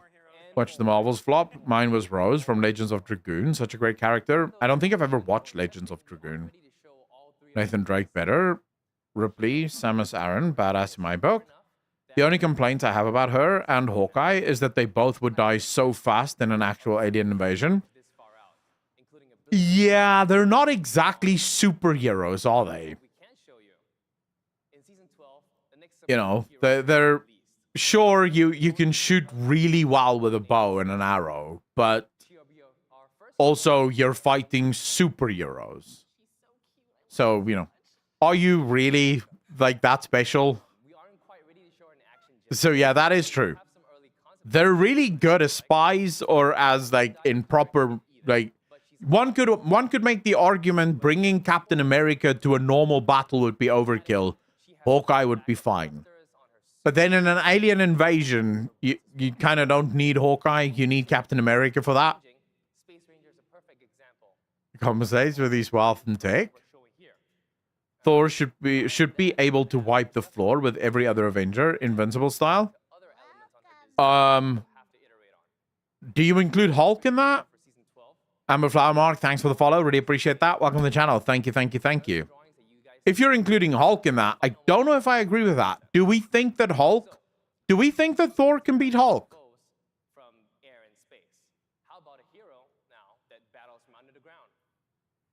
No, I mean proper Hulk. Full bulk fucking angry Hulk.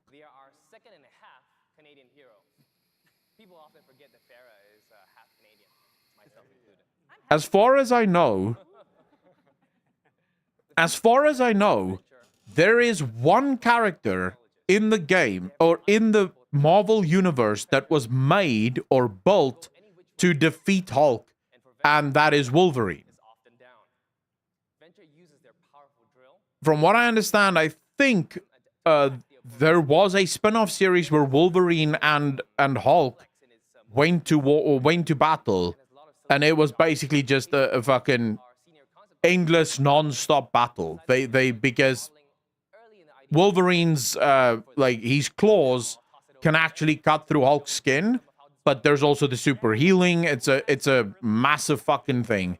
But Wolverine, as far as I know, is the only character that could, in theory, defeat Hulk. Powered, the magic lost to Thor. Wolverine versus Hulk is almost literally only Wolverine getting beaten up for however long. Yeah, but also not dying. And potentially, if everything works in his favor, he could probably do it, right? Knocked out Hulk numerous times in the comics, but he strikes him with lightning. He doesn't trade blows with him. So Hulk would need to be smart as well. It's really nice to be able to hit people even around corners with that thing when they duck out of the way. The dig also, it's like the most important part of this is Fainted to be Hulk's greatest adversary. So it's like you can't be hit when you're underground. It's a great I think right now the Marvel movies is sort of in a very weird spot though. I don't know. It just feels like the Marvel movies don't know what the fuck they want to do. By the way, Pixie, do you play Overwatch or is this not your type of game? Not debates. You don't see this for new MCU DC characters. Yeah, but no one knows who the new MCU fucking characters even is. Like, no one gives a fuck about the new characters. I don't, but gonna try it soon. Why? It's shit. That's why I ask. Like, they're doing their deep dive, and I literally asked chat, do you want to watch this? And chat was like, fuck no. We good. So that's why I asked if you actually play this. Didn't Iron Man defeat Hulk in his anti-Hulk big suit? In the movie, Hulk fucked him up, though, didn't he? Now we didn't show the old. We're holding that till season 10 until we fully reveal the hero. So there's. I would love to know, like. These are just some of the things that the team is working on. There's so much more. I don't know what they were thinking with Overwatch 2. Like, genuinely, I don't know what they were thinking. I bought the original one. Bless the Egg Ballot. Thanks for the sub, man. Really appreciate that. Welcome to the channel. Thank you. I bought the original Overwatch, and I have to admit, Overwatch 1, I fucking loved it. I really enjoyed Overwatch 1. When they did Overwatch 2, or maybe, to be correct, Overwatch 1.1, because it's not even Overwatch 1.5, but when they did Overwatch 1.1, that's when I tapped out, because it was like, dude, this is just nonsense. You've made barely no changes, and somehow you're forcing a new game? Like, why? Why is this new game here? Of course, it's only for the cash shop, because they made big mistakes in the original one. You see, Blizzard thought that loot boxes was the future. And then most of Europe said, no fam, loot boxes are now illegal. And Blizzard sort of realized, shit, how are we going to make money now? So they had to make Overwatch 2 to remove the loot boxes so that they can now just sell skins like crazy.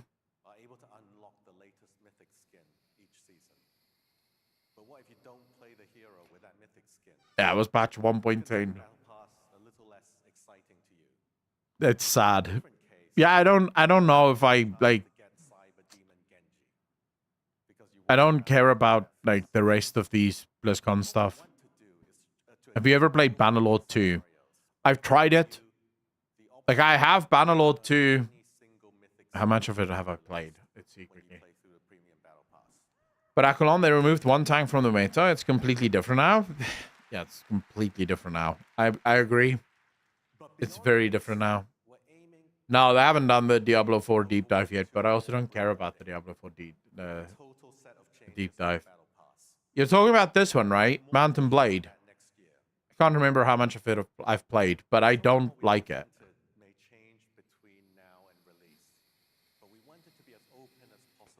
I'm really struggling to get into it.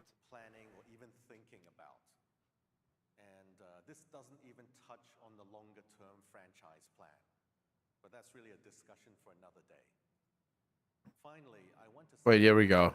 What's this? Warcraft fans that left the game. You're here to tell me there is a new expansion. Chris Mason, yes, it's time to come back to the game. No, you left us with the past expansions. We suffered without your story through BFA, Shadowlands, and Dragonflight. I'm making the story again. Sigh. Future of World of Warcraft. Here we go again.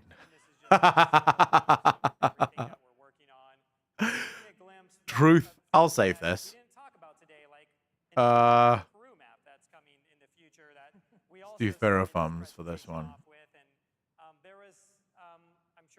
Dark Angel, I appreciate this. Do you mind if I steal this for Twitter? I'm gonna take this, if you don't mind. So thank you everyone so much, and we'll see you on the streets of Hanaoka.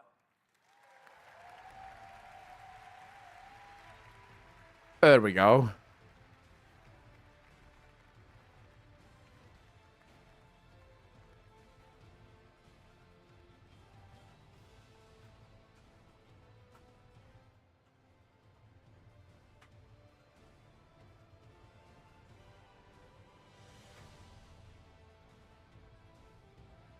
There you go, Dark Angel. You are now famous.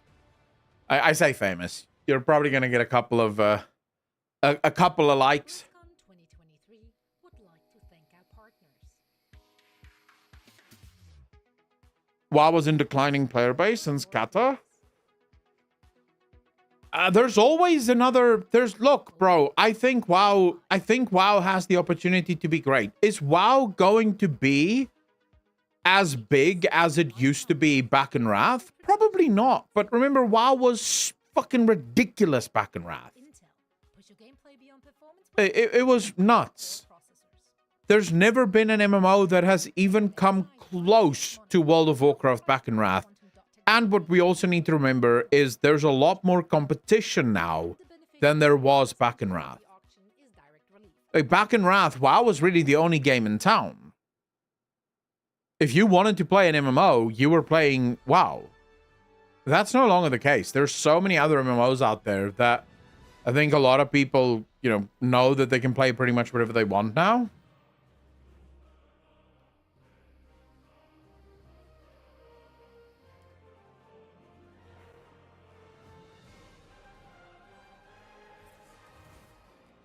Emerald, that was pretty unexpected. That's true. MMOs, that WoW is more catering to 30 and 40-year-olds. You see, I don't agree with that. I think the only reason young people aren't playing MMOs is because most MMOs aren't made for young people. But I don't think it has anything to do with the fact that young people don't want to play MMOs. The fact is, most of the MMOs out there focus on things that require far too much time and attention than what I think young people want to spend on video games. If you look at the vast majority of video games today that young people are playing, it's usually things like Apex or Fortnite, where you jump in, play for a bit, and then jump out, right? You're not bogged down having to play hours upon hours on end. And until MMOs can catch up to that and start adding content, Delves, for example, I think is a good addition for exactly that reason. You have a couple of hours free, go do a couple of Delves, and then move on, go do something else. You're not bogged down to it. Yeah, it's us old fucks that want to basically sit here the whole day and play the video game. Young people apparently have things to do. I don't know what they have to do, but they have things to do, Yearly expansions now, right? So we got the expansion. I don't know if it's going to be yearly. I kind of feel like it won't be yearly, but there's different opinions here. Some people think it might be yearly. Others say maybe not yearly. I personally think it's probably going to be every year and a half to maybe 18 months. That would be my guess would be... No, sorry, not year and a half to 18 months. I mean 18 months to 24 months. So year and a half to 2 years. Excuse me. Just fucking brain wipe there. That was my estimation was 18 months to 2 years is what they're shooting for. And the faster content cadence that they were talking about was the fact that because all three of these expansions tell a singular story, there's no need for, say, for example, a 0.2 patch to be the final patch of the expansion, because it's all part of one story. So you can very easily, go to a 0.3 or a 0.4 because it's all part of a singular story. So you're not bogged down having to, or being forced to release content as quickly as possible. But then you look at how the new expansion is being released, or the new expansions is being released, and you realize, wait a second, the first patch, or the first expansion, Adam, thanks for the sub, man, really appreciate it, welcome to the channel, thank you. The first expansion brings with it the new worlds, right, a bunch of new zones. But the second expansion brings no new zones, it's just Quel'Thalas that's being upgraded, or the area around Quel'Thalas that's being upgraded and revamped, and the story takes place there. The third expansion, The Last Titan, takes place in Wrath of the Lich King, Northrend. So, the biggest thing, the thing that takes the most amount of time in any expansion to be developed is the world. Right? Literally, building the entire world takes far longer than anything else. But what if the world already exists? Like, how much faster can you actually make content if the world already exists? All you're doing is revamping the world.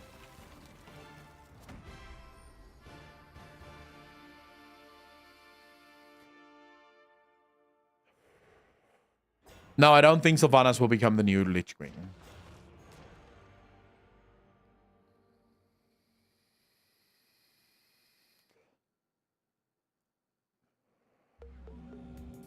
It got me hyped for the right MMO since it builds a lot. I recommend it. Song of Nunu. What the hell's that?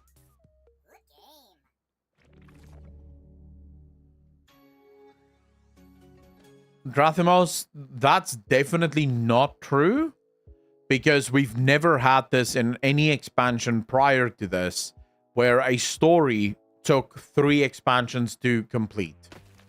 You would sometimes get like a small hint of the next expansion in the previous expansion, but we have never had 3 expansions tell the exact same story. That's never happened. In fact, we've never even had 3 patches in World of Warcraft tell one fucking story almost.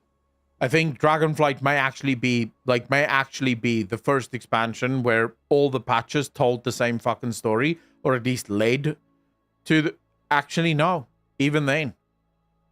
Every single patch dealt with completely different things. It's only now the last patch that is really dealing with, you know, why we're here in the first place. So this is a... We'll see how Blizzard implements it. You might be right, you might be wrong. It depends on how Blizzard implements it. That's ultimately what it boils down to, right? I mean, the gameplay loop is the same. Your effect, which gameplay loop? For what? For the next expansions, or...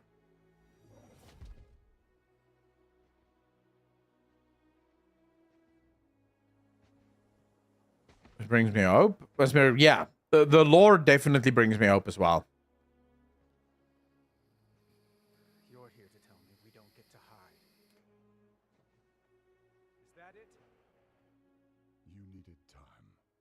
Swanky Tiger, if you look at where the next expansion is going,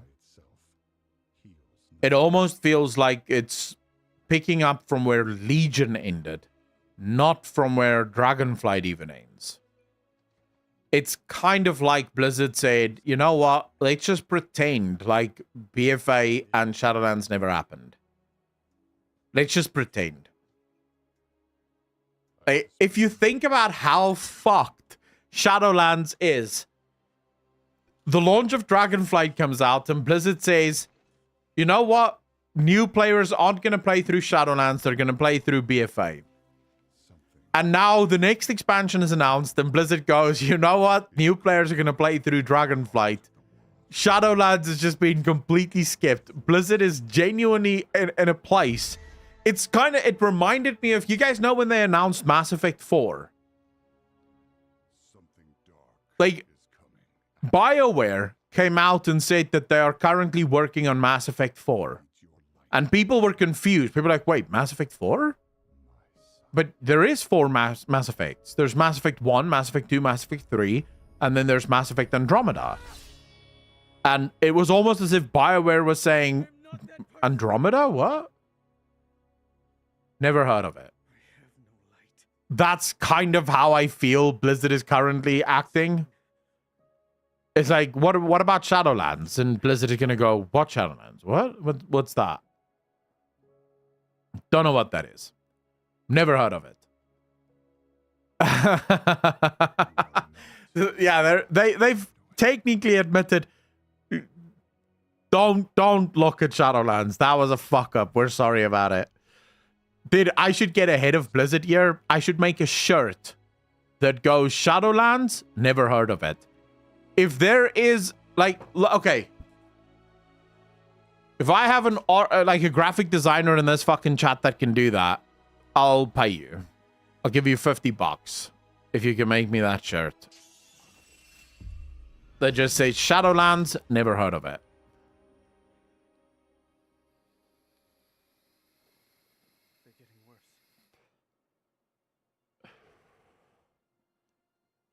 You mean the fellas near Storm in prison?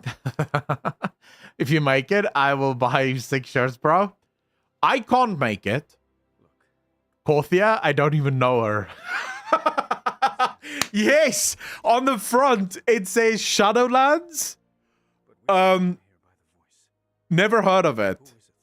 And on the back, it says Korthia, question mark. I don't even know her. Yes, that is the shirt. Or, what's better, chat? A shirt that says Shadowlands? Never heard of it?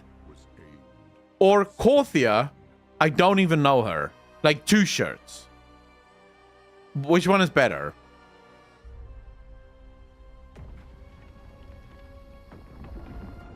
One of each. Okay, I'll find a graphic designer. I'll find a graphic designer and get that shit made. 2, double the sales. Yeah, gotta dip into those microtransactions. Fuck, but now I have to go buy new shirts so I can print. Fuck! This is effort again.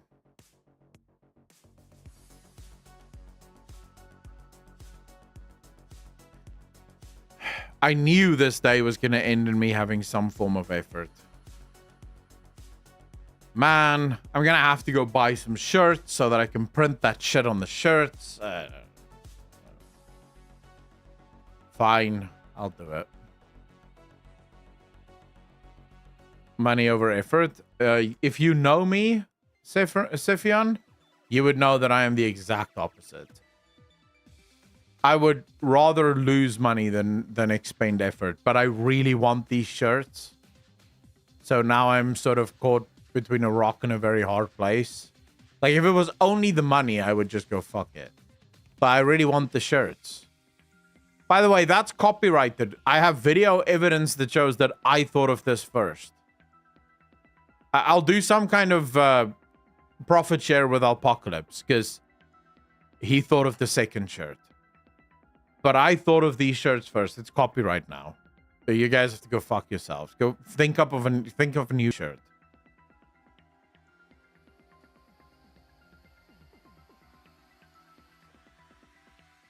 Are we watching?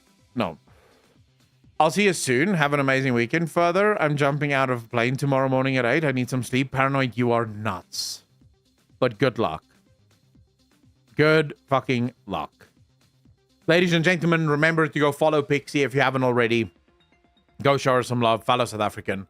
And yeah, she apparently decided it's a good idea to jump out of an airplane. I wouldn't do it, but hey, you know, more power to you. I don't do anything that could be, like, wildly dangerous. Skydiving on my list. Literally never been on my list before.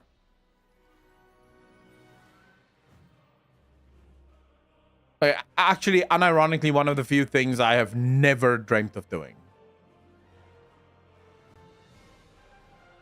You see, the way I look at it is, let's say you're in a car, yeah, and there may be an accident.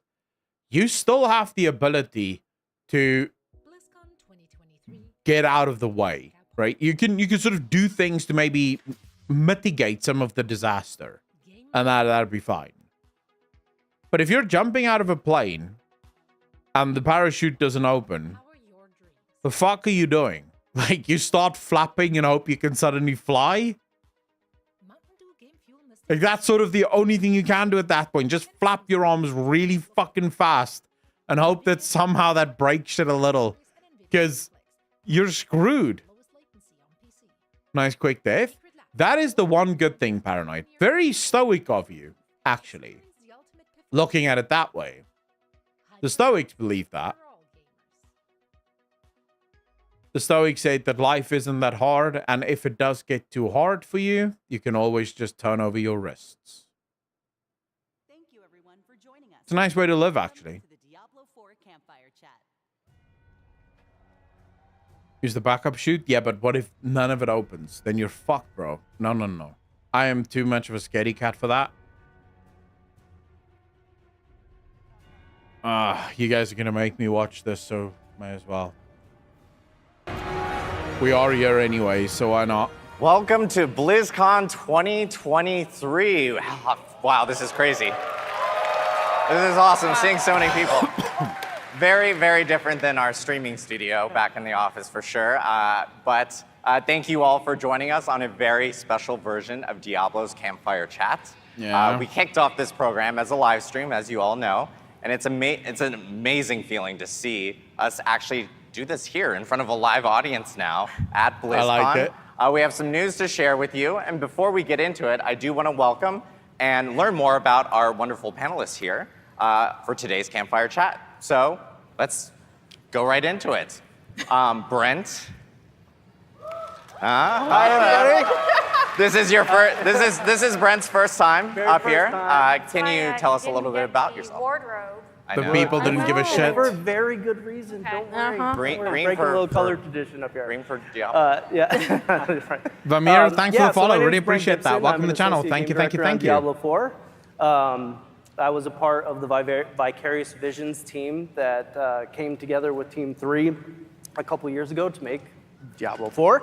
And I'm really excited to be up here today to talk a little bit about the expansion coming up. Yes, the expansion. Ooh. Love you too. Now, I know we have multiple expansion, teams yeah. Brent, Yes. that are working Yeah, on yeah. Diablo 4. So, and you yourself are going to be talking specifically about the expansion here today. So yeah, it's great to hear that, we have multiple groups working on the game for Diablo 4. But we're all one big team, which is the exciting part. Yeah, very, very big team. And Of course you're you know, together. based off of community feedback and everything that we've heard, those groups are going to be working on seasons and upcoming items, and then of course the expansion that we have here. Next up, though, we actually have Tiffany, who's going to be talking here. Actually, Do we have? No, we do. Oh, hey, I'm Tiffany. Why is this so fucking awkward? I was not pausing for applause. I'm just awkward. But this is my 14th BlizzCon. It's my 9th as an employee. I first attended as a part of the community in 2005, so it's really special to be up here. I've worked on the Diablo franchise for 12 years now. I think the reason it comes across as a little bit awkward. And then moving on to Diablo I think the 4. reason it came across as a bit awkward is they don't actually have script here. Brent and I actually Which is unknowingly worked on the actually, same game not gonna back in lie, 2009, I called applaud them Ultimate for that. Alliance 2. All of the other deep dives it we've was seen awesome. today have been completely scripted. So They had it's been such a prompters and they pleasure had to work with him and a things bunch of telling them what to others say. in the Albany office. I Again, fucking on Diablo applaud 4 this. past Being year. able to sit in front of all of these people Thank you so and much, just Tiffany. speak. We have Kaylee Dude, Calder that's here. Kaylee is nuts. actually a familiar face in the Diablo side. You may have seen her in some of the videos for our seasons and everything. Kaylee? Yeah, hi everybody. I'm Kaylee Calder, and I am one of the lead game producers on Diablo 4. Like Tiffany and a lot of our team, I have been working on Diablo for the last 10 years across both Diablo 3 and Diablo 4. This is my first time on stage at BlizzCon, so while I am so honored, thank you. I'm so excited to be here with all of you. I'm a little nervous, but it's so good to see everyone in person. And I'm really excited to talk to you all today about some changes coming to Season 2, some additions, and other future developments. Yeah, Awesome. huge Thank you so much, Kaylee. And of course, we have Mr. Joe Shelley here, a very familiar face on all our Diablo 4 Campfire Chats. Joe, welcome again. Thank you, Adam, and thank all of you. I really want to thank all of you for being here and submitting questions. We're going to take questions at the end. And really, for all the feedback that you've given us throughout the launch of the game and Season 1, it's incredible to have a Campfire Chat, but with this huge array of other attendees at our campfire. So it's incredible. Exactly. Thank you so much, Joe. And of course, I am Adam Fletcher. I'm the one Director lone- of Community for Diablo. One lone, the problem is cups get dirty and then you have to wash it. It's much easier to just drink out of the bottle. I already have my new bottle right here. See, it's still unopened. I want to thank you all again for much easier. taking the time to join us on this very special I need to Diablo pee. 4 I'll be right Campfire back. Chat. And I do also want to give a huge call out to this amazing plush Oh my God, how you doing, bro? campfire that we did bring in for this. I joked it's got very soft lighting. Ha ha ha. Oh, there we go. First pun of the day. We're doing well. But to kick off activities, I know the dev team, they do actually have some news to follow up regarding yesterday's announcements. So let me actually pass it off to the team. So, Brent. Yeah, we're really excited to show the sneak peek for the next chapter of Hatred. We've been on pins and needles to share some of the information from the expansion for a very long time. And it's going to be taking us to a brand new place. And it's really cool because it's actually in contrast to that dark Gothic setting that we're used to seeing in the main game. We're going to go to some place that has a bit of a different flavor. So for those of you who are new to the franchise, it's going to be new, it's going to be fresh. But for some of you who have been with us all along, we're going to go take a trip down memory lane and actually go to a place that's a little nostalgic. So with that being said, let's take a look.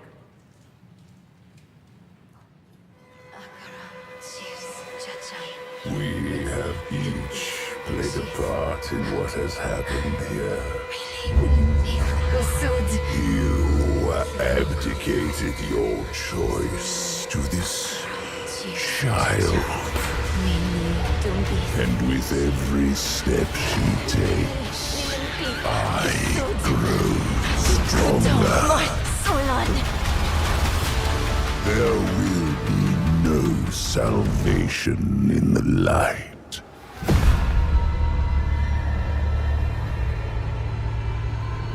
All right, boys.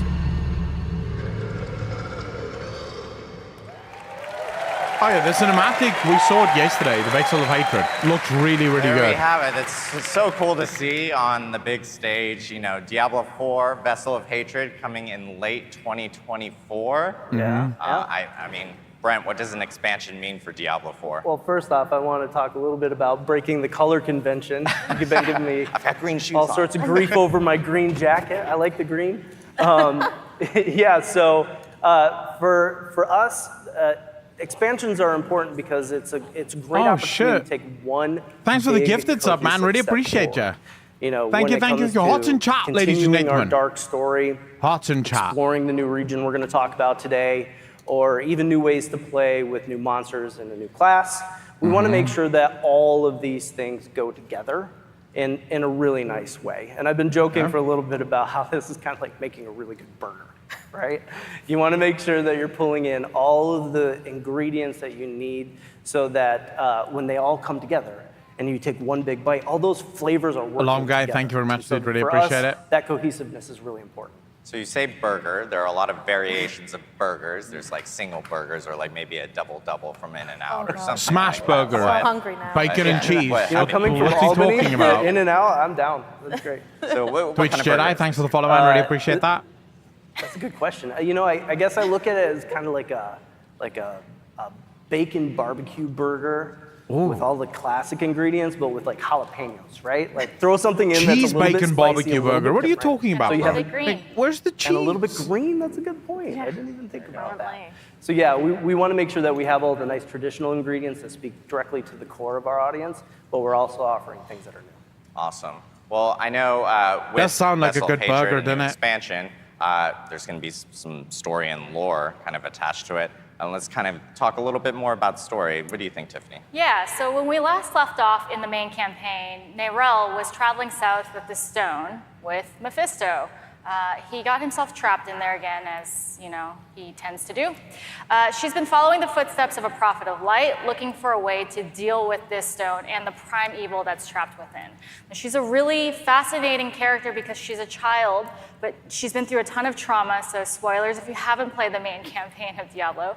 But here she is directly challenging the influence of a prime evil, Never heard something of that her. Haradrim have always famously failed at. So for players that might be jumping into Diablo 4 for the first time with the Vessel of Hatred, they'll have the choice to either play through the main campaign or jump directly into the new chapter. There will be a recap in the game, so you'll have full context to all the events of Sanctuary that played out in the main campaign. So don't worry, you won't miss out on anything if you want to just see what's happening with Nerel and explore those jungles. It's not bad. All right, I love this picture. He's real creepy. It looks like he's coming out of a mud bath of sorts. So this is Mephisto. Now, he is my favorite prime evil. I think he's Whoa, he's just a look at badass. him. If you don't know who he is the Lord of Hatred, and he is the father of Lilith. So I believe that makes him Yeah, Granddaddy of Mephisto. Granddaddy here. of Sanctuary. Grand Fisto? Yeah, something like that. Yeah. Sounds grouchy too. I mean, So the graphics Mephisto of did not intend to be trapped in graphics the isn't stone. bad. Like I said, it just they're very bad at that. It tends to happen. So he's, as you heard in the trailer, every step of the way that Neyrelle is taking with him, he is pushing against her, constantly trying to unravel every single moment that they have together. It's in this next chapter in Vessel of Hatred, we're going to find out what is his fate with this stone and what's going to happen with Neyrelle. Yeah, so He's with probably Vessel gonna of Hatred, you know, come out. we even saw it a little bit in the teaser. It seems like we're actually going to be, it's going to be taking us to a new place. I know you guys have actually mentioned Nahantu. Can you tell us a little bit more about Nahantu, Brett? Yeah, so we're going to a whole new region called Nahantu. Now, for those of you guys who know the history of Sanctuary, you know that heading south actually means going to Torjan. When we started off with the expansion, we decided as a team to really think about how we're referencing cultures moving forward. And for those of you who may not know, the Torjan people are a real people. And they're an amazing culture. They have beautiful traditions. You should totally look it up. But for us as creatives, we want to make sure that we're always in a position where we're being inspired by, as opposed to lifting from. And so because of that, we decided to review some of our names and make some changes. So how are we kind of doing this in game? So we've actually decided to fold it in creatively. So for those of the people who are outside of the region, you know, maybe you were from the Dry Steppes, you know this place as Torjan. But the people who are there know it as Nahantu. And so you're going to see that folded into the story in some really creative ways to give that name some power. Awesome. I know we have a lot of cool art to actually show. Like here, right here, we're seeing kind of what looks to be like a river gate. Yes, so everything starts here at the river gate. We look at Nahantu as a place that's been closed off from Sanctuary. It's been closed off from all the things that have been going on with Lilith over the last several moments of our story. And so you can imagine this monolithic statue where the doors have been closed for the last several decades, and now they're open. And we're going to see what happens with Neyrelle as she passes through these gates. Is it actually worth playing Diablo 4? Look at this next image. At least for the story? We like to look at the jungle as this place that is a wild and dangerous place. We also love the idea that it's a living, breathing character of its own. It has its own personality. It expresses itself in different ways throughout the game. And so this concept is a really good example of where things from the outside may have come in, but the jungle's going to reclaim it. Right, so you're going to see these branches pulling back some of the architecture that you would see through the region. But for the things that have been there all along, it's going to live symbiotically with, and so you can watch the river flow through the structures of the area as well. You know what? This is actually one of my favorite concept pieces that we've made for the expansion so far, because even though it's an environmental scene, it really just shows the depth and scale of the jungle, which is not really like a place we've ever gone to before within Diablo 4 so far. And it really inspired the team as well when they saw it, that feeling of like scale and age, I guess, is a good way to describe it. The idea that these roots are so old that they stretch across the chasms in the area. You can see there's a very small character in the middle of that branch. Very hard to see. It creates a sense of scale that allows us to do a lot with the environment, right? So it's not just trees in the area. These trees are actually you need to buy a new keyboard of the place as well. You know, we've seen a lot of environments, and I know there's a lot of also architecture here in Nahantu. So can you show us a little bit more about that as well? Yeah, so this is a great image that starts to show how we wanted to integrate a lot of the natural features of the world in with the architecture. And so you can see how the river is flowing with and around this piece right here. All of this starts from a place called Kurast. So for those of you who've been with us for a while, Kurast is an iconic place that sits in the heart of the jungle. And it's not just a town, it's not just the capital, it's a sprawling city. So you can imagine a lot of these structural elements popping up all over the place, spreading across the entire jungle. And this is just one piece that shows the potential of that. If you take a look at this next one. Sorry that I'm pausing, and I know a lot of you don't like being paused during a live stream. But what I will say, Diablo 4 has a lot of potential to be really good if they can just figure their shit out. If they can just figure their shit out, the game looks really, really fucking good. The gameplay is fine. They just need to figure their shit out. Like, make more stuff at the end game. And I genuinely think a lot of people would love playing this game. A little bit more depth. So hopefully they get into some of the systems that they're adding in the end game of this of the new expansion. I love this. This is one of my favorite concepts of the entire package. This is a perfect example on how we're folding in that living, breathing jungle into the architecture. I got to give a huge shout out to the team. The level of detail that we put into this is absolutely incredible. They pay attention to our environments just as much as one of our characters. So all the detail that we put into Lilith or Inarius is the same amount of detail as you would see in a piece like this. So big shout out to the team for what they can do. I agree with you guys there. Diablo 2 in the world of Sanctuary. It has been 72 years in real life. So I'm excited to jump in there and see what the denizens have been up to, see if there's anybody that's still around from the past 72 years. And like Brent and Kaylee were saying earlier, a concept piece like this really gives me this incredible sense of scale in the world of Sanctuary, and I'm super excited to explore areas like that. We know that locations like this really set the tone for successfully delivering on that nostalgia and embracing that legacy of the Diablo universe. Okay. So the Capital Cuirass is something that we've always wanted to know more about. So this is a clip that's actually from the teaser that we've showed you a couple times now. And this is that incredible ziggurat with really, really creepy Grandpa Mephisto talking over it. So we've always wanted to know what's under this ziggurat. What's amazing about this is that for the dev team, this is one of the earliest sources of inspiration when we started. How many of you play Diablo here? And how many of you are just sitting here and from original concept into the actual waiting for better teaser that we days? showed this weekend is really exciting. So we've got one more really, really cool place to show you.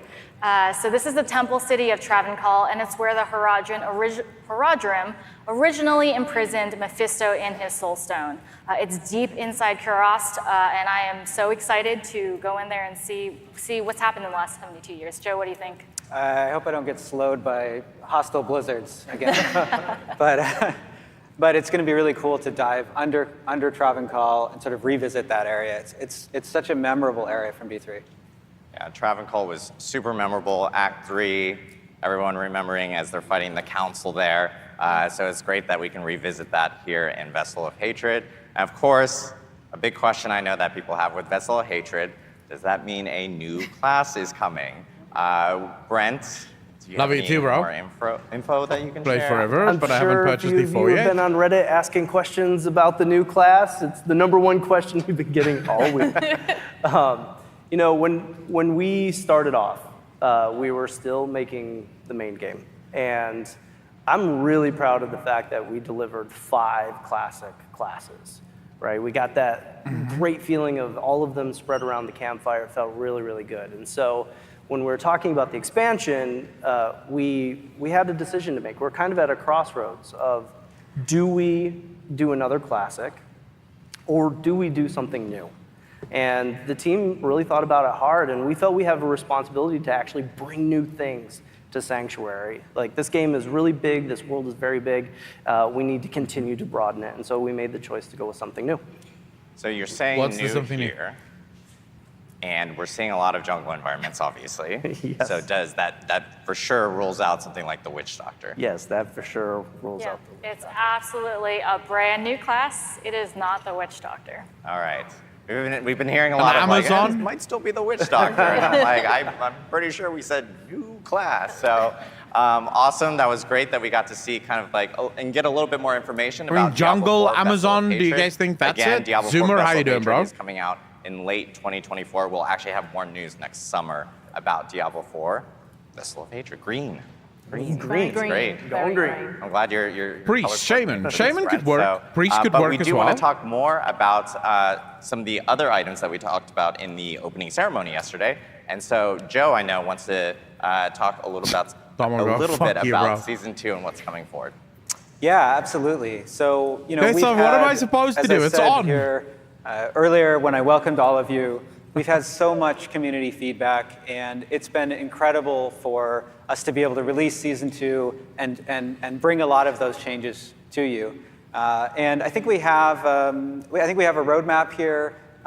You know, you can see here that on the Season of Blood, some of the things that we brought with Season of Blood. If you haven't played since launch or since season 1, you'll be able to check out the new boss ladder, leveling, 40% faster leveling, right? The changes, thank you. That was all me, no. We have an incredibly talented team of system designers who care deeply about the player experience and the feeling of movement through the levels and being able to capture the objective of reaching level 100, right? And so that change was something that we thought was really important for season 2. But we also changed things like the way that item power scales, right? So that as you fight more difficult monsters, you can get more powerful loot, including some of those uber uniques from Duriel. Yes. And so many other quality of life changes. The mount, I think, is transformed. And you know, that's not all we have in store for season 2. Like we were talking about in the opening ceremonies, we made some announcements, and we want to get into more detail about those here today. And a little bit of a sneak peek at, you can see here, season of, I'm going to say the orange text. Yes, that's definitely a final name. Yeah. Final name.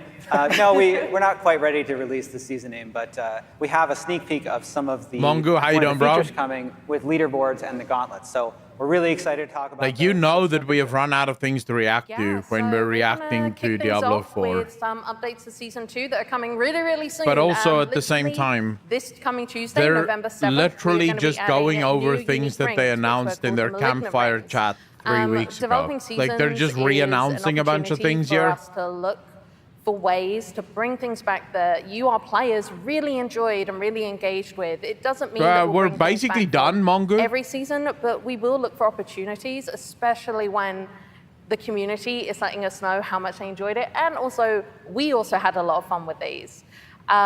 This also is an opportunity for us to kind of revisit those powers, because these are coming not just on to the season, but also to the Eternal realm. So these powers you're about to see on these rings, we've tweaked them slightly so that they work with the other uniques in the game, but we feel they're really going to add something for each class and kind of continue on building their kit and that fantasy. You're going to be able to get these by defeating Varshan, so I hope everyone's been saving their materials. You do have a little bit of time to farm more if you didn't. So yeah, with that said, we're actually going to move to the next image, and we're going to take a look at these.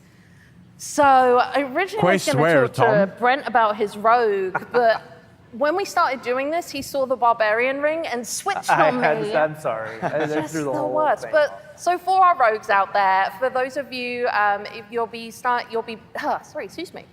use your subterfuge skills. It's going to spawn a decoy. It's going to taunt enemies, and then it's going to explode for a really nice amount of damage. Think you're going to have a lot of fun. Adam, this is for you and the rest of the sorcerers out there. Yes, Ball Lightning crew. Yeah. Well, okay, maybe this will, you'll try something a little different than just Ball Lightning.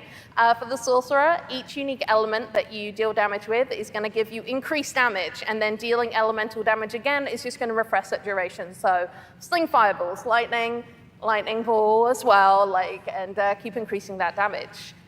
We have 3 more classes to take a look at.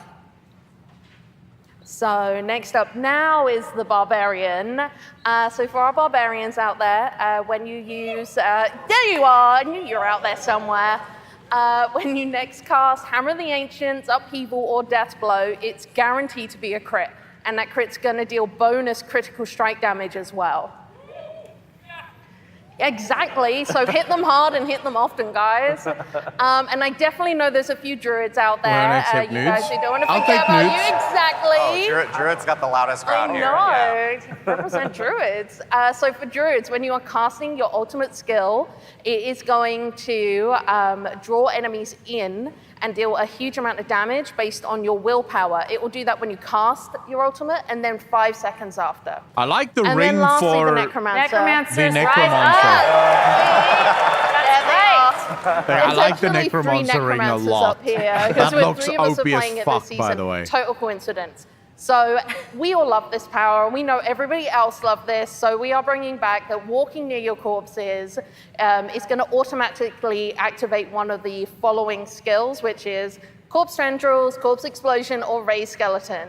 So yeah, that is that's going to be the Malignant Rings, and as we said, you're going to be able to get them from killing Varshan starting on November 7th. Yeah, I like Necromancer so as well. Next week, It's what I want to play. Awesome, thank you I so literally much, quit Kaylee. playing because Necromancer. And again, we're super excited about bringing skeletons in these wasn't malignant powers viable, for and I was like, season "Fuck one. Thanks that! to I don't want to community play." Feedback and you guys actually wanting these powers back Yeah. in. We were able to get these in these new rings that will be coming out on Tuesday. And again, patch notes actually are going to be available on Diablo4.com for that patch immediately after this panel, so you guys can actually see what's in that update for players on Tuesday, which is awesome to see. So, but we do also have some more information to talk about. Even more Yes, stuff. we have So- some more events taking place in early December. Mongo, it's fun, isn't it? Kaylee is gonna jump right in. I'll kick Really us fun. off. Yeah, December 5th is our next update for season 2. And we've got some additional updates coming in, some quality of life things, and then something Joe is going to talk about. But I'm going to talk about some additional changes to the occultist. Chris mentioned this yesterday in opening ceremony. So for those of you who may not know, enchanting is what allows you to replace an affix on an item with another. How are you doing, and brother? those that are familiar with it will notice when you go and visit from December 5th, there is a new view affix, possible affixes button. I can't remember it. Yeah. Sounds fun. View possible affixes. And when you click on that, it's going to give you a list of the affixes that one could roll into. So that way you're not kind of just blindly guessing and hoping that the one you've picked is going to give you. We think this update, along with the gold changes we have made, is really going to help everybody optimize their builds and Yeah, but Vindrolia, continue to have what fun you in need the to end game. remember here is we that have also heard that's not how it feedback works about in video affixes games and anymore. How Video some of them games aren't are serving you in the released ways you now, want. We do have fix plans later. to talk about both changes You're to expecting too affixes much and if you want the game itemization to be in the good future, at but we're launch. not quite Like, what ready the to fuck talk is about that? it right now. That's some entitled bullshit, that is. Yeah, that's right. This is a really important change, and itemization is one of the, itemization and endgame are the two things that we're laser focused on right now. We're going to talk a little bit more about that right up here next with Avatar Zir. Yeah, and you know, Ladder is awesome Ido, bro. to see these occultist changes because obviously community feedback has been. We've heard you guys like that. Blindly choosing different affixes has been very, very difficult. Well- but with the changes with the cost plus this will be much better. And this update, of course, hitting on December 5th. But other feedback that we've heard a lot about, and Joe knows this as well, has been about endgame. And so I know you wanted to talk a little bit about a new kind of endgame feature that's coming in season 2. So Joe, yeah, do you want to talk a little bit about? Yeah, so we want to add more endgame, and then we want to add some more endgame, and then Some more? we're going to add more endgame. Yeah, we're going to add some more after That's that. right, Okay, that's okay, right, yeah, okay. yeah. Vindrolia, I was joking, and by the way. But yeah, In particular, I agree with you. permanent or evergreen endgame features that extend the challenges and reward opportunities from 50 to 100 and after you've reached 100. And so Avatar of Zir is a 100 plus new thing that we're trying here. This is a seasonal endgame event. So it's temporary, and we're really interested in paying attention to how all of you run through it and your feedback on it for the future of, maybe we'll bring it back. We'll see how it goes. But you probably want to know more about it than just staring at this red portal, right?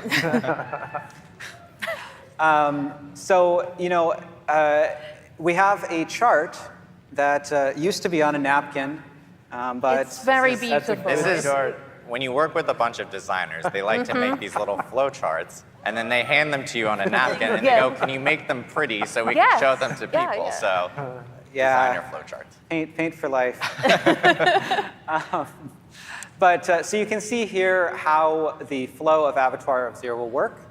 After you complete the final step of the season journey, you'll be ready to face off against the Avatar. And this is a very, very difficult area. You're going to need to bring all of your skill, but also you're going to need to bring the very best builds. Not every build is going to be able to succeed in Avatar Zero. And that's why it's positioned like after you've really done, Probably not defeated bad, actually. Echo of Lilith, you've defeated Duriel, you've got your Uber Uniques, and you're like, what's next? What's the next challenge, right? And the Avatar is meant to be that. So you're going to get a recipe for the first tier of Avatar of Zero. When you complete that first tier, you're going to get a recipe for the next tier. And I want to state that there are 25 tiers of Avatar of Zero. And that's fewer tiers than there are of Nightmare Dungeons. But each tier of the Avatar is much more difficult than the tier before. This is not the same as Nightmare Dungeons 70 to 71.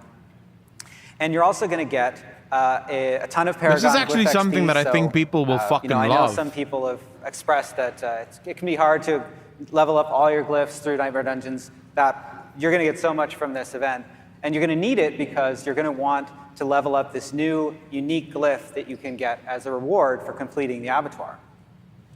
This glyph, the Tears of Blood, is tied to the event and is also persists during the duration of the event. But it will be incredibly useful for increasing your character power so that you can take on those tougher tiers of the Avatar. You can see that it has a larger radius than other glyphs. It can grow even beyond that. It has multiplicative powers on it. No, and they're it can be not telling leveled us up to shit about the 200 new times. class. So it is still a capped level, but it has a lot of progression in it. Awesome.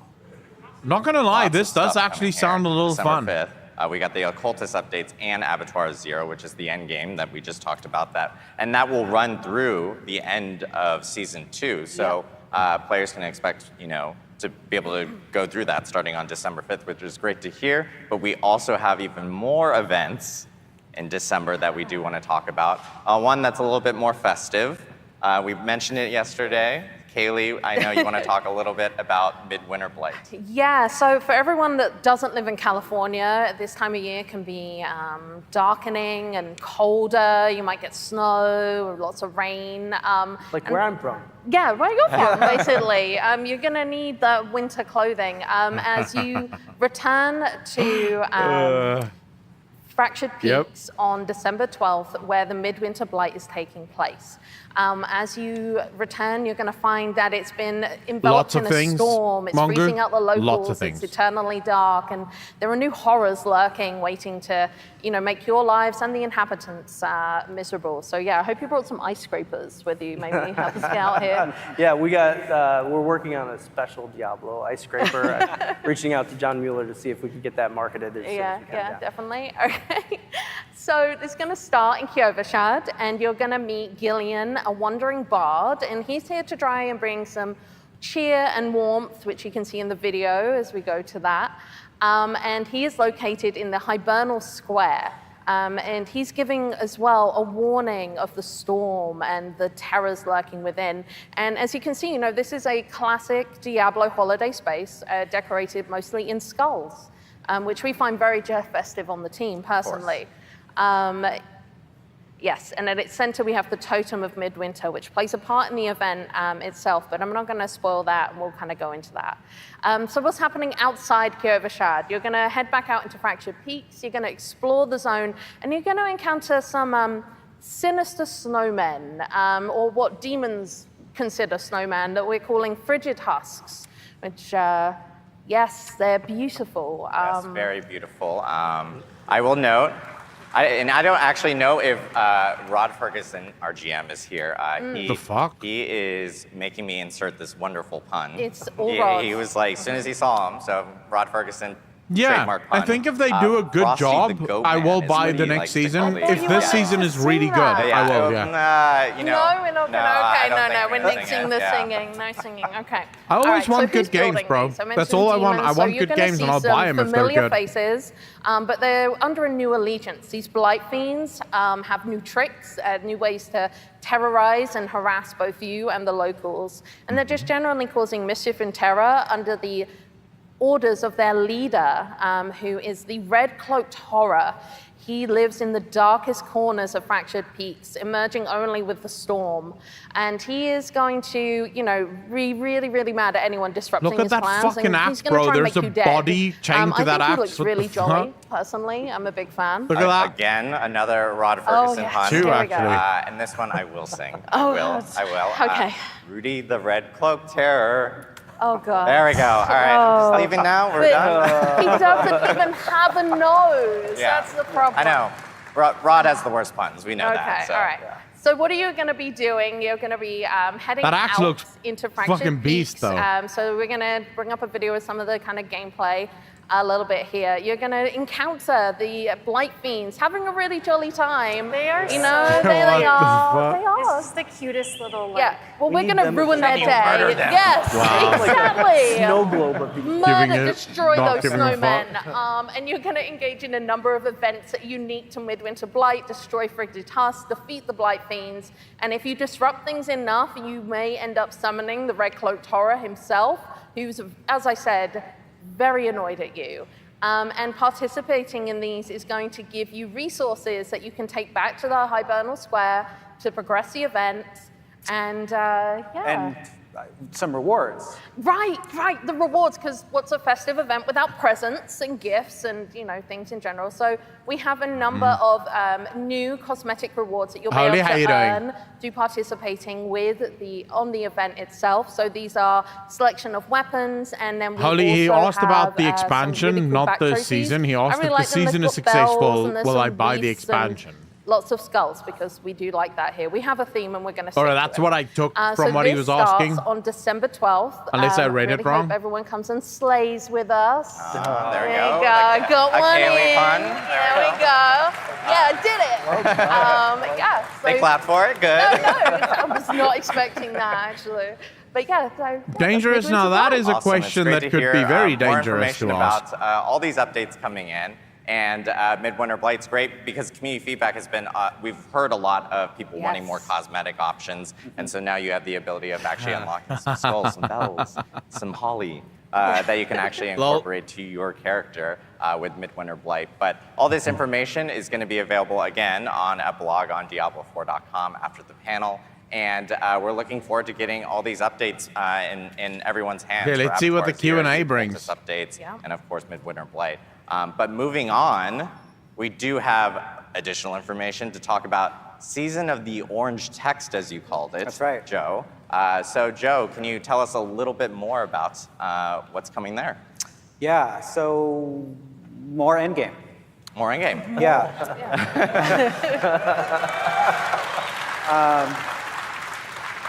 This is such a cool piece. This is relevant to the season, and I'm excited to find out what happens with this guy. But I want to talk a little Adrian, bit about thank you very much. Really appreciate one that. part Welcome to of the channel. One part of season 3, and there will be many more parts of season 3. We're going to talk about these more in future campfire chats. But we wanted to talk a little bit about leaderboards, leaderboard-driven trials.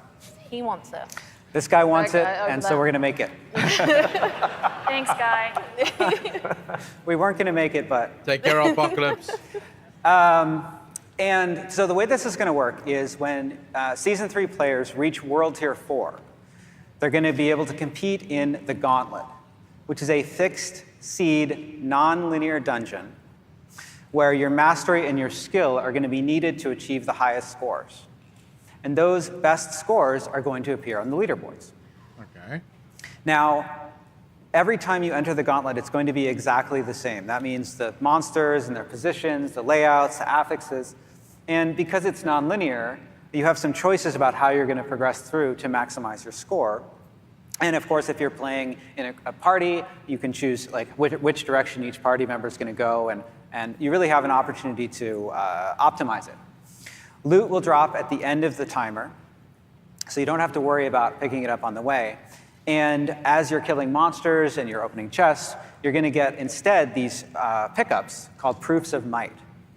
They drop from all of this types of content, and you'll have a limited amount of time to collect as many as possible to maximize your score. So at the beginning of each week, a new gauntlet is going to replace the current one, and the leaderboards will reset. Oh, shit. Now, this is an image of the solo barbarian ladder we can see here. I want to caution that it is in development content, so some things may change by the time we get to season 3, but we wanted to show off to really give all of you an idea, a visual idea of like how this is going to play out. And you can also see on this next image that we have a number of filters. So there are solo leaderboards for each class, as well as party leaderboards that vary with party size. Of course, hardcore Bunky, 9 months part of the DJ Nation, appreciate when you look at the leaderboards, you'll be able bro. to filter them globally or by platform. You can filter by your friends or your clan. So I know I'm better than Brad. Actually, Domago, another gift that's up. What the fuck, bro? Right here. You don't have to. Appreciate you, man. If you played Barb, you would be able to. Ooh. Necros are better. That's why we all have know the it. Barb leaderboard. Ferorius, not right now. So, We're just you know, watching this, I but you mentioned can that share it these leaderboards after. were set every week, but the very best players from each week's leaderboard are going to be recorded in the Hall of Ancients. This is a permanent leaderboard that will cement their legacy. And you don't just have to be the very top ranking on the leaderboards to participate in the gauntlet. All World Tier 4 players will be able to take their shot at participating in the gauntlet and progressing to the leaderboard. So that means you don't have to be level 100 to participate at all. No, you don't. In fact, if you look at this wonderful UI that we have up here, you can see that as you're leveling up and competing in the gauntlet and getting higher and higher score, you'll earn these seals. And as you are earning these seals, you'll be able to climb up until eventually you get to the seal of the worthy, and then you'll be able to jump into the leaderboard. And you can show these off on your character profile in game. Awesome. Very cool. Okay. And then I know with leaderboards, that coming in season 3, with all the information that we've been sharing here, again, I'm just reminding everyone that you can end up checking all this out on the site afterwards. We'll have all the artwork up there. And of course, all the information that we provided even on the expansion stuff will end up being there. And I just want to remind everyone in the community that thanks to you guys and the feedback that we've actually gotten in for Diablo 4, we've been able to, we were able to get all these amazing changes in. So providing that feedback through our forums, through social media, through Reddit, wherever you post at, let us know. Even here at BlizzCon, it's a huge help for the whole entire team. So thank you guys again. Thank you, Diablo community, for making the game a better experience for everyone.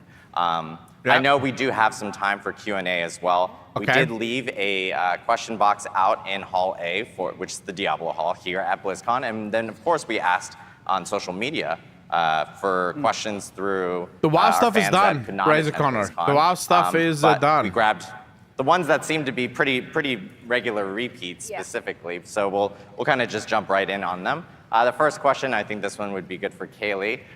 Will there be more intermediate progression dungeons and bosses between Tier 4 and Uber Lilith? Yeah, so we had this question a bit, and the short answer is yes. We've already started doing this with the boss ladder, Uber Duriel, and we're looking for even more opportunities with which to give everybody things to tackle as they're working their way towards Uber Lilith, as well as, things Jesus, for people Razor to see Connor. once they defeat Uber Lilith. So other yes, people don't and play as other we games at develop Blizzard. those, we will share more information, probably in more campfire chats or on Diablo4.com. Awesome, thank you, Kaylee. This one's an expansion question. So Brent, I will give this over to you. Will there be a season journey when expansion launches? Yeah, we know we have a large community with players who like to play in a bunch of different styles. So when Vessel of Hatred launches, we're going to have stuff for Eternal players. Most likely we're gonna Twitch. have seasonal Most likely, content. We're going to have people who want to continue to play vanilla, people who want to jump into the expansion. Basically, we're going to have something for everybody to have fun with. Cool. Thank you, Brent. Tiffany, this one for you. Will we have a system to save and switch between builds? A very popular question. Very popular question. So the reason Adam says this is a great question for me is because I ask Joe this all the time. It's something I'm also very, very passionate, myself and lots of the development team and lots of the community is very passionate about. So for those of you that played Diablo 3, are very familiar with the Armory. This is something that we brought to the game in patch 2.5. And so we've been talking about it for a very long time. Oh, beef and beans, thanks for the raid, man. Really appreciate it. Things, so many Welcome, activities, everyone. like so much room for activities in Sanctuary, and so many different We're things having to be doing, fun. whether you're playing by yourself, playing with a group, PvP, et cetera, et cetera. There's Paragon board customization, there's build customization, there's outfit customization, what gear you're wearing. So we want to be able to have an easy way to switch between those so you can keep playing and keep, min-maxing all of your experiences while you're in the game. So we have nothing to announce in terms of when Just it's Beans, coming, thanks for the but follow. it's something that we're Really appreciate talking about it. all the time and hoping to bring to Diablo 4 as soon as we possibly can.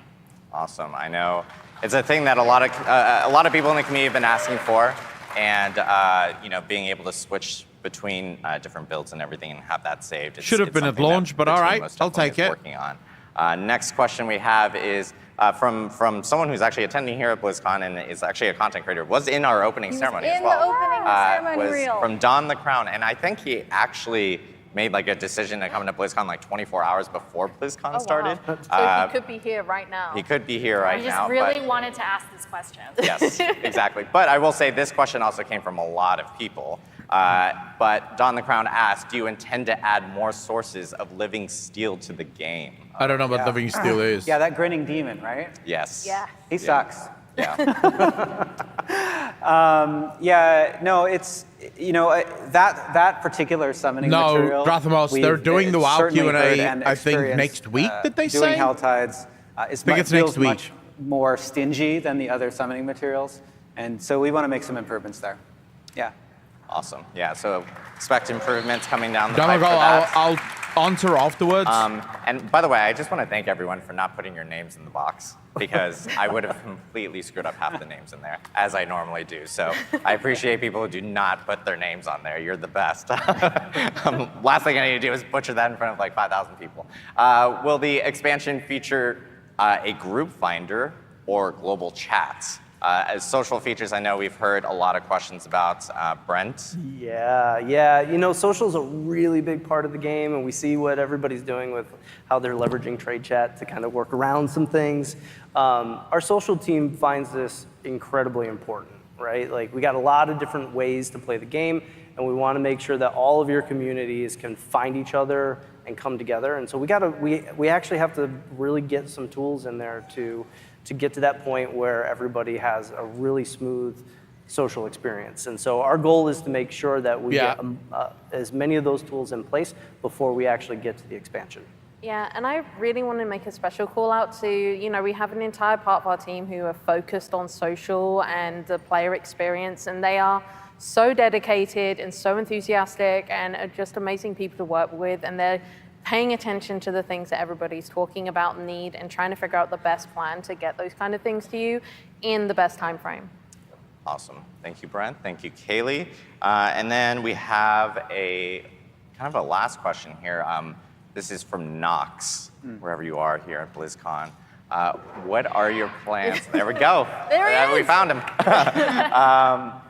What are your plans for itemization moving forward? A very, very popular question. The question. The question. The question for Joe Shelley. Yes. Do we have a panel after this, or? No, this is a very serious and important question, right? And while we're not ready to share all of the plans for itemization that we have going forward, the team is working on the problems that we see with itemization right now, right? I think I was watching, was a Carbot video, I think, recently. And shout out to Carbot. Love his you get the character gets 2 items, and they're trying to compare it, and pulls out his sort of monocle, and he's going through it. It's too difficult right now to compare items. It takes a lot of time, and we want to make that better. Actually. We also there are some affixes that are very conditional or have several layers of conditionality. Sometimes this gets, shorthand for this is the damage on Tuesdays, right? Like, really good on it's a couple days from now, it'll be incredible. But we think that there are too many of those that have really complicated conditional effects, and it's really hard to bring those into builds, and it contributes, as Kaylee was saying earlier, to a feeling of having it be very difficult to customize your items in a way that lets you get exactly the affixes that you want on your build. Get that build you're looking for, you know? Exactly. So that's something that we want to review. We also know that when you are optimizing your gear, the goal of that is to have the effect be that you feel that power. So you are customizing your gear, and then you go out and you want to be able to visually tell immediately, true, like, yeah, this made a difference, right? And then, of course, we also want to add more ways to modify items and add on additional complexity to items, through. This is often talked about in the context of crafting, right? Better ways to modify items in that way. Yeah. Awesome. Well, I know. I'm going to throw another question at you, though, because there has been a lot of talk about the amount of aspects that are within the game. And so, do we have any plans on what we like for aspects specifically? Yeah, so it's going to take us a little bit of time to get this right. Probably won't see it in season 3, but soon after that. But we want to get the aspect crystals out of your inventory and into the Codex of Power. The inventory is a fuck up in Diablo 4. I think they agree with that. I think they quite like that. I'm glad. We're starting work on it right now, so we'd have to go back. But no, the Codex of Power is really a great repository of all of the legendary powers, or it should be, we think. And there are lots of opportunities for upgrading it or bringing affixes that you found, and we just really want to make that better. Yeah. Great, that's awesome to hear. I know a lot of people are excited to have an area where all their aspects are, as opposed to where we are right now with collecting everything for aspects and having your inventory kind of running back to the stash and putting them all in there and everything. So there we have it for the Diablo 4 Campfire Chat. We do have a lot of awesome things coming down the road, and I do want to remind everyone that this Tuesday we have an update with 5 new Malignant rings that will be hitting the game. You can farm Varshan to earn those rings specifically, and those rings are in Eternal and Seasonal, which is great to hear as well. And then, of course, on December 5th, we have our Abattoir of Zir. Yeah. Google Abattoir if you don't know what that is. I did. It's a slaughterhouse. It's a slaughterhouse. Yeah. Cultured Adam. And then we also have Cultist updates hitting on December 5th. And of course, December 12th, we have our first holiday event hitting Diablo 4, which is Midwinter Blight, where players can actually end up earning a ton of different new cosmetics. Dress your character up in some bells, some wreaths, holly, etc. Get very festive. Yeah. Exactly, get very festive. And I did want to remind everyone that we do have a Diablo Blood drive that is currently running. If you go to diablobloodharvest.com, currently the community is at 73% to the goal. Once we hit 100%, good job, everyone gets some rewards. Good job. Great cause as well. It's for an awesome cause. We're aiming to have 666 quarts of blood donated. Of course we are. So of course, gotta stay with the theme. So make sure to check out the site for more information. Panelists, We you just have wanted any to parting say words? thank you for coming to Blizzcon and watching online. We love Diablo and we love you. All right, cool.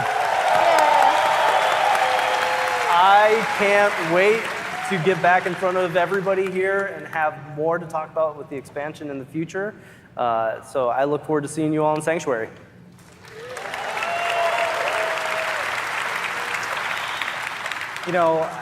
I just want to thank all of our passionate players, and we listen to everything that you're saying, and it's been so awesome to reveal Season of Blood and be able to bring some of those changes back, and then to come here and to be able to tell you about all the things that are, more things that are coming in Season of Blood, and in future seasons, and in Vessel of Hatred.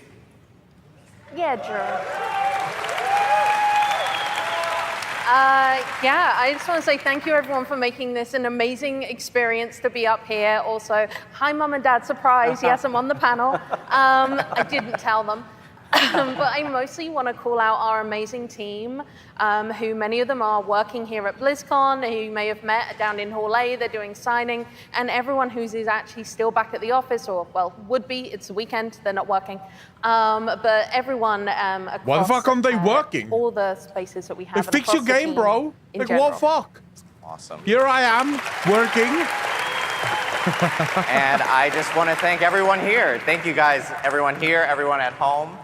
We hope you guys have had you sleep when you're dead. BlizzCon. We're so happy to have you here, and we hope you guys come see us while BlizzCon's still going on for the rest of the day. And we'll see you in the next Campfire Chat. We'll have more Campfire Chats this year. And have an amazing BlizzCon, everyone. Thank you so much. We'll see you in Sanctuary. Thank you.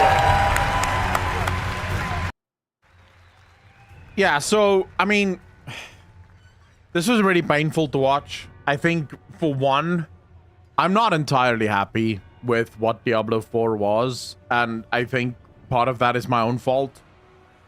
I expected Diablo 4 to be something completely different than what it ultimately was. But again, you know, I think Diablo 4 was trying to be an ARPG, right? And personally, I'm not a fan of what modern day ARPGs have become. The whole, you know, just consistently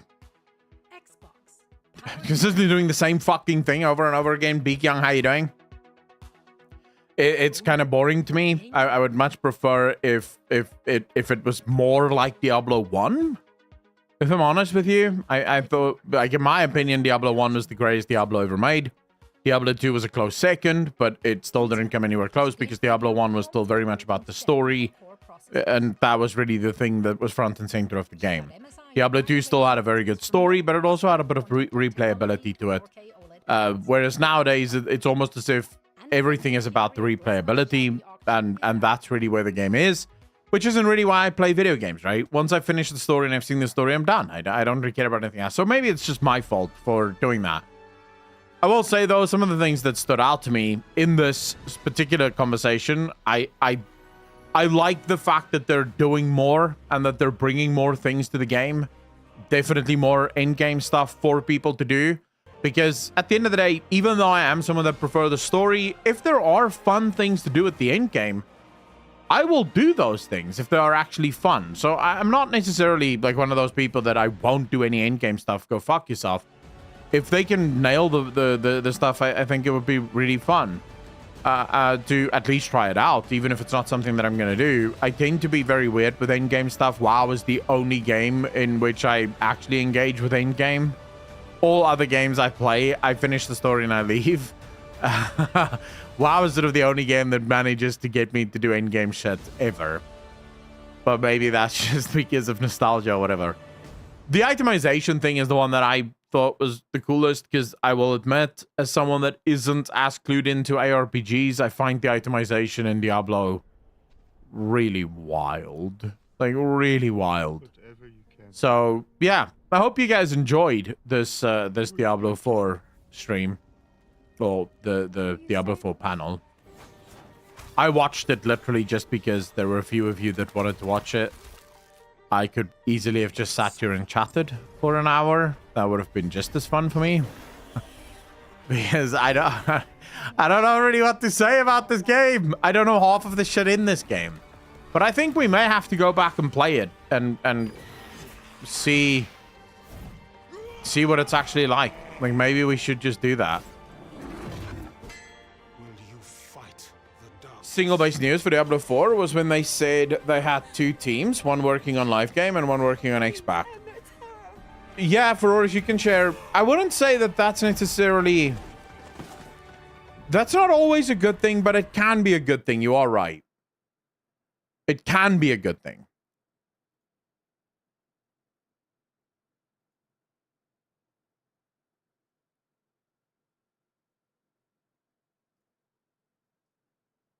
Okay, so ladies and gentlemen, we have Ferorius here with his own, what I'm assuming is an edited version of early footage from the new World of Warcraft expansion. Is that right, Ferorius?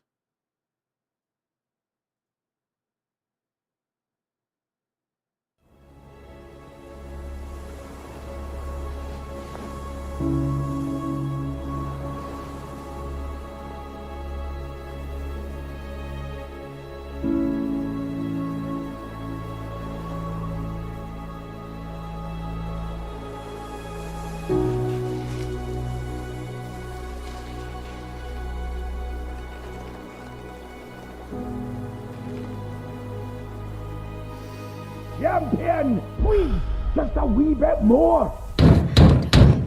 That's it. Get back to work! What the what?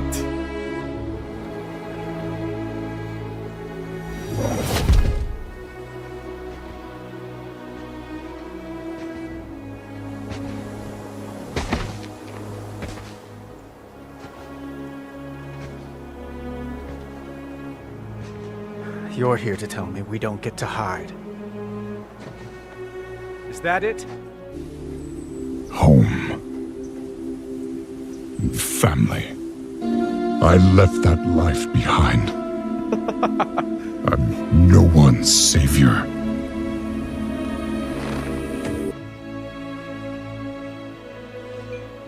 All right. You didn't just come here for me. It's the visions. You've seen them. I will not lead the Horde. This is so out of place, though.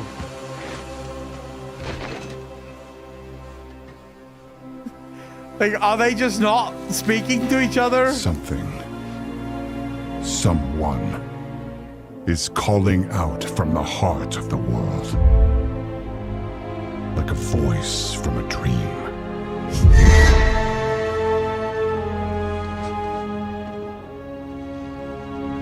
Something, Anduin.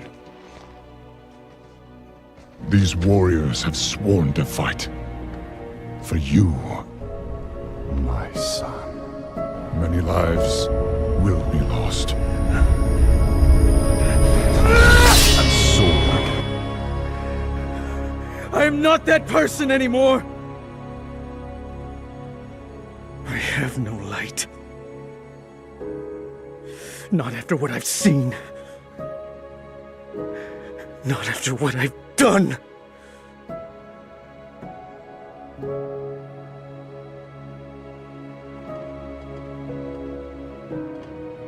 You are not your past, Anduin.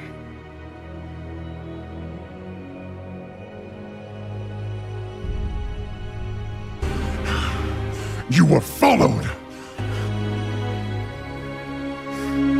What the fuck?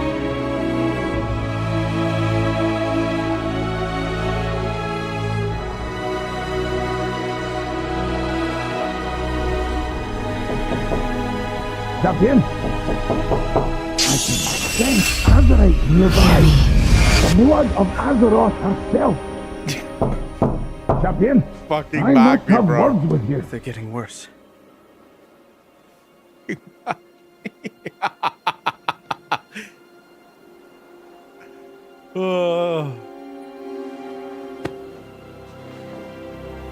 Look, whatever's coming, I'll stand with you. Of course I will. But we were drawn here by the voice. Who is it, Thrall? Who's calling out to us? We bring him home.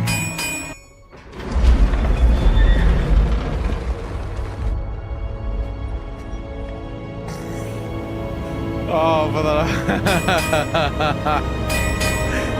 But that something was aimed at someone.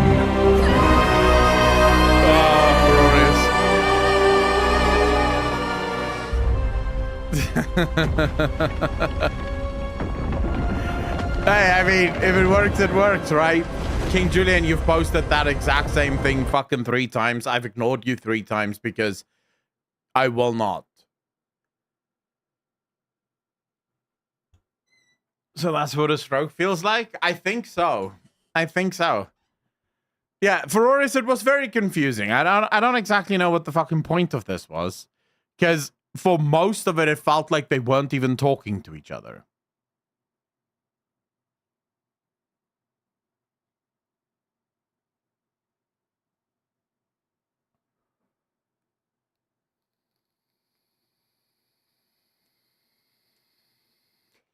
So I thought, no, bro. I heard the music as well, so funny. I don't mind this cinematic at all. I know there's a group of people that think that this cinematic is really bad. I don't think that this cinematic was that bad. It made sense. You know, I was having this conversation with my brother as well because he also doesn't like the super emotional stuff. But like I said before, in this instance, the super emotional stuff fits. The reason the cinematic feels cringe is because of all the cinematics that happened before the cinematic. It's not this cinematic that's the problem, because this is the only cinematic in which Anduin's emotions make sense. The others, Blizzard were trying to milk an emotional response from the player rather than just, you know, allowing Anduin to be Anduin. But I'm going to have a video on that. I'm definitely going to have a video on that because I think it's an important conversation.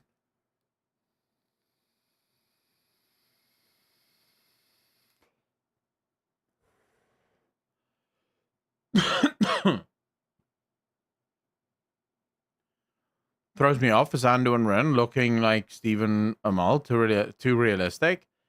He looks like he's voice actor now. Josh. He looks very similar to Josh. I'm not sure. What's Josh's surname? It's not Keaton. Josh something. What's Josh's surname?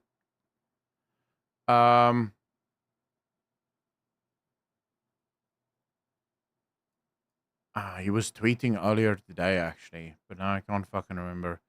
Is it Keaton? Yeah, it is Josh Keaton. Yeah. Let me show you.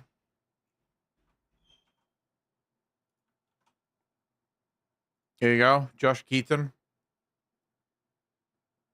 That's him. That's Anduin's voice actor. Also plays Peter Parker.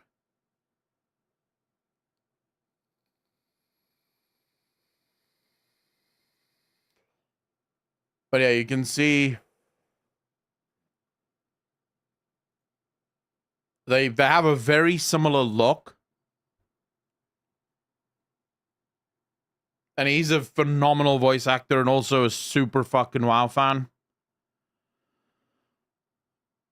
As a woman or a gay man, I'd pine after him. Oh, King Julian, not tonight, bro. I'm tired, man. The eyes too. Yeah. I mean, to be fair, we spoke about this yesterday. It saves a lot more money, right? When you have mocap and the actor that does the mocap actually looks like the character that you're trying to mimic, it saves a lot of money. Because you can literally just basically copy all of it over one shot. You don't have to worry about it. It's like a youngish dude. I wonder how many years he's been playing Anduin for. He's actually not that young, though. Like, he's actually not that young. Just very good genes. But I think when we had him on, he said he was late 40s, I think.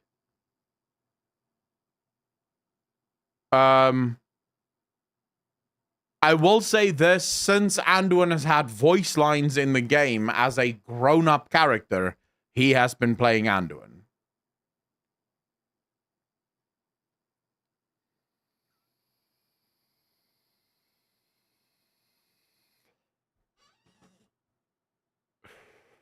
He's 44. There you go. Born 1979. Yeah. Okay, there you go. Wish he sounded older, though. Why? Still sounds 17 in game. I don't know if I agree with that. I'd have pegged early 30s. Yeah. I told him that as well. When he told us how old he is, I was like, dude, no fucking way. You look like 30, maybe just over 30, maybe even late 20s. I would not have pegged you as being in your 40s. Some gravel. Have you seen the Snake Eater remake trailer? Yes, Beef and Beans, we've watched that. Absolutely. Oh, shit. Bangkok. Thanks for the sub. Really appreciate that. Welcome to the most degenerate chat on Twitch. Thank you, sir. You're far too kind. But yeah, I've watched that. I mean, we just spent time watching the Diablo fucking panel. And the reason we watched that is I've reacted to every video there is on the internet, so we had nothing else to watch but the Diablo thing. No, but there might be a day where we finally have reacted to every video that has ever existed on YouTube, and then we will have to be forced to re-watch everything else. Apparently, playing a simple alliance prevents aging. I think specifically with men, it can sometimes be very difficult to know how old they are. Like, I don't think men age as fast. Like, men have sort of like a very gradual growing old, and then we fall off a cliff after a certain age. Like, around 60, well, actually late 50s, there's a point that a man hits that he just goes, like, right off a fucking cliff. But up until that point, it can be very difficult to know, like, how old a guy is. At least in my opinion. Oh, geez, so time completely lost track of the panel times. Have they done the day 2 Overwatch WoW stuff yet? Yes, Waffle. It's done. All of it's done. The only thing that's left now at BlizzCon, as you can see here, is the community night, and then the whatever the fuck that band is that's going to be playing. I'm not going to be reacting to that, by the way. I am super tired. Yeah, the K-pop band thing. Never heard them. No idea who they are. But then again, I don't listen to K-pop, so... No more classic news. Classic was yesterday. They did all the classic deep dive stuff yesterday, which is actually weird. I don't know why they decided to do classic deep dive yesterday and all of the other games today. But to be fair, there's probably, like, there's a lot of news that we still haven't gotten. Because remember, there is a shit ton of interviews. Like, most likely tomorrow. So it's all going to depend on time for me. Because I have a lot of videos that needs making. And a lot of videos that needs editing. But if we have time tomorrow, we will be live and we'll start doing interview reactions. Because there's a lot of interviews for WoW. If we don't have time tomorrow, then it will be Sunday. But I promise we will be reacting to the interviews. We'll watch all of the interviews together, react to those. Because there's usually with these BlizzCon stuff, it's almost always like they do a bunch of stuff in the BlizzCon, but then in the interviews, people ask questions and you get even more shit. I want to see Akron's reactions to the WoW Wiki answers. Oh, no. Well, we are going to watch the Q&A. I think that's next week. Wait, is tomorrow Sunday? What day is it today? Well, actually, I'm in Sunday already. So, yeah. Well, if I'm not live tomorrow, I will be live on Monday. I'm going to try tomorrow, but like I said, I have a shit ton of videos. I need to do the analysis of the new cinematic. Then I need to do the video about everything that's been announced here at BlizzCon. I have to talk about, like, the individual things that's been announced and how I feel about those. So there's, like, a crap ton of stuff that needs to happen. Like, a crap ton of videos that needs to be made. And Then I have a bunch of speculation videos that I want to start sort of mapping out so I can make those. Lisbon Scott, how you doing? Hacklon, it's been a while since I've been here on your stream, but I'm excited to know your thoughts on the new stuff, Retail plus Classic. Lisbon, yeah, I mean, we've been speaking about it all day, so I'm not going to bore everyone else with rehashing it. But what I will say is I'm super hyped. I'm really excited for everything that they've announced. I should make that clear. I'm super hyped for everything that's been announced. Now we go into the how will it actually be implemented into the game? Because we've been here before. Have we not, fam? We have been here before. We have sat in this exact space and we've said, oh my God, this seems so amazing. This is going to be absolutely phenomenal. And then the game comes out and we go, what? This is absolutely not what was promised.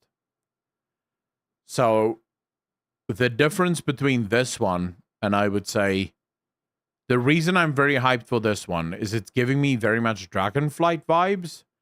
In Dragonflight, what Blizzard said did not annoy me. It didn't hype me. I wasn't incredibly hyped for Dragonflight, but everything they announced that was coming in Dragonflight, I looked at none of that and thought, this sucks. I really don't want to do that. This is just wrong. None of that happened, right? I was super, I was pretty happy with everything that they announced in Dragonflight. And there were no red flags, I think is what I should say. There were no red flags. But there was also no real, hype for Dragonflight. This time around, there's no red flags. In fact, there's a bunch of green flags, but there's also a crap ton of hype. I'm actually hyped for the story. So I would say that's probably the big difference for me right now is just that. But we'll see how that plays out and how, that all comes together. I'm going to be playing Classic at the end of the month. We're definitely going to dive into the Classic because that actually sounds really fun. The worst reaction I encountered was disinterest or it's okay. Waffle, that's exactly the point, right? That's what I've said multiple times over.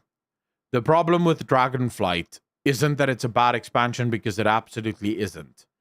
The problem with Dragonflight is that it's just an okay expansion. You can't look at Dragonflight and say this is the best expansion you've ever played or even the best game you've ever played. You can at best look at Dragonflight and say this is all right. It's fine. It's not too bad. And considering where WoW was, considering, how down people were off the Shadowlands, I think that's what ultimately counted against Dragonflight. People were hoping for, oh my God. And what they got was, oh my God. Right? That was the problem. Zigtronic, thanks for the follow, man. Really appreciate it. Welcome to the channel. Thank you. How likely is it for Blizzard to kill the API, DBM weak orders, etc., for Kata Classic or Season of Discovery? I mean, it's in their power to do so. Likely, not sure. They might decide not to do that. I personally would. I don't think you need add-ons in World of Warcraft. It should be operated in such a way that you don't have to play with add-ons.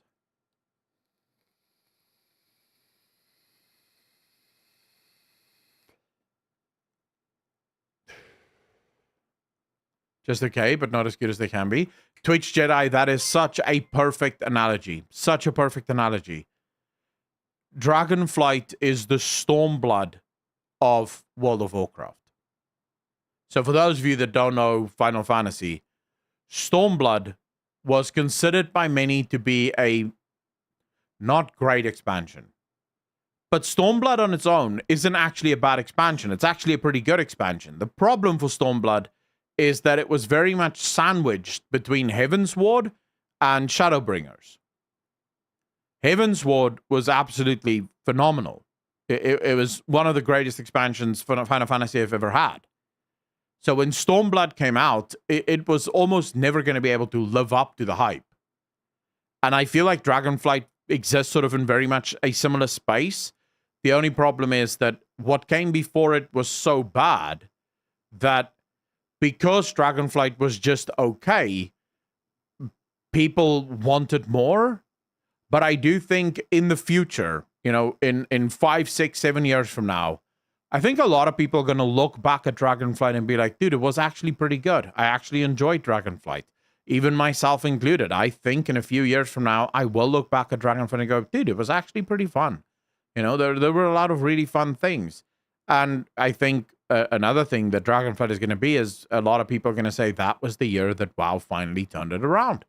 That was when WoW finally got back on track and started to make decent games.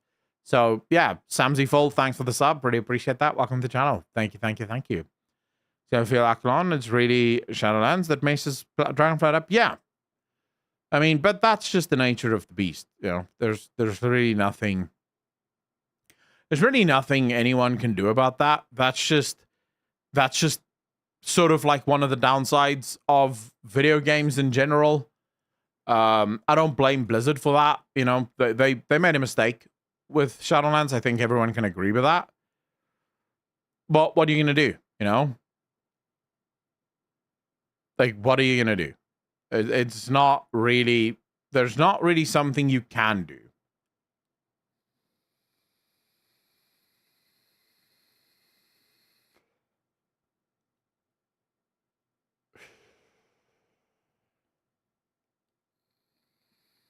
The amazing Salvio, how you doing, bro? I just finished watching the Classic Deep Dive and Retail Deep Dive from today. Lots to be excited about. Classic Plus and Retail seemingly going in the right direction. I'm very excited for Classic Plus. Very, very excited for Classic Plus, not gonna lie. I think they kind of knew that, so they just added the base mechanics to build on what's coming next. I think, and again, I'll have a video on this because I do think it's something that I feel strongly enough about that I will put my money where my mouth is on this one. But personally, I think that World of Warcraft Dragonflight, from the beginning, was built to be the new base of the game. I think it was built to be the new foundation of the game. It was never built to be this phenomenal expansion. It feels like it was always built to be, this is what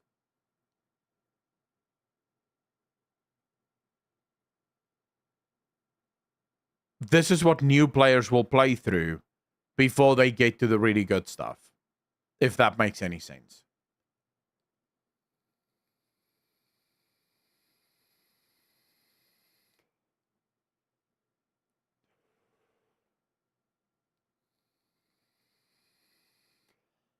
Oh, Roxanne, I don't know if YouTube is being weird.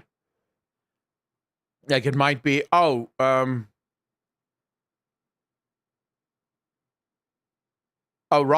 the people that you're trying to at, I think they're over on Twitch. So that's probably why you're struggling to at them.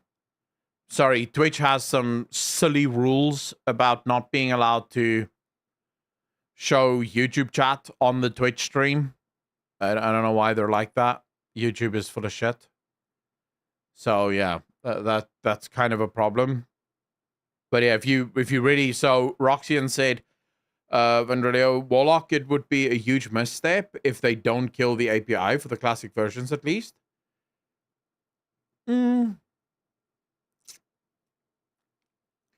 Yeah, but I don't think it would be the end of the game.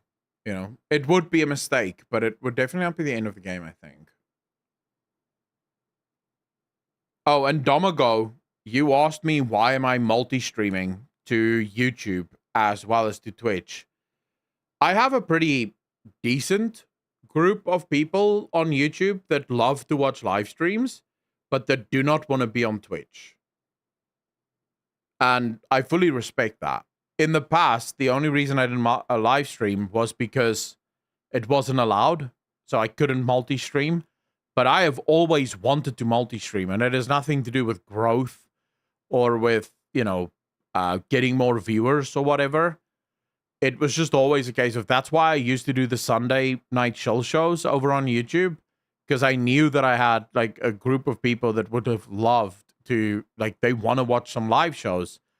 So I would do the Sunday Night Chill shows. The problem is that I don't have the time for the Sunday Night Chill shows anymore. But now that I can multi-stream, I can hang out with viewers on YouTube and also hang out with you guys on Twitch. And it doesn't, you know, it's not like I'm neglecting. Because remember, I started my streaming career on YouTube. Experimenting for that, because I think it's cool Blizzard having a plan and a story that takes place over 3 expansions, but with him announcing these 3 expansions together and what Mason said, does that mean we will be getting yearly expansions instead of... Don't know. We could be getting it yearly, but I think 18 months is far better. I think 18 months is a far more realistic expectation. A new expansion every 18 months. That's good. I watch wherever, but some people prefer one over the other. Thanks for answer. Was just curious. Strange that Twitch allows it. Why is that strange to you? Because I personally don't think it's strange at all. In fact, I think it makes perfect sense. You see, the thing is,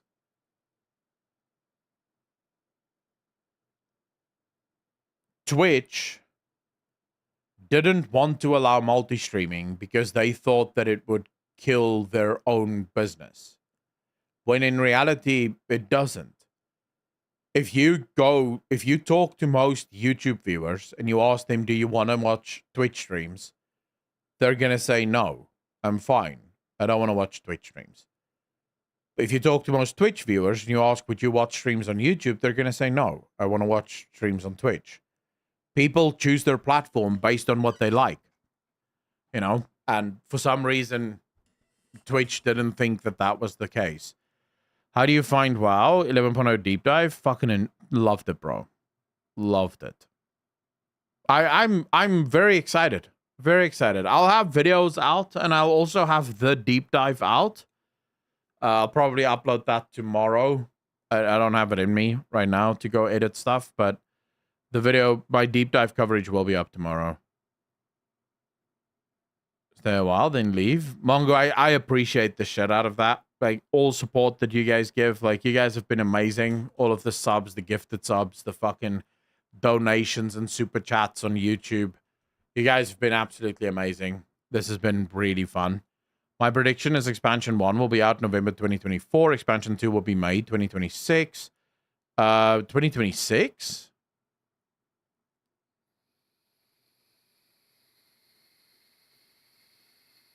Emerald, I can actually see that. Yeah, I think I can agree with that. Waffle, 3 months, part of the DJ Nation. Appreciate you, fam. Thank you, thank you, thank you. What's your thoughts on them adding a slot to the Great Vault for people who enjoy playing in the outdoor world, Akko? I like it. I like it. The only thing there, Emerald, that I would have a problem with is the May release date. May is a very awkward time for Blizzard to be releasing the new expansion. So one of the key times that you don't want to release a new expansion is usually during, like, holiday season. Not holiday season, vacation season. You know, you guys have your summer vacation close to that. I think, what, your summer vacations is June, July, right?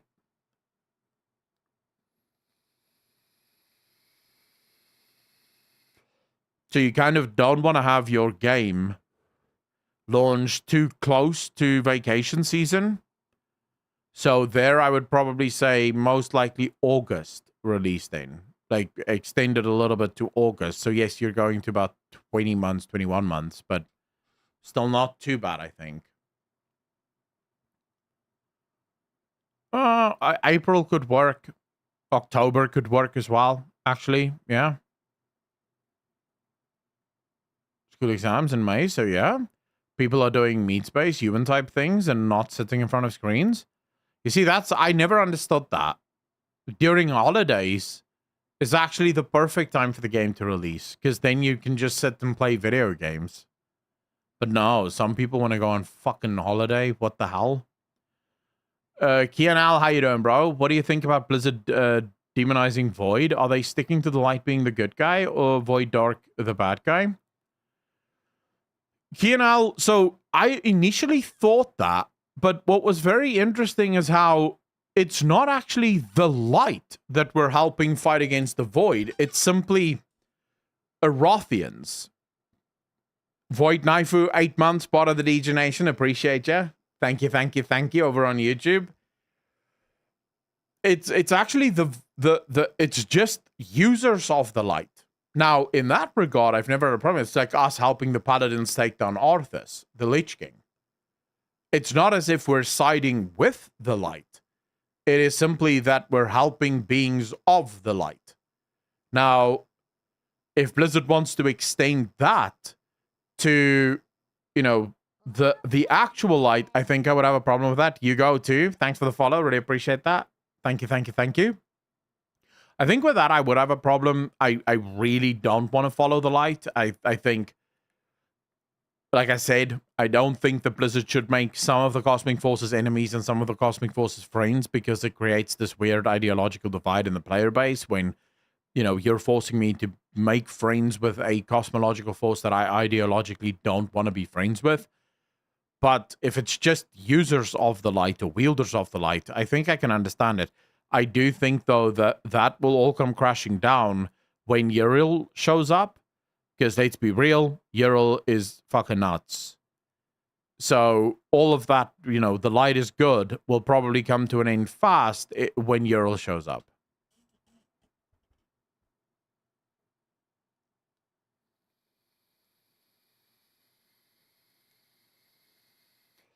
East Village. Okay, so Illyria's connection to the Void starts in 1,000 Years of War.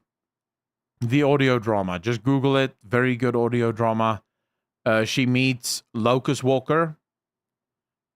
Is it Locust Walker? Yeah, I think it's Locust Walker. Illyria has trouble with the light. Tyrallion takes the light almost immediately, and the light flows through him. Illyria doesn't have the same sort of connection to the light. She really struggles with it. But she does discover this connection that she has to something completely different, and that is the Void.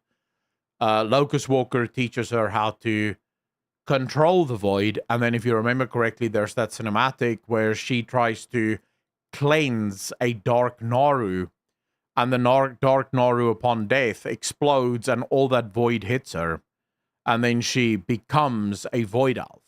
So that's her connection to the Void.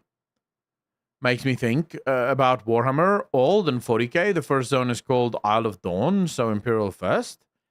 Vampire, I don't know about Warhammer, but I mean, I am ultimately like very excited for where it can go, because the truth is Chris Mason is a massive Warhammer fan. So maybe he is going to draw some inspiration from that. Like, one can only hope, but maybe he will draw some inspiration from that. The machine speakers definitely stood out to me as well, but if you look at the way the machine speakers are being used, Dr. Solus, you motherfucker with the primes, I really appreciate you. Welcome to the most generous chat on Twitch. Thank you. The machine speakers was definitely a weird one. I'll agree with that. I was like, when I saw the name, my instant thought was, whoa. That's a bit weird. Why are you calling them like machine speakers? Really? That's a bit on the nose. But then if you look at how they act, it's clearly not the same, right? Frederick. Bro, the one and only. Holy shit. Dude, thank you so much for becoming a member. Really appreciate you. And for $50, that's a lot. Bro, I really appreciate you. Thank you. The only problem now I have with out-the-door content for the Great Vault is the hardcore players that want to get most choices will feel like they have to do. No, King Julian, because the highest the outdoor content can go is like upper heroic. So no. There are almost guaranteed not going to be anyone that's wasting their time doing outdoor content if they're actually doing like raids and Mythic Plus and stuff. Really enjoy your content, bro. Still, that's a lot of money. I really appreciate you. Thank you for that. Do they call themselves machine speakers, or is it what the other Earthen tribes call them? I think they call themselves machine speakers, Dr. Solus. But of course, we'll have to get into the game actually and play it to see like exactly how that works. But I do think they are the ones that call themselves machine speakers. I don't know about capping out upper heroic, but not gonna lie, actually a good choice. Yes. My initial thought was the same as what King Julian said. This is gonna force raiders and mythic dungeoneers. It's gonna force them to do open world content, right? Because that's now a thing in the vault. But then they mentioned that they're capping it at upper heroic, and I was like, yeah, that's brilliant. Because now no one is really forced, right? Which I think is really good. Void Naifu. Holy crap, with the 20 gifted memberships. Ladies and gentlemen, hearts in chat. 20 gifted subs. Really appreciate you, man. Thank you, thank you, thank you. That is so kind of you. Thank you so much for that, sir. I really appreciate that. Even the Twitch people are sending hearts. Really appreciate it. We still have to... Twitch, we still have to teach the YouTube crowd to do the hearts in chat. They're not used to it yet. They're not used to it yet, but we'll get there. We'll get there. Really appreciate you, bro.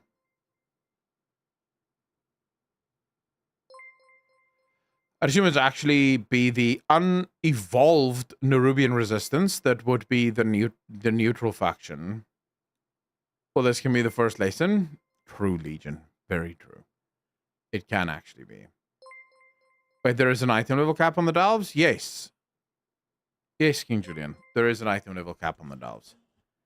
You guys have to excuse me, by the way, if I sound super low energy. I am tired. I did not sleep well. It is 1 a.m. already. I haven't eaten yet. It's been a rough couple of fucking days. But I knew that BlizzCon is always like this. Like, usually it takes me a week after BlizzCon to get back into a sleep schedule that works, man. It fucks my sleep schedule, bro. They said the Nerubians were also split along party lines. Yeah, there's some kind of twist in the Nerubians with one group really wanting to follow Xalatath and another group really not wanting to. So it's going to be interesting to see how that plays out. Like, there's definitely going to be a very interesting story there, I think. Just go and take a quick break to eat. No, I'll go in a second. Don't worry, Legion. I like hanging out always just for a bit to chat before I leave. Mainly because once I'm done here, I'm just going to eat and sleep. I'm curious about this as well. Maybe uniting the owls for the fight, but moving forward, who knows? I'm slightly spoiled in Australia. I can basically wake up to all the news usually. Dude, you have no idea. Sometimes the only reason I hate living in South Africa is the time zone. Like, it would be so much cooler if I lived in the US. Because then I could wake up at like a normal hour, stream, and it would be a normal hour. And by the time I'm done streaming, it's say 3, 4 o'clock in the afternoon. Quickly grab some dinner, and then, you know, stream again after dinner. The problem in South Africa is I can't do that. Because if I woke up at, say, 7 and I started streaming at 8, there's no one fucking awake for that, right? No one's awake at 8 o'clock in South African time in the morning. So I'll be streaming for absolutely no one. Then I stream to, say, 2, 3 o'clock in the afternoon, eat something, and I'm only back at nighttime when there's actually people online. So it's sort of like this weird, like, just mind fuck time zone that doesn't work for anyone. So you're forced to change your sleep schedule to American time, even if you don't necessarily want to. The new solo endgame progression has me so excited. Cloudy, you and me both, bro. You and me are both.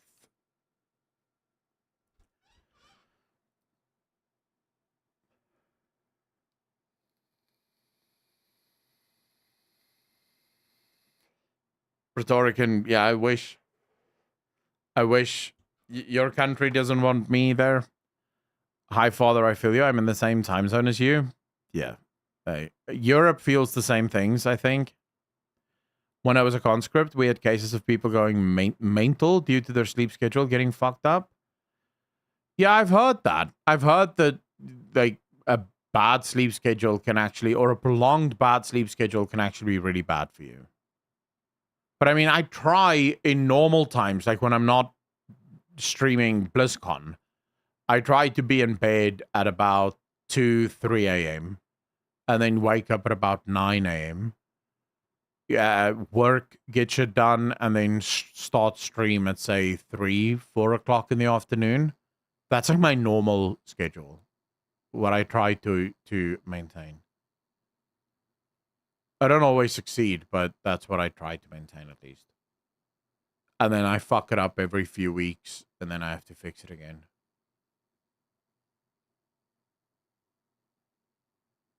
How was the day 2 stuff? I missed it all. Lord Mathis, how you doing? It was pretty good. I mean, I'm lying. The day 2 stuff was fine for the WoW stuff. The Diablo stuff, some decent stuff, but I mean, Diablo has so much that needs to be fixed that I'm not entirely sure how I feel about it even. So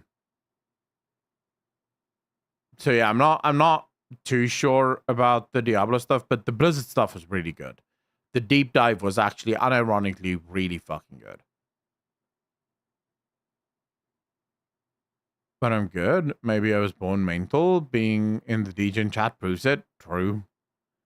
But Aklon, you're forgetting about that cowboy from Hearthstone? Yeah, fuck that cowboy from Hearthstone, though. I'm surprised that all the Overwatch stuff yesterday boiled down to, guess what, guys? New Euro? Yeah, but what else are they going to do? Right? What else can do? What else? Overwatch basically killed their entire PvP or PvE system, right? That was killed right off the bat. So what else are they really going to announce? When you think about it, what else are they going to announce? They don't really have anything else anymore. The thing that most people wanted Overwatch 2 for was PvE. And when they announced that PvE was dead, it literally the only thing that they can now announce is new maps every once in a while and new champs.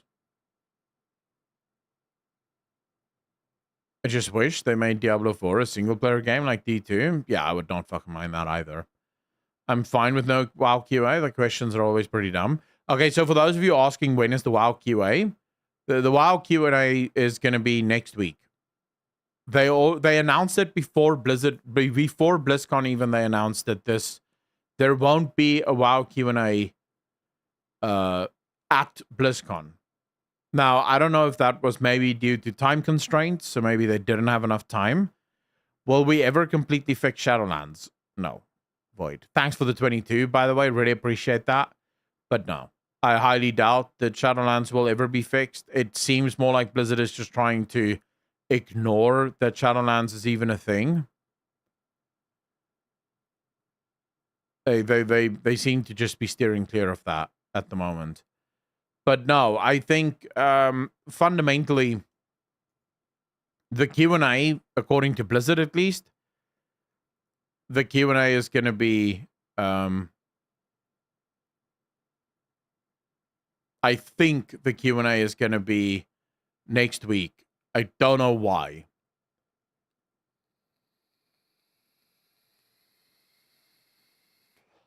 Mongo, the problem is Dragonflight, or not Dragonflight, Shadowlands caused so much shit with the WoW lore. What exactly do you want them to try and fix?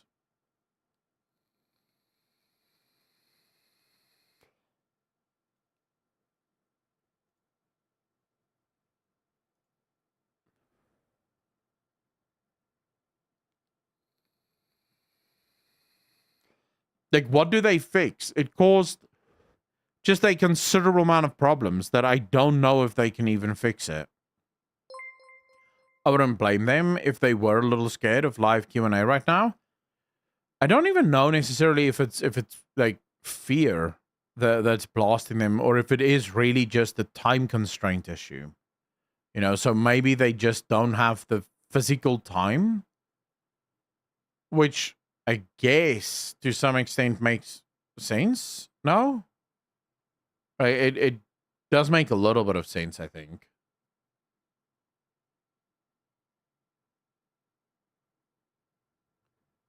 if you look at the schedule for BlizzCon, it's a pretty stacked schedule already, and it may be that Blizzard just said, you know what, we can't really fit more time, fit anything else into the schedule, so we may as well just do the Q&A next week.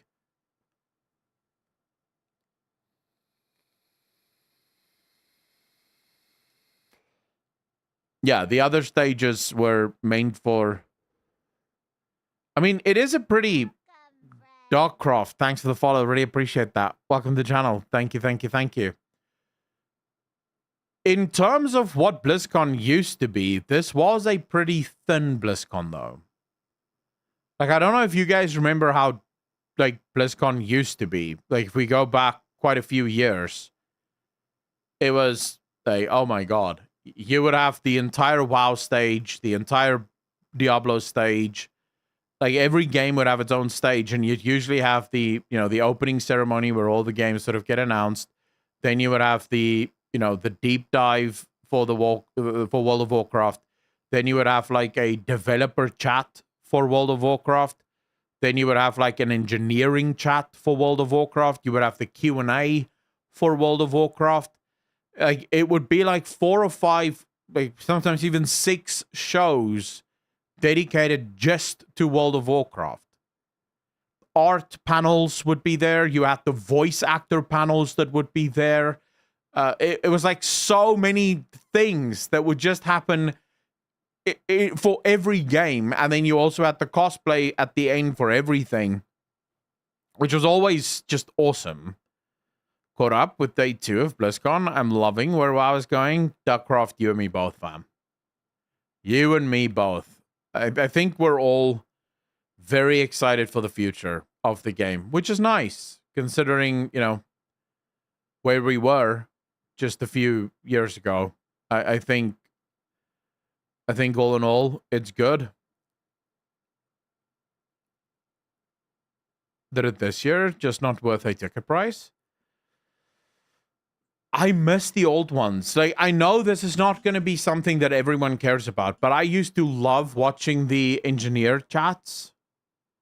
You know, because you get to hear about what goes on behind the scenes and how the engine actually operates. I used to love the developer chat because you could actually hear how the developers figure things out and the stuff that they wanted to do. The voice chat was always, personally for me, as someone that studied acting, that was always a very, very fun fucking panel to watch. Never cared about the art panel, though. Even though I love the art in WoW, I just never cared about the art panel because I'm not an artist, so that shit didn't really bother me all that much. I still watched it, but it just wasn't, like, my favorite thing.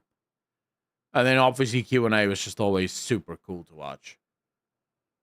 Like, that shit was always bonkers. Oh, shit. Oh, stream was janky too. Oh, whose stream? Would then have the voice artist, the dude that did the jailer, and no one wants that. Well, I mean, they could have the voice... if they had the voice actors for this expansion and for next expansion, we would be able to see all the voice actors for all of the dragons. We would be able to see all the voice actors for Azeroth. Like, whose voice is Azeroth's voice? Who is voicing Azeroth?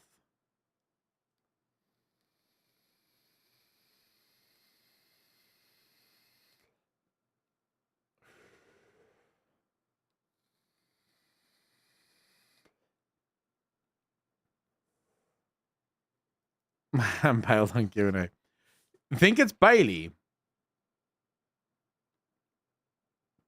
And they could always give it to Patty Matson, since I don't think we're going to see Sylvanas anytime soon.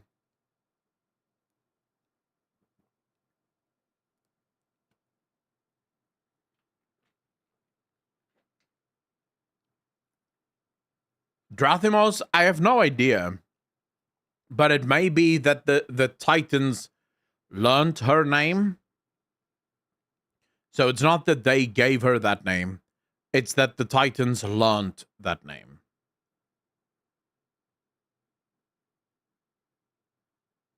You think we'll see Sylvanas at some point in the saga? If we let's be very pragmatic here. I don't believe that Sylvanas should show her face in World of Warcraft in a very long time. And that comes from someone that is actually a Sylvanas fanboy. I think the problem with Sylvanas is that she was completely misused, overused, misused, and in some cases almost abused by Blizzard. They used her far too much to tell stories that the players really didn't care about, to the point where a lot of players were almost begging for her to die. A lot of players were almost begging, just get rid of this bitch.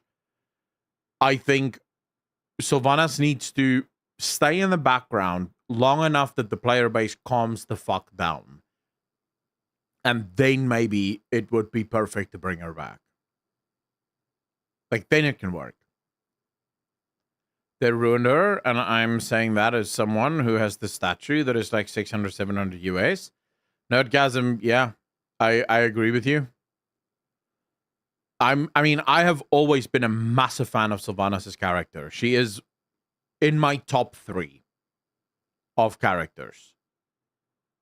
For me, it's Gul'dan, Sylvanas, Sargeras. Those are my top 3. So I love Sylvanas, but they need to give her time. Catherine, how you doing? Seeing that it's part of his plan, I think we will be seeing Iridikron throughout the saga. Oh yeah, absolutely. But I think we're seeing Iridikron either at the end of Midnight, getting ready for the Lost Titan, or even at the beginning of the Lost Titan. It all depends, though, on what the Lost Titan means. Now, I'm going to have a video on this as well, because it needs to be discussed. But the Lost Titan is an interesting play on words. Because the Lost Titan can either refer to the Lost Titan to wake up, which would then be Azeroth, or it can be the Lost Titan surviving. In other words, all other Titans are dead. Now, there is a number of ways in which that can impact. If none of the Titans that we know now are actually Titans, then Azeroth is perhaps the Lost Titan, and the only other Titan that has ever existed like Azeroth is Argus. And we know that Argus is dead, so Azeroth is technically the Lost Titan. But if the other Titans are actually Titans like Azeroth, which I really hope isn't the case, because we already know the Titans were made in Zereth Ordis, then that would mean that we or someone killed the other Titans, and Azeroth is the final Titan left. Very interesting little play on words there.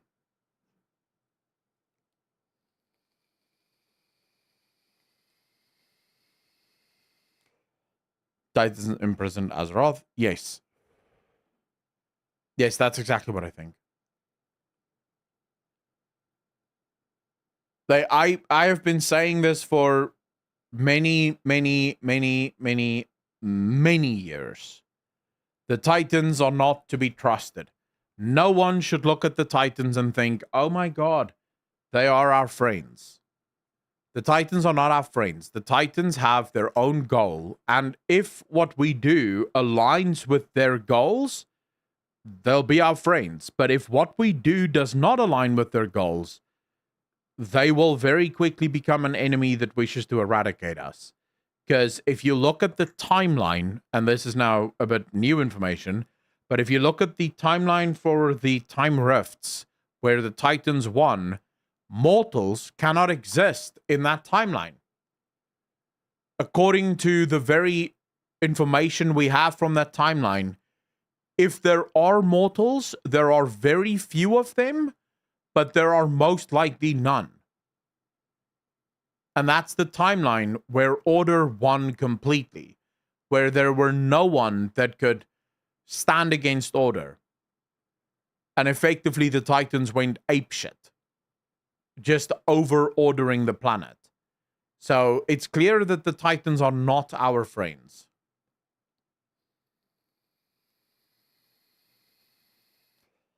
Duckcroft, it's not necessarily that they want us dead. It's sort of like, do you want all ants dead? Like, do you want to kill all ants? Answer is probably no. Like, you don't even really think about ants. The only time you want to kill ants is when they get in your way. If they don't get in your way, why would you kill them? You know, they're just ants. Let them do their thing. But if they do start to get in your way, then yes, you do want to kill them, because why the hell are they in your way? They don't deserve any recognition outside of the fact that they may be there from time to time. And I think that's kind of how the Titans view us. We are insignificant to them. Our well-being, our lives, doesn't really matter to them. JT, how you doing, bro? I think the Titans we know are imitating the OG Titans of Azeroth, and they have imprisoned her to fuel her machinations. Yeah, I can agree with that. Why, Akko, I trust the Titans? What evidence do you have that they're the bad guys? King Julian. I'm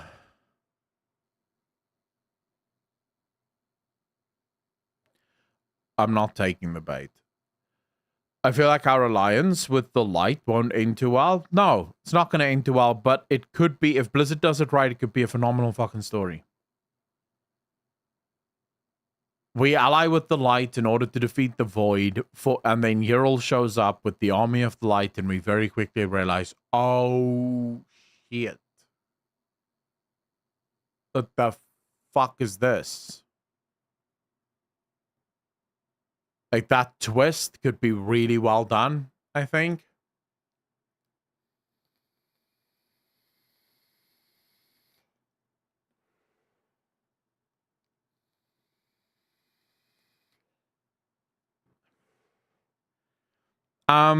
Does Azeroth have nice boobies and a nice ass?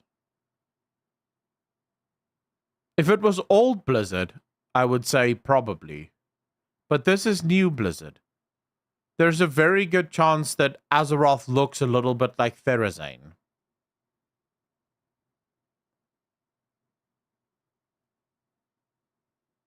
Like, if this was old Blizzard, I would say, yeah, she probably looks fucking really well filled out. But this is the new Blizzard. She probably looks like fucking Therazane. She'd be really hot, but we don't get to look at her. So apples and flowers we get? Yeah, could probably. I mean, that is also possible. Mason said, plans don't go always according to plan. Dude, I would cream myself if we finally got an expansion where we fucking lost, man. Graz, how you doing, bro? Get one of them beers, like the Earthen Chicks. It's a question we need to answer. Dude, if we could finally lose in an expansion, and here's where this new 3 saga expansion thing actually works so well. Because you have 3 expansions, you can actually have us lose in 2 of them, only to win in the 3rd. Like, you can now actually do it. Because you know how the story is going to end, so you can actually write massive losses so that we can ultimately win in the end. So you can still get your, oh my god, we won moment, but you still have massive losses on the way there.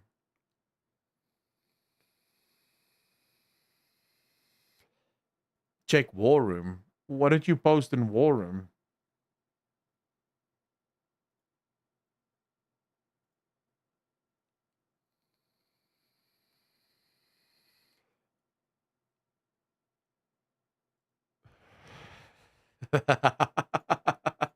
You kind of misspelled, though.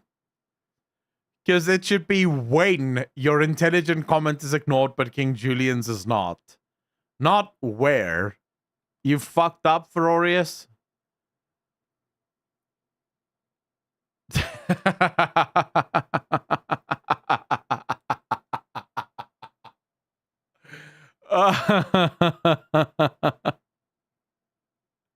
But you did kind of fuck up there, bro. But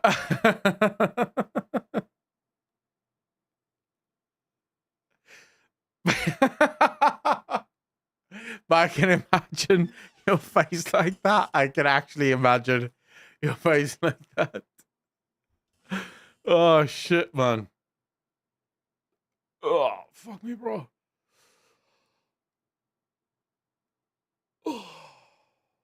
Bruh.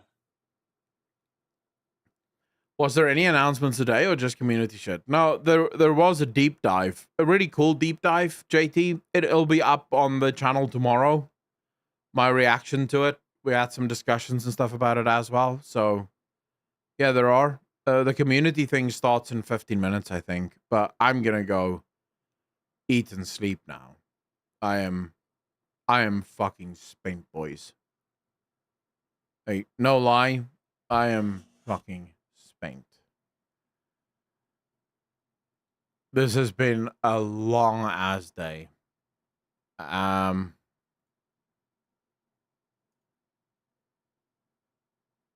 this has been a long ass day. But like I said, I'll be back tomorrow. Although most likely only the day after on Monday. I'm going to try and be on tomorrow, even if it is just for a short period, like just 3 or 4 hours, just doing reactions to some of the interviews. I'm going to try my best to be back for, it's 1:30 a.m. at the minute here. I'm going to try and be live tomorrow, but I have a fuck ton of videos that I need to make. So I'm going to try and rush the videos as much as possible. You planning on streaming on Friday by any chance? What Friday?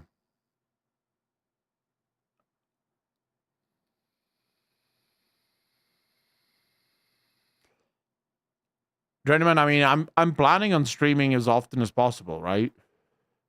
But you guys know me. I stream. I try to stream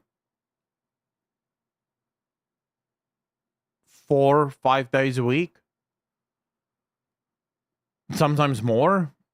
It all just depends. But yeah, I'll probably be streaming next week Friday. Most likely. Why? Gentlemen, take it easy. We want you to survive till Lost Titan expansion. Nah, bro. As soon as I wake up tomorrow, I'll be good. I'm just tired right now because I have not slept well. Remember, I'm not used to being like at this time. Normally, I'm getting ready for bed.